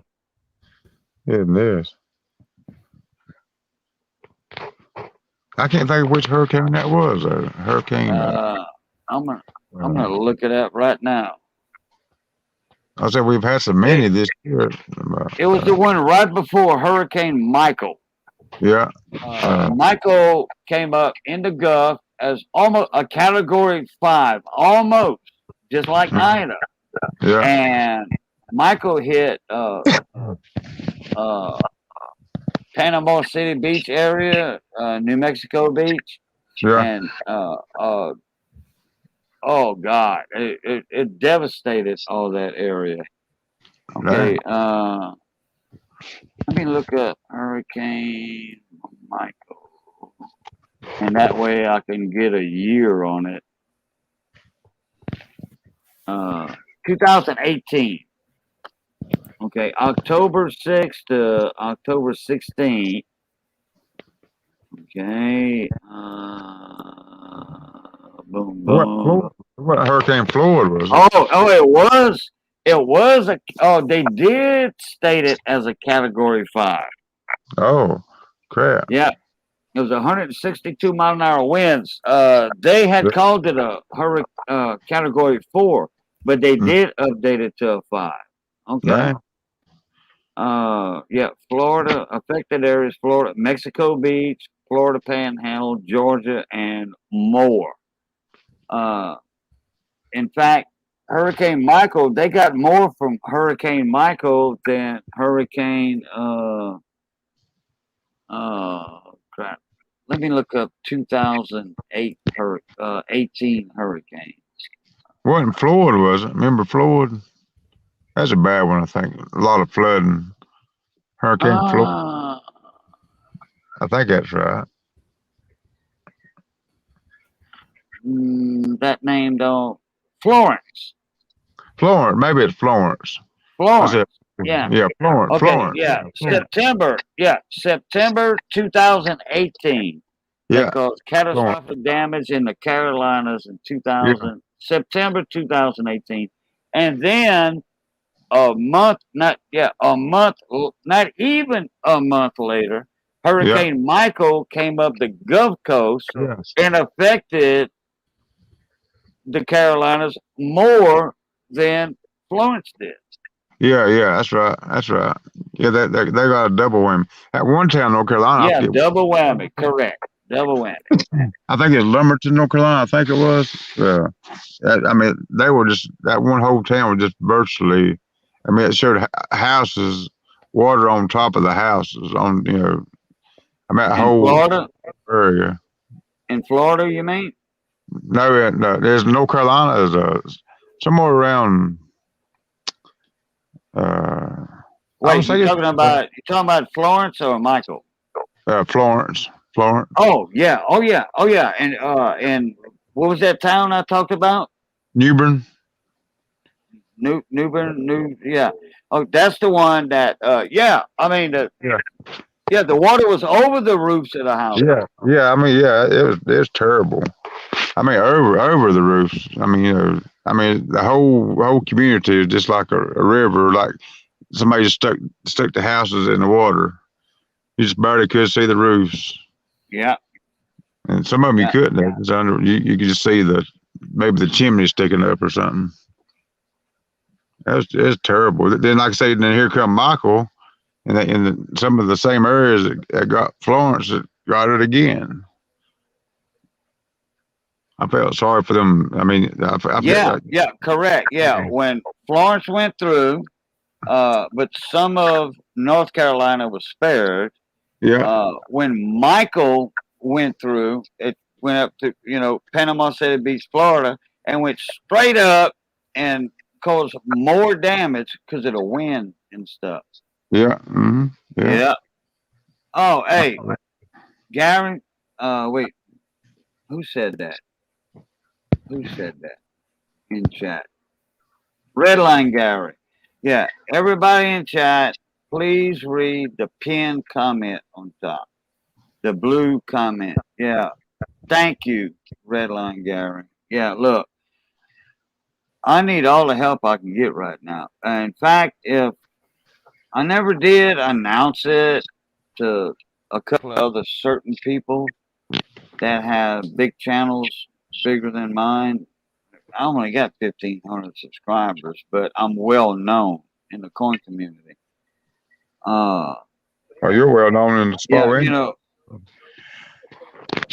Well, I've been, yeah. Well, yeah, I've been known in there too.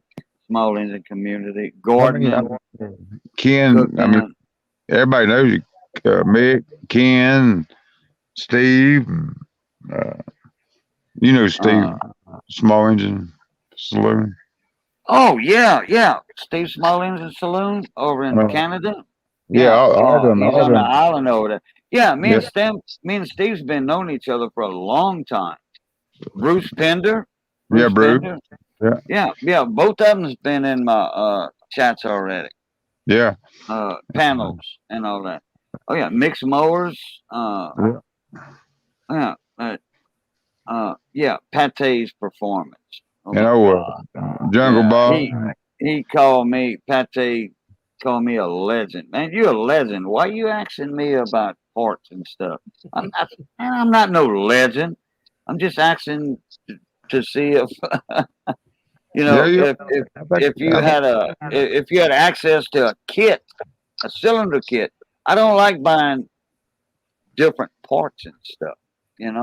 I want a kit, a whole Yeah, kit I know, for yeah, top end, a yeah, whole yeah, top end overhaul kit. yeah. I want a kit. I don't like Gasket. buying that. And I was just asking him if he had access to a site for the kit.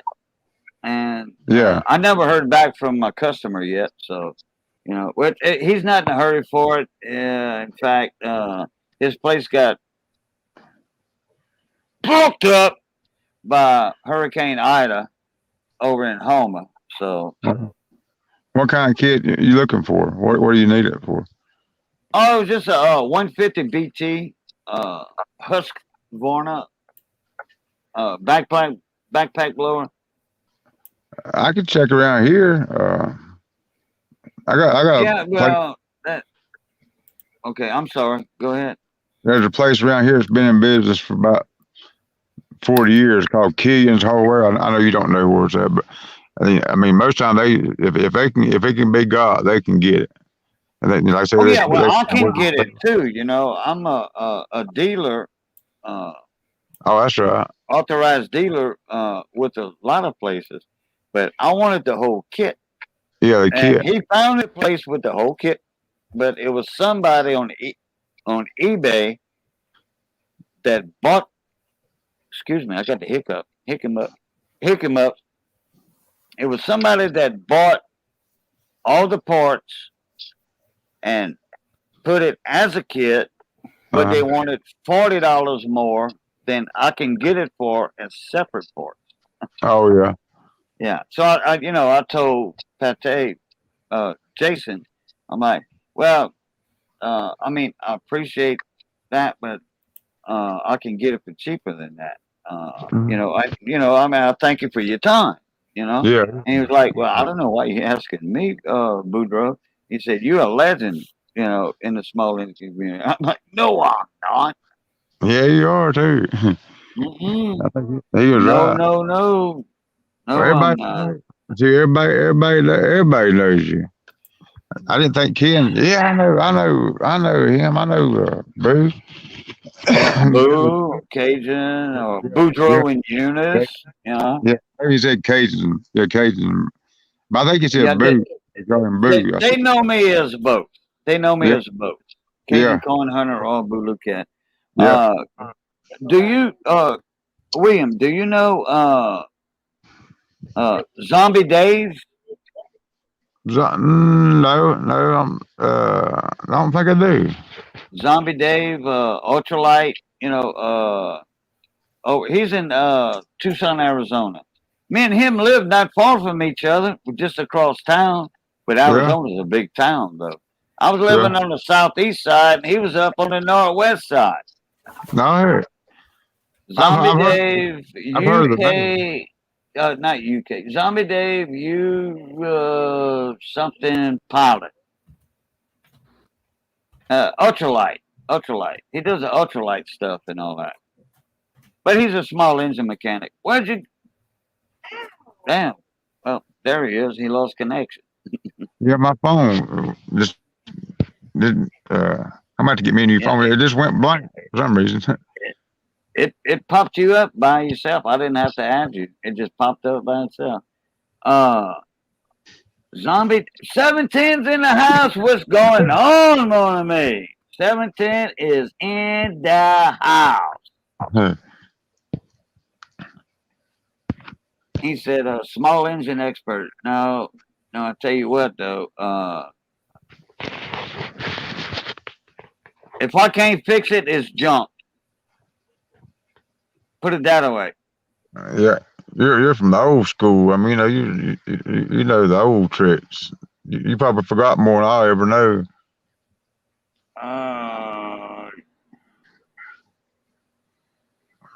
No, but I know a lot. Yeah. Yeah, Boy said, howdy, 710. I didn't see you slip in on us. Mm-hmm. I didn't see him slip in either until he made that second comment. Huh.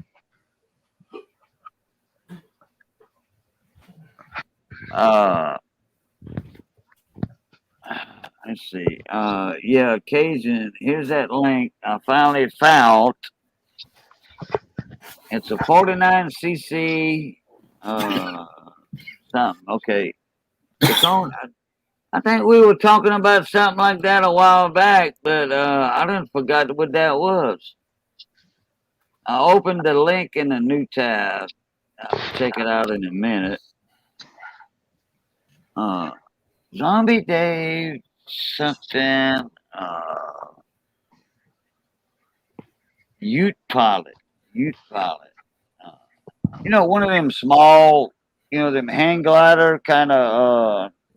Not a hang glider. Ultralight. It's got a damn ultralight. That's it. Yeah. Ultralight. Yeah. Yeah. He's over in he works on a lot of two-stroke stuff. Okay. Yeah. Are you familiar with Rayleigh's small engine? Rayleigh's? T-bone, they call him Rayleigh's. R-A-I. I think I do. When you said T-bone, I think I do. Yeah. I've not been. I think you've been on YouTube. Well, I don't know how long. But I guess I've known probably about 6 months now. Rayleigh's. He's got a pretty good channel. Rayleigh's. R-A-I-L-E-Y-S. Small engine. T-bone. Who's been on YouTube for only 6 months? I think. I mean, I've been knowing about Rayleigh's small engine Yeah. repair. T-Bone. He He's wears a lot of time in his. he's been on for 6 months. Probably. He ain't been on too awful long. He's got about. Let's see how many subscribers. He ain't got 1,000 yet. So. He ain't been on. He ain't. I ain't been seeing him probably about 4, 5, 6 months, something like that. No, DNR. You know DNR.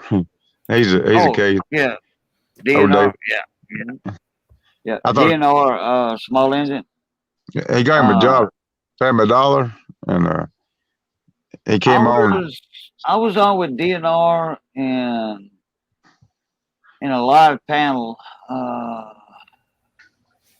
2 weeks ago. I want to say, I forget whose panel it was on. Man, I've been in so many people panels. Oh, I know. I've seen you everywhere. Ken's, and Steve's, and Mick's, and DNR, and Phil's, and Phil. Phil. He's from Washington. That Phil's. Talking about Bella's dad, aka Phil. No, it's Phil's. What was it? Phil's small engine. I know you know him. It's spelled FILLS. He spells it different. He's from Washington State. He switched over a couple months ago to Phil's Lawn Care. Used to be his, Phil's Small Engine Nation. He made a Facebook. Oh, yeah. I know who you're talking about now, Phil. That was the one that I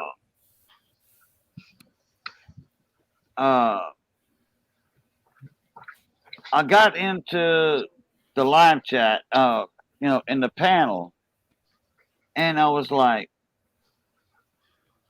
I asked him a question. I said, if it's the same one we're talking about, I said, are you affiliated with? I said, are you in with Craig Durbin? And, that's it. Oh boy, the chat blew up. Yeah. And all that. I says, are you affiliated with? Talking about like Craig Durbin, Small Engine Nation, and he was like, no, I don't know him. I'm like, well, that's the only Small Engine Nation that I know of, and me and like 50 other people are Small Engine Nation. Yeah. And then somebody said, well, yeah, well, you see, it was Twisted R Racing, which we was talking about earlier. Yeah. With Stacy, okay, and Adam. Yeah. And Nate. Okay. Yeah. Everybody, everybody that was in Small Engine Nation made a little video clip. Hi, I'm Boo Lucat, and I am Small Engine Nation. Yeah. And then Nate, and Tampa Boys, and everybody was in there. Says, hi, I'm so and so, and I am Small Engine Nation. Yeah. It was just a little. It wasn't how you call it, a club where we had a name saying Small Engine Nation, and we signed up to the club and all that. Yeah. Is that the same guy? When I brought that up, and somebody said, "Don't worry about copying the name," and he says, "No, I'm not gonna, intrude on another name, And I told the guy too. I said, "Look, hey, it's not the name of a YouTube channel. It's just that's what we call ourselves, Small Engine Nation. Yeah. And Brandon was in it. BS Small Engine. Yeah. Hi, Yeah. I'm Brandon, and I am Small Engine Nation. Yeah. Stuff like that. Yeah. So, That was him. He's kind of a young guy. He's about in his 20s. And yeah, I want to. If I think that's a guy, he's kind of my size, maybe a little skinnier. yeah. About my size, and his camera's face on to him. Yeah. Like this instead of at an angle. Yeah. Yeah. What was his name again? Phil. Phil. Yeah, Phil. Yeah. That's it, Phil. F-I-L-L. Yeah. I hadn't seen him in a while. Like I say, he went from small engine repair to what he does full time is lawn care. So his channel used to be Phil's lawn care. So he went back to lawn care. So he's still going to do some small engine repair stuff, but it's mainly he's focused now basically on lawn care besides the small engine repair. Oh, okay. Yeah, because he had me bum fumbled all that, and so I posed that question, or I said, "Are you with Craig Durbin and all that?" He's like, "Oh," and then that's when somebody said, "Yeah, Craig Durbin had." A little thing called Small Engine Nation. He said, "Well, I don't want to infringe on anybody, and all that." And everybody was like, "No, man, don't worry about that." That's him, because he said he got a bunch of slack over that because when he I came don't up. see why. I didn't give him no flack on it. Yeah. I was just posing that question because it had me, like I said, bum fumbled. Yeah. Yep. That's him. Yeah. Yeah, I know him, but I hadn't seen him in a while.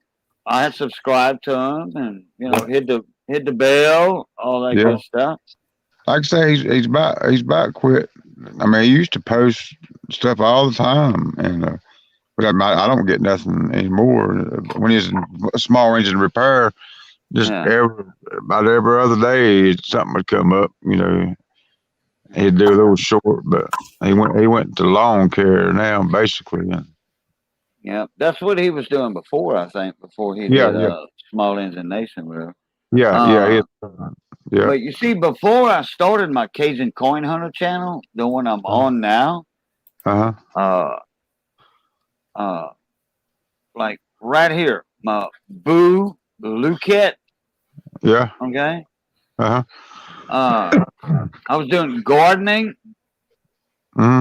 propagation, gardening, and cooking, and engine repair, and all three of those are related together. Yeah. Okay. All three of those are related. If you're going to grow a garden, you're going to have some kind of equipment. Yeah. Okay. Tiller, whatever, or tractor, this and that, which we had tractors. And I got a couple of videos of tractors in my footage, and specialized equipment, tools and stuff. And as far as for gardening, like a hook and crook hoe. Who knows what a hook and crook hoe is? It's a specialized hand tool. Yeah. I'll do another video on it later. There you go. Well, hey, I have one on my Boo Luquette channel called the Hook and Crook Hoe. I'll check it out. Wait a minute. I think it has the Hook and Crook Hoe in the title on my Boo Luquette channel. Let me see. And then I have my Master Blend where I'm in my greenhouse. I have that. Wait a minute. No, the Hook and Crow's not in that one. That's just a Master Blend fertilizer. Tomato. It's a liquid, water soluble fertilizer for tomatoes and such as. And I show how to mix it the right way and how to apply it. Uh, check it And out. then I get, my cooking videos, and then my small engine, repair tips and tricks videos. Yeah, yeah, yeah. I always like to watch like people like you that's been around to get little tips, and when you give tips and tricks, and I mean, I have the only governor replacement video for a 6-horse Briggs and Stratton engine on YouTube. Yeah. I have the only video on how to change out a governor on a 6-horse, five and a half to 7.5 horse Briggs and Stratton. L head. Okay. Yeah. Not not an overhead valve, which they're about the same anyway. But I have the only video on YouTube that concerns that issue. How many years has overhead valve been in? What, about 20 years or longer than that? How many years? What? Has the overhead valve? When did the overhead valve come in? Do you remember? You had the L head with the overhead. Yeah, the L head. Okay, I had a Briggs and Stratton dealership back in 92 to 98. Then I got out of it. I had a shop. I was a Briggs dealer back then. And then in 2000 and let's see, we in 2021. I think 7 years ago, 8 years ago, a buddy of mine came to me, wanted me to work on something for him, because he said that this guy was screwing him. I want to say that's what got me back into the small engine repair. That was 8 years ago. So do the math. But Intech, I forgot when the L head came out and the Intech overhead valve started. After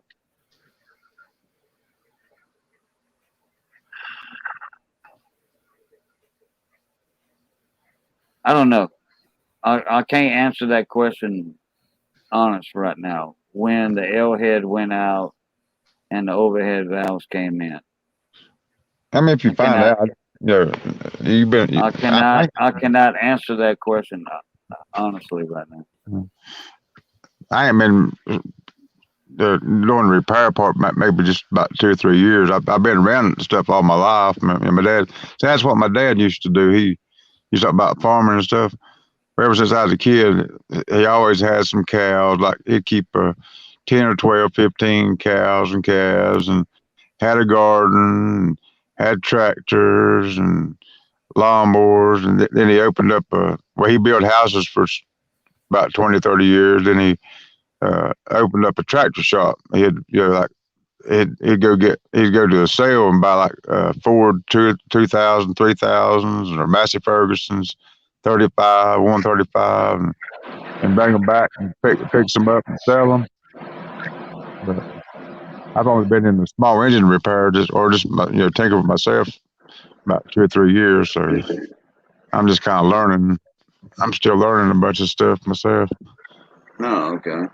Barbar said at Cajun, how is Stacy doing? How is he? I haven't seen him in Barbar's. I ain't seen him in a while. But who was it that said earlier that he's got some videos out? Who was it that said that earlier? Was it you, William, or Uh, who? Stacy? Stacy? That wasn't me. I don't think. No, Twisted R Racing. that wasn't me. Uh, Dog it. no. There's a question. How is he? I don't know, but he's back. He's back on YouTube. I know that. Oh man, I hear a little echo. I gotta put your other ears on. I gotta put my earbuds back in. I heard a little echo. Cause I went over, listened to one of my live streams Uh-huh. about a month ago, and I'm like, man, I gotta start wearing these things all the time because I could tell the difference between if somebody was echoing in the video and I put my earbuds in, and guess what? Boom, everything cleared up Huh. in my own live stream. Yeah, and I That, just heard a little something. Let's see. I know I got a hankering to get back into RC racing again. Come on, red light, Gary. Just say it. Interrupt us, dude. No, I'm not going to stop the conversation. I mean, well, I didn't mean to come on here and interrupt y'all's conversation. I didn't mean to come on and take. No, you didn't, William. You didn't. I didn't. But I'm trying to think of when. Dog it. Okay, his name's Stacy. It was Stacy. Twisted R Racing. He did a bunch of sprint carts, the go karts, and it was an 18-wheeler driver. And then he retired. He got hurt. He fell off of his trailer, a flatbed that he was running.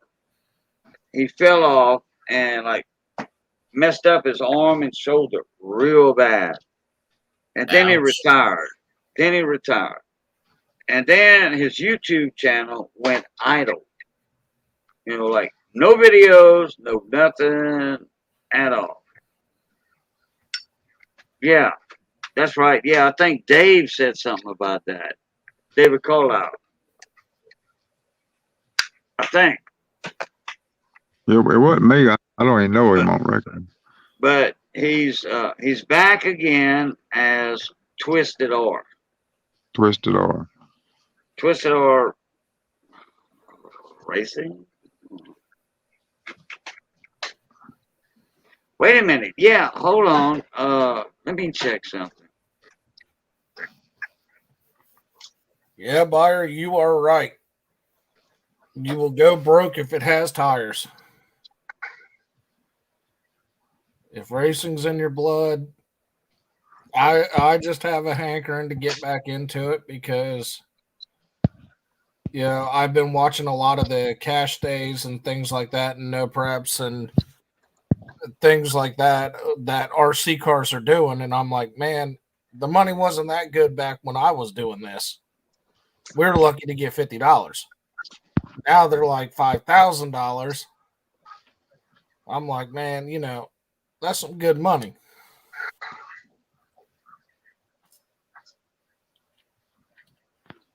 Let me see if I can find him on YouTube.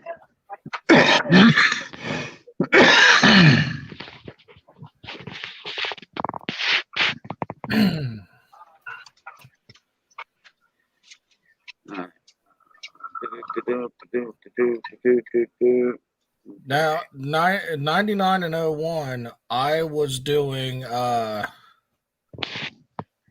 had a low-C buggy that I did tracks with. Was a 1/10 scale. Then my drag car was a modified Traxxas running a 4S lipo setup. and brushless motor. So, and then I had a nitro car as well that was more of a stadium truck that was road course.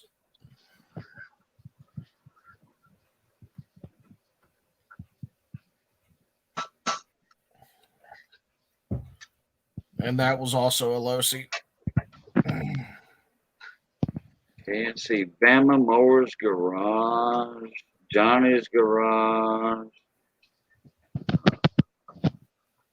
Nick Shop, David Johnson. David Johnson is giving lifting the spirit up for brother Twisted R Racing on the road 2 years ago. Small Engine Nation, let's go! Lift the spirit up. Well, Twisted R Racing. I mean, this has been going on for years. Small Engine Nation. Hmm. Oh, boy, boy, boy. I think that's why I told you that's why Phil got so much slack. People was giving him slack because they says they say, hey, what are you Oh trying no, to do? no, no, no, no, no, no, no, no, no, no, no, no. Not that at all. I mean, I ain't saying you right. Some people were maybe not you, but some people were giving him a hard time about it. I don't know Okay. who. No, no, no, no, because it wasn't that long ago that Phil? Yeah. Mhm. No, that wasn't that long ago. We were talking about that was probably 8 or 9 months ago. Yeah, But yeah, Twisted R Racing, he stopped his channel way before I posed that question. yeah. Way before that. But, Yeah, way before that. That mhm. Stacy did that. See, I'm looking up Twisted R Racing, and the closest thing I could see. Let's see. Even Big Red. Okay, Big Red Bullion, the guy Yeah, that was in here earlier. yeah. Redneck Stacker. Uh-huh. Okay, Kathy Durbin, and Craig Durbin. All right, let's see, and then Mike's How To, Kathy Durbin, Nick's Shop, David Johnson. Okay, the race car driver, David Yeah. Johnson. Grandma Moore's Garage, Johnny's Garage, Nick's Shop again, David Johnson again. Uh, man, I just can't find his channel. Special stream, special guest, featuring Twisted R Racing, and this got a mini bike in the. Is he from Florida? No, Texas. Oh, Texas. Yeah, Okay. yeah. Stacy's from Texas. Okay. Uh, Let me see if I can get. See Roy's the boys. See the Strapes. Joe. This guy's garage. Kathy Durbin. Antonio Cardio Michael, which is ACM. We all know him as the Battery Man. Hmm. Okay, Twisted R. Okay, let me see. I got his right here.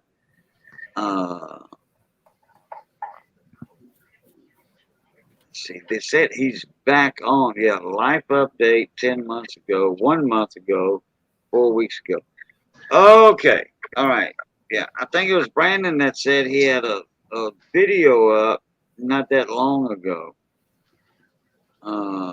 Introducing Old Son. Let me see.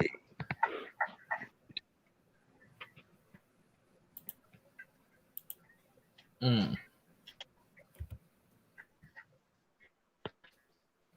Oh, must be the G.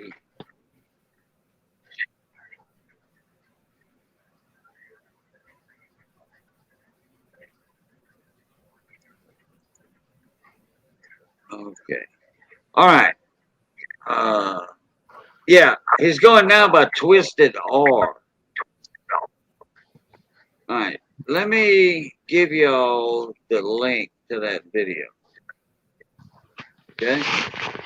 Okay. Can you send it to my email? I'm on my phone. I can't do so much. Okay. Well, I'm gonna put it in chat anyway. Yeah. Yeah. Okay. Yeah. Okay. Yeah.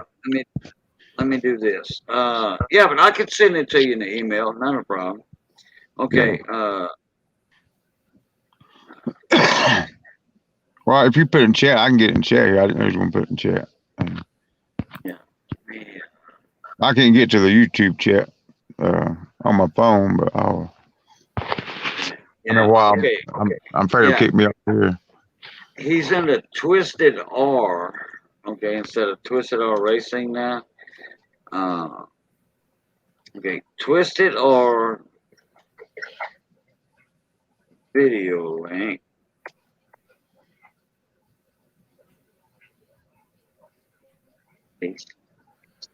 Oh, there it is. But I'll send you the link in the email, will you? Okay. Okay. Thank you. I'm still going to do some more research on that Instagram. How you do your birthday? I thought I'd found it on there. Maybe that link I sent you. My birthday. You know, you're talking about you're trying to get your Instagram. You're trying to get your birthday right or something on your Instagram. Oh yeah. Yeah. I thought I had it figured out, but maybe I did. Maybe I didn't. No, well, I tell you what, the information you sent me. I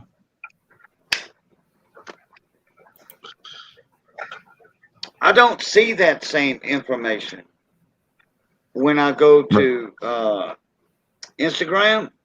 Yeah. I don't see that. And you had said bottom right of the page. Mine's right up there, the bottom. I mean, the top right. Top right. And you know that little people person. You know. Yeah. Mm-hmm. And it says profile. Yeah. Mm-hmm. No. In fact, I can show y'all what I have when I'll bring my Instagram account up.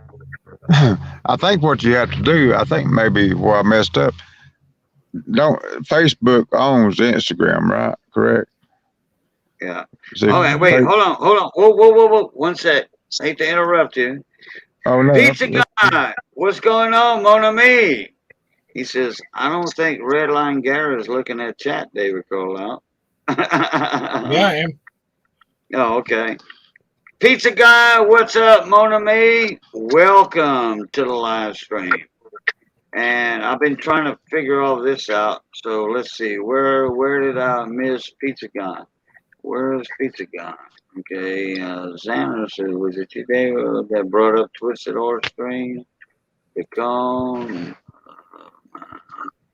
Firebird with a 74 Pinto. Let's see.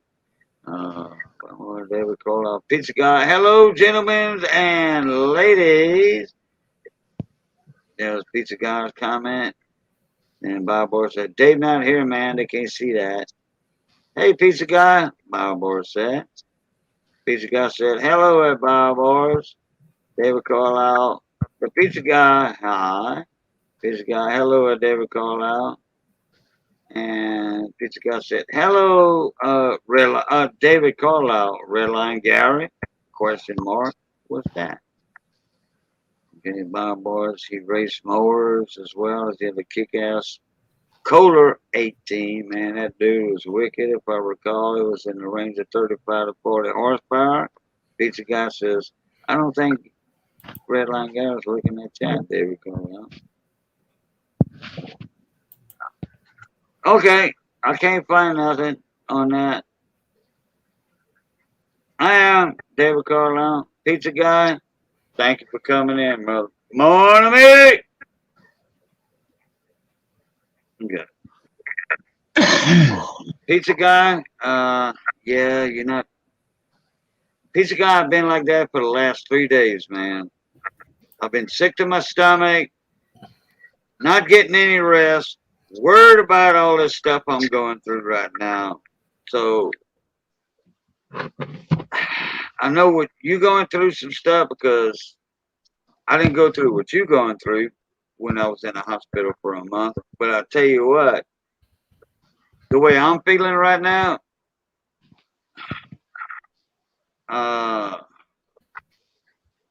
you don't know what I'm thinking right now. Getting, never mind. Okay. It's just my stomach is so upset for all this.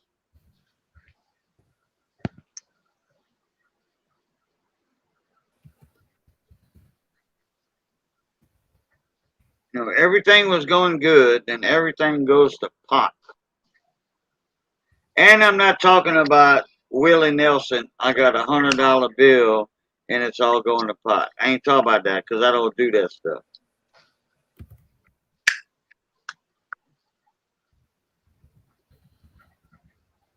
You know, it's when you finally get up, something knocks you down. But you know what? I'm a Cajun, and we're gonna get over this crap. That's right. Yeah. Just keep your head up. Well, that and if you're on Jude's stream tomorrow, if he goes live, put the PayPal link on that. See if Jude will, I don't know. I hate to ask that man that.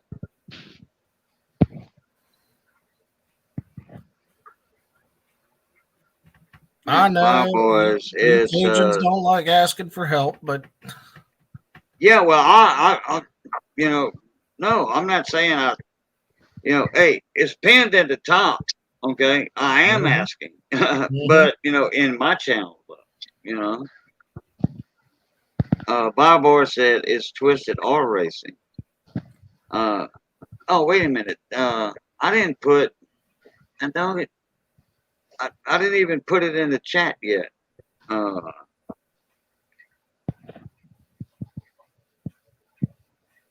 Yeah, I did. Yeah, I did. There it is. Twisted R video link. And it is Twisted R right now. Not Twisted R Racing. It's Twisted R. That's his latest videos. Are you familiar with that Twisted V twin garage? He's Polar Bear Ed. Yeah, this Mark and Sandy. Yeah, I know Mark. Yeah. And Sandy. Yeah. I know. Okay. Yeah, they do that. Twisted V. Twisted V twin garage. Like yeah. Yeah.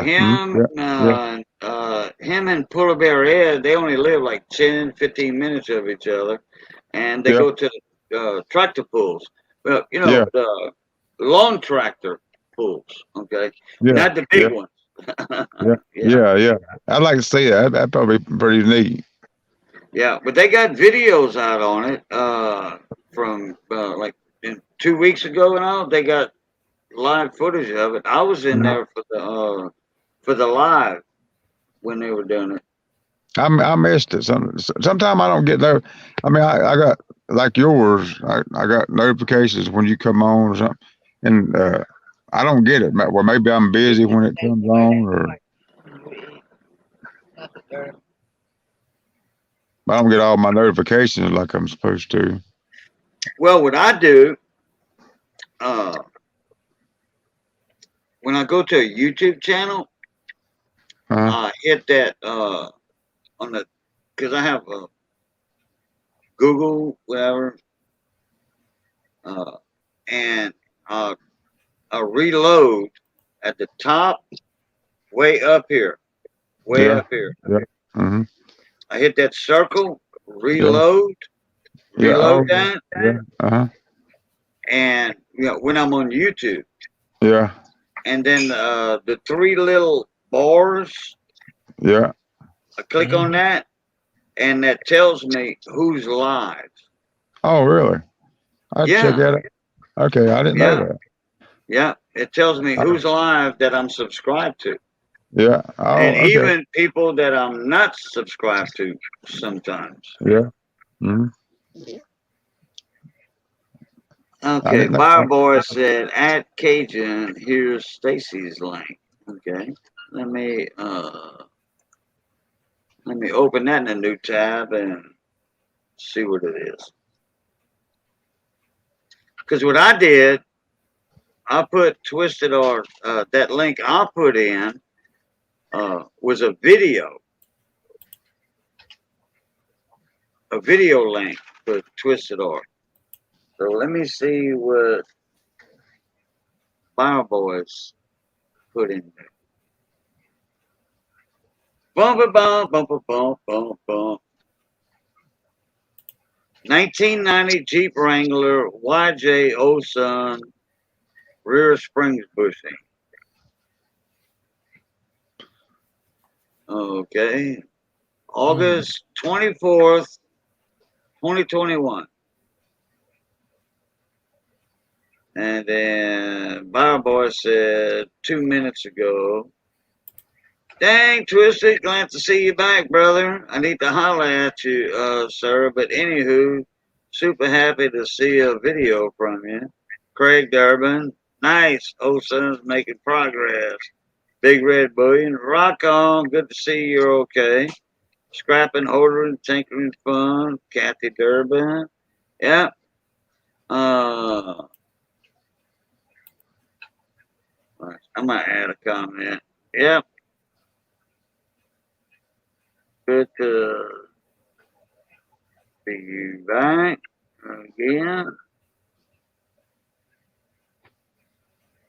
Want to meet?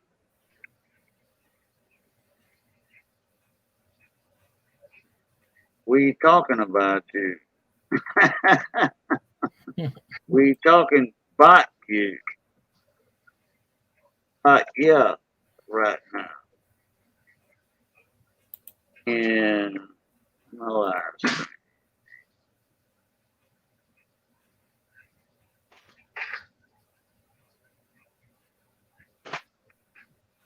Okay, let's see. Now, all right, that was August 24th, 2021.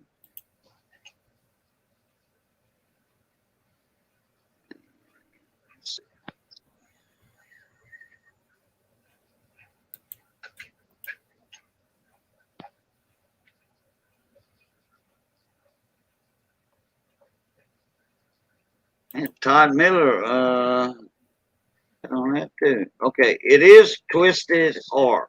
That's his channel name. Twisted R. His new channel name. Okay, let me see what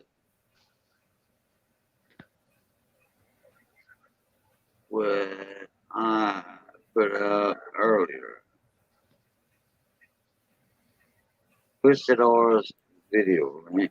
Let me do this one.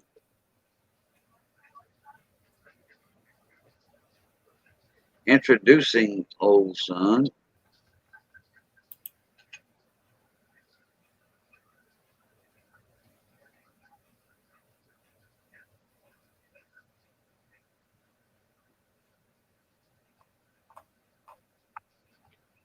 Okay, August 20th.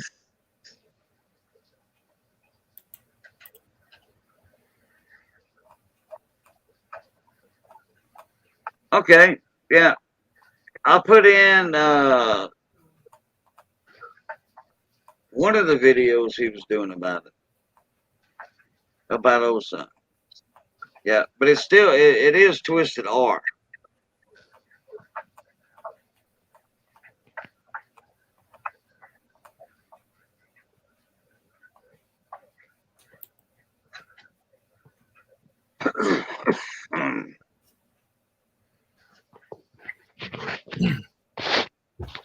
Yeah, y'all, I think I'm gonna have to hop off of here and get my butt to bed. It's almost 4:40 in the morning. Yeah, I gotta get ready to go to work here in a little bit. 3:30 my time, and I gotta eat me some red beans and rice and ribs. Ooh. Lord, that's right, Yeah. and some ice cream. Oh. Oh yeah, yeah. I got me some ice cream. Well, I appreciate you inviting me up, Cajun. And Hey, good to talk William, to as you. always, this ain't the first time, anyhow. That's And right. That's right. like I said, Datacom Service Center. What's up?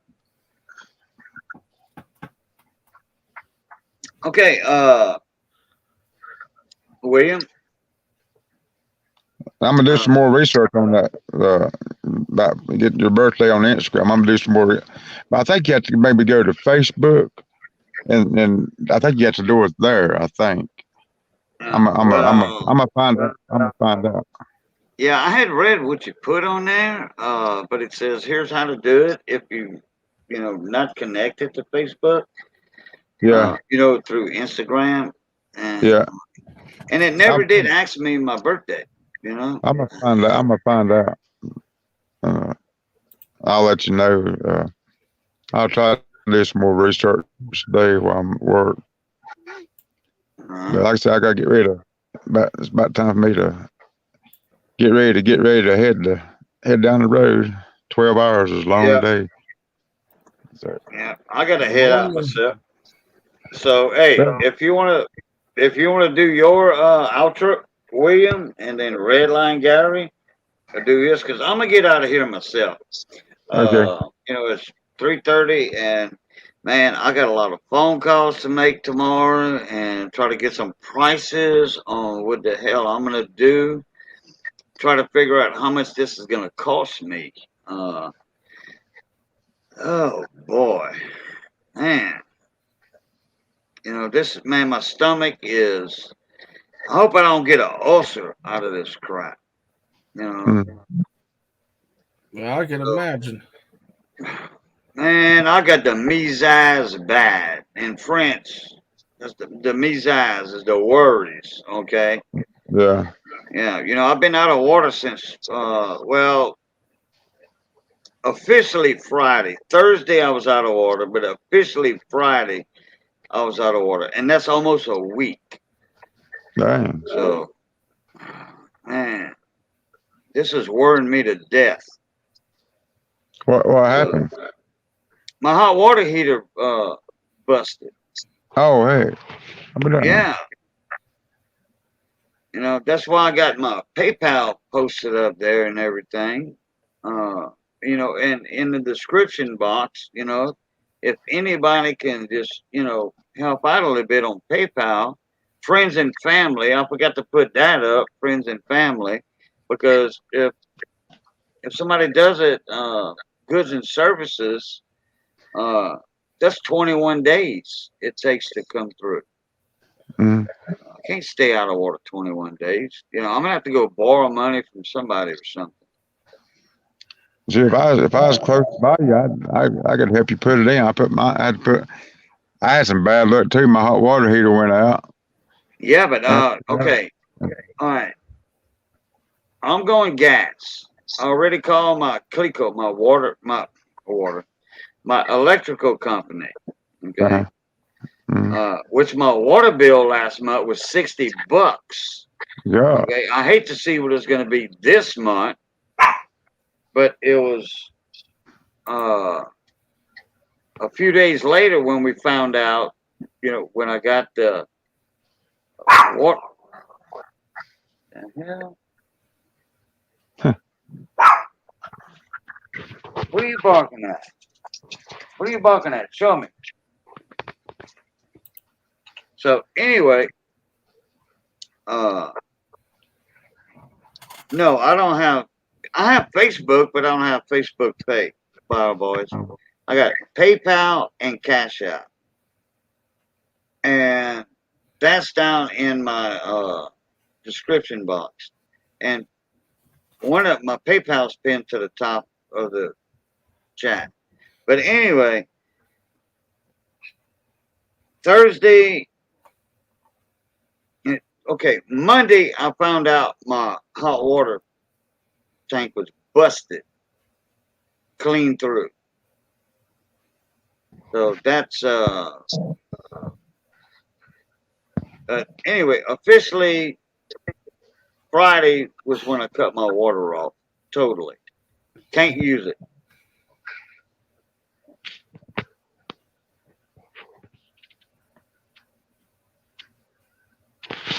I didn't. Like I said, I didn't know all that was going on. Yeah, it's been going on, and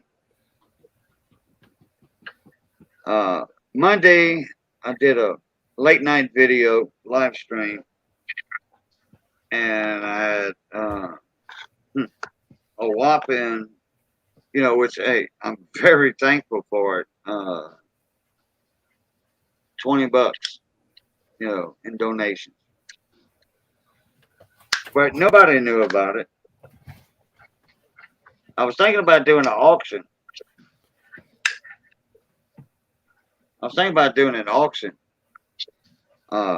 Selling a couple of silver coins or something like that.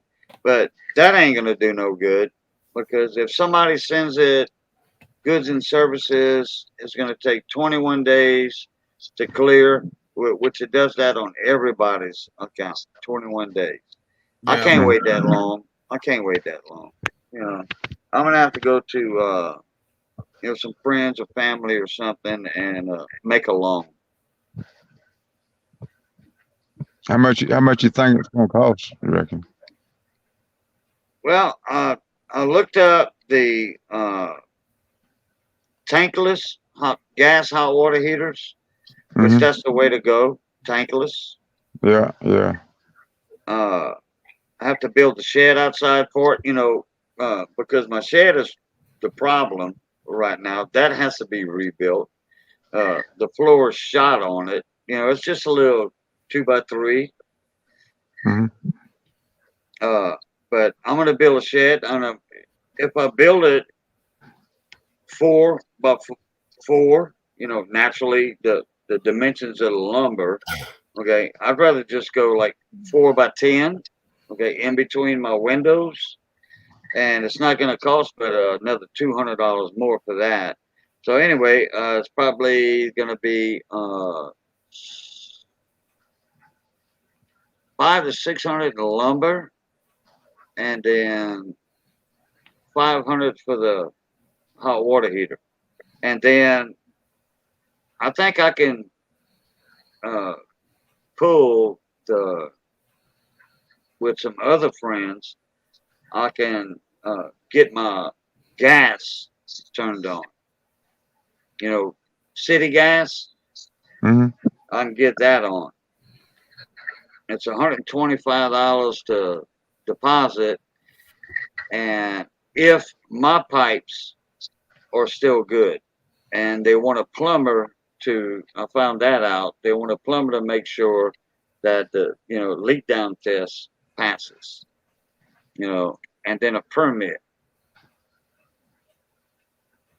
I think permit's now but $20, but I don't even know why they want that. Yeah. So Buyer said to read his comments here.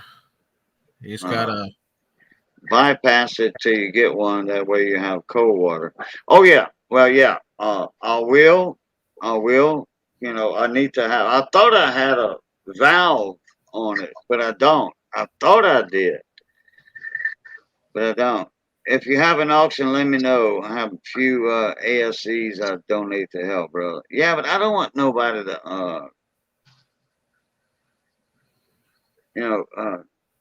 and Missy's, man, I'll tell you what, she's like flabbergasted. She is so upset. She's like, if this don't come on next week, we are, how do you say that? Look, I'm moving. You can stay here. I'm getting the hell out. That's how upset she is. Mm-hmm.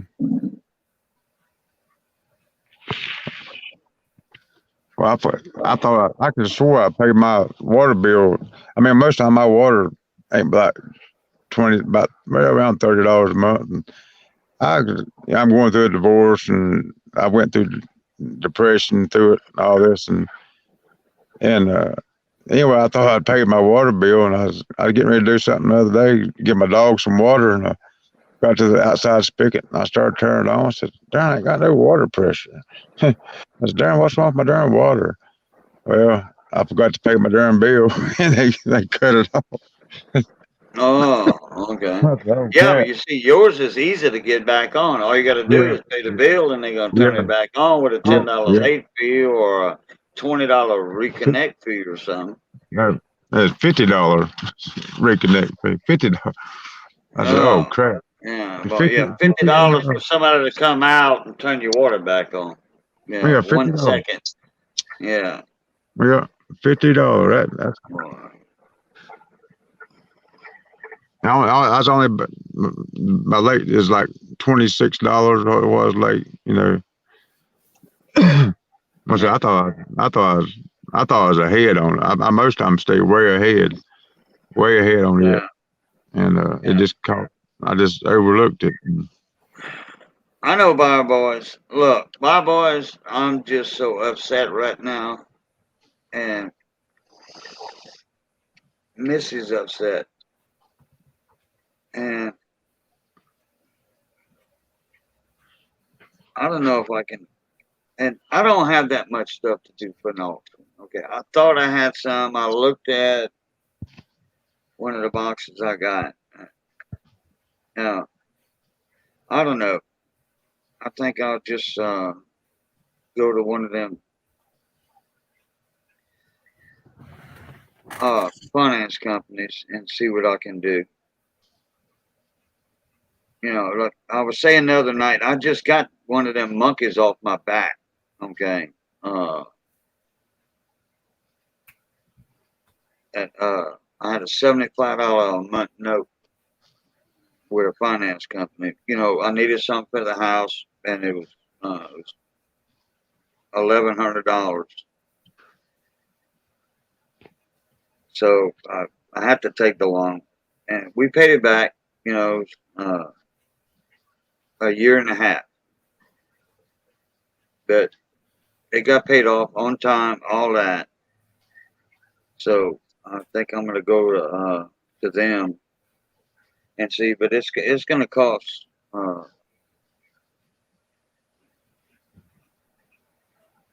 gonna say $1,200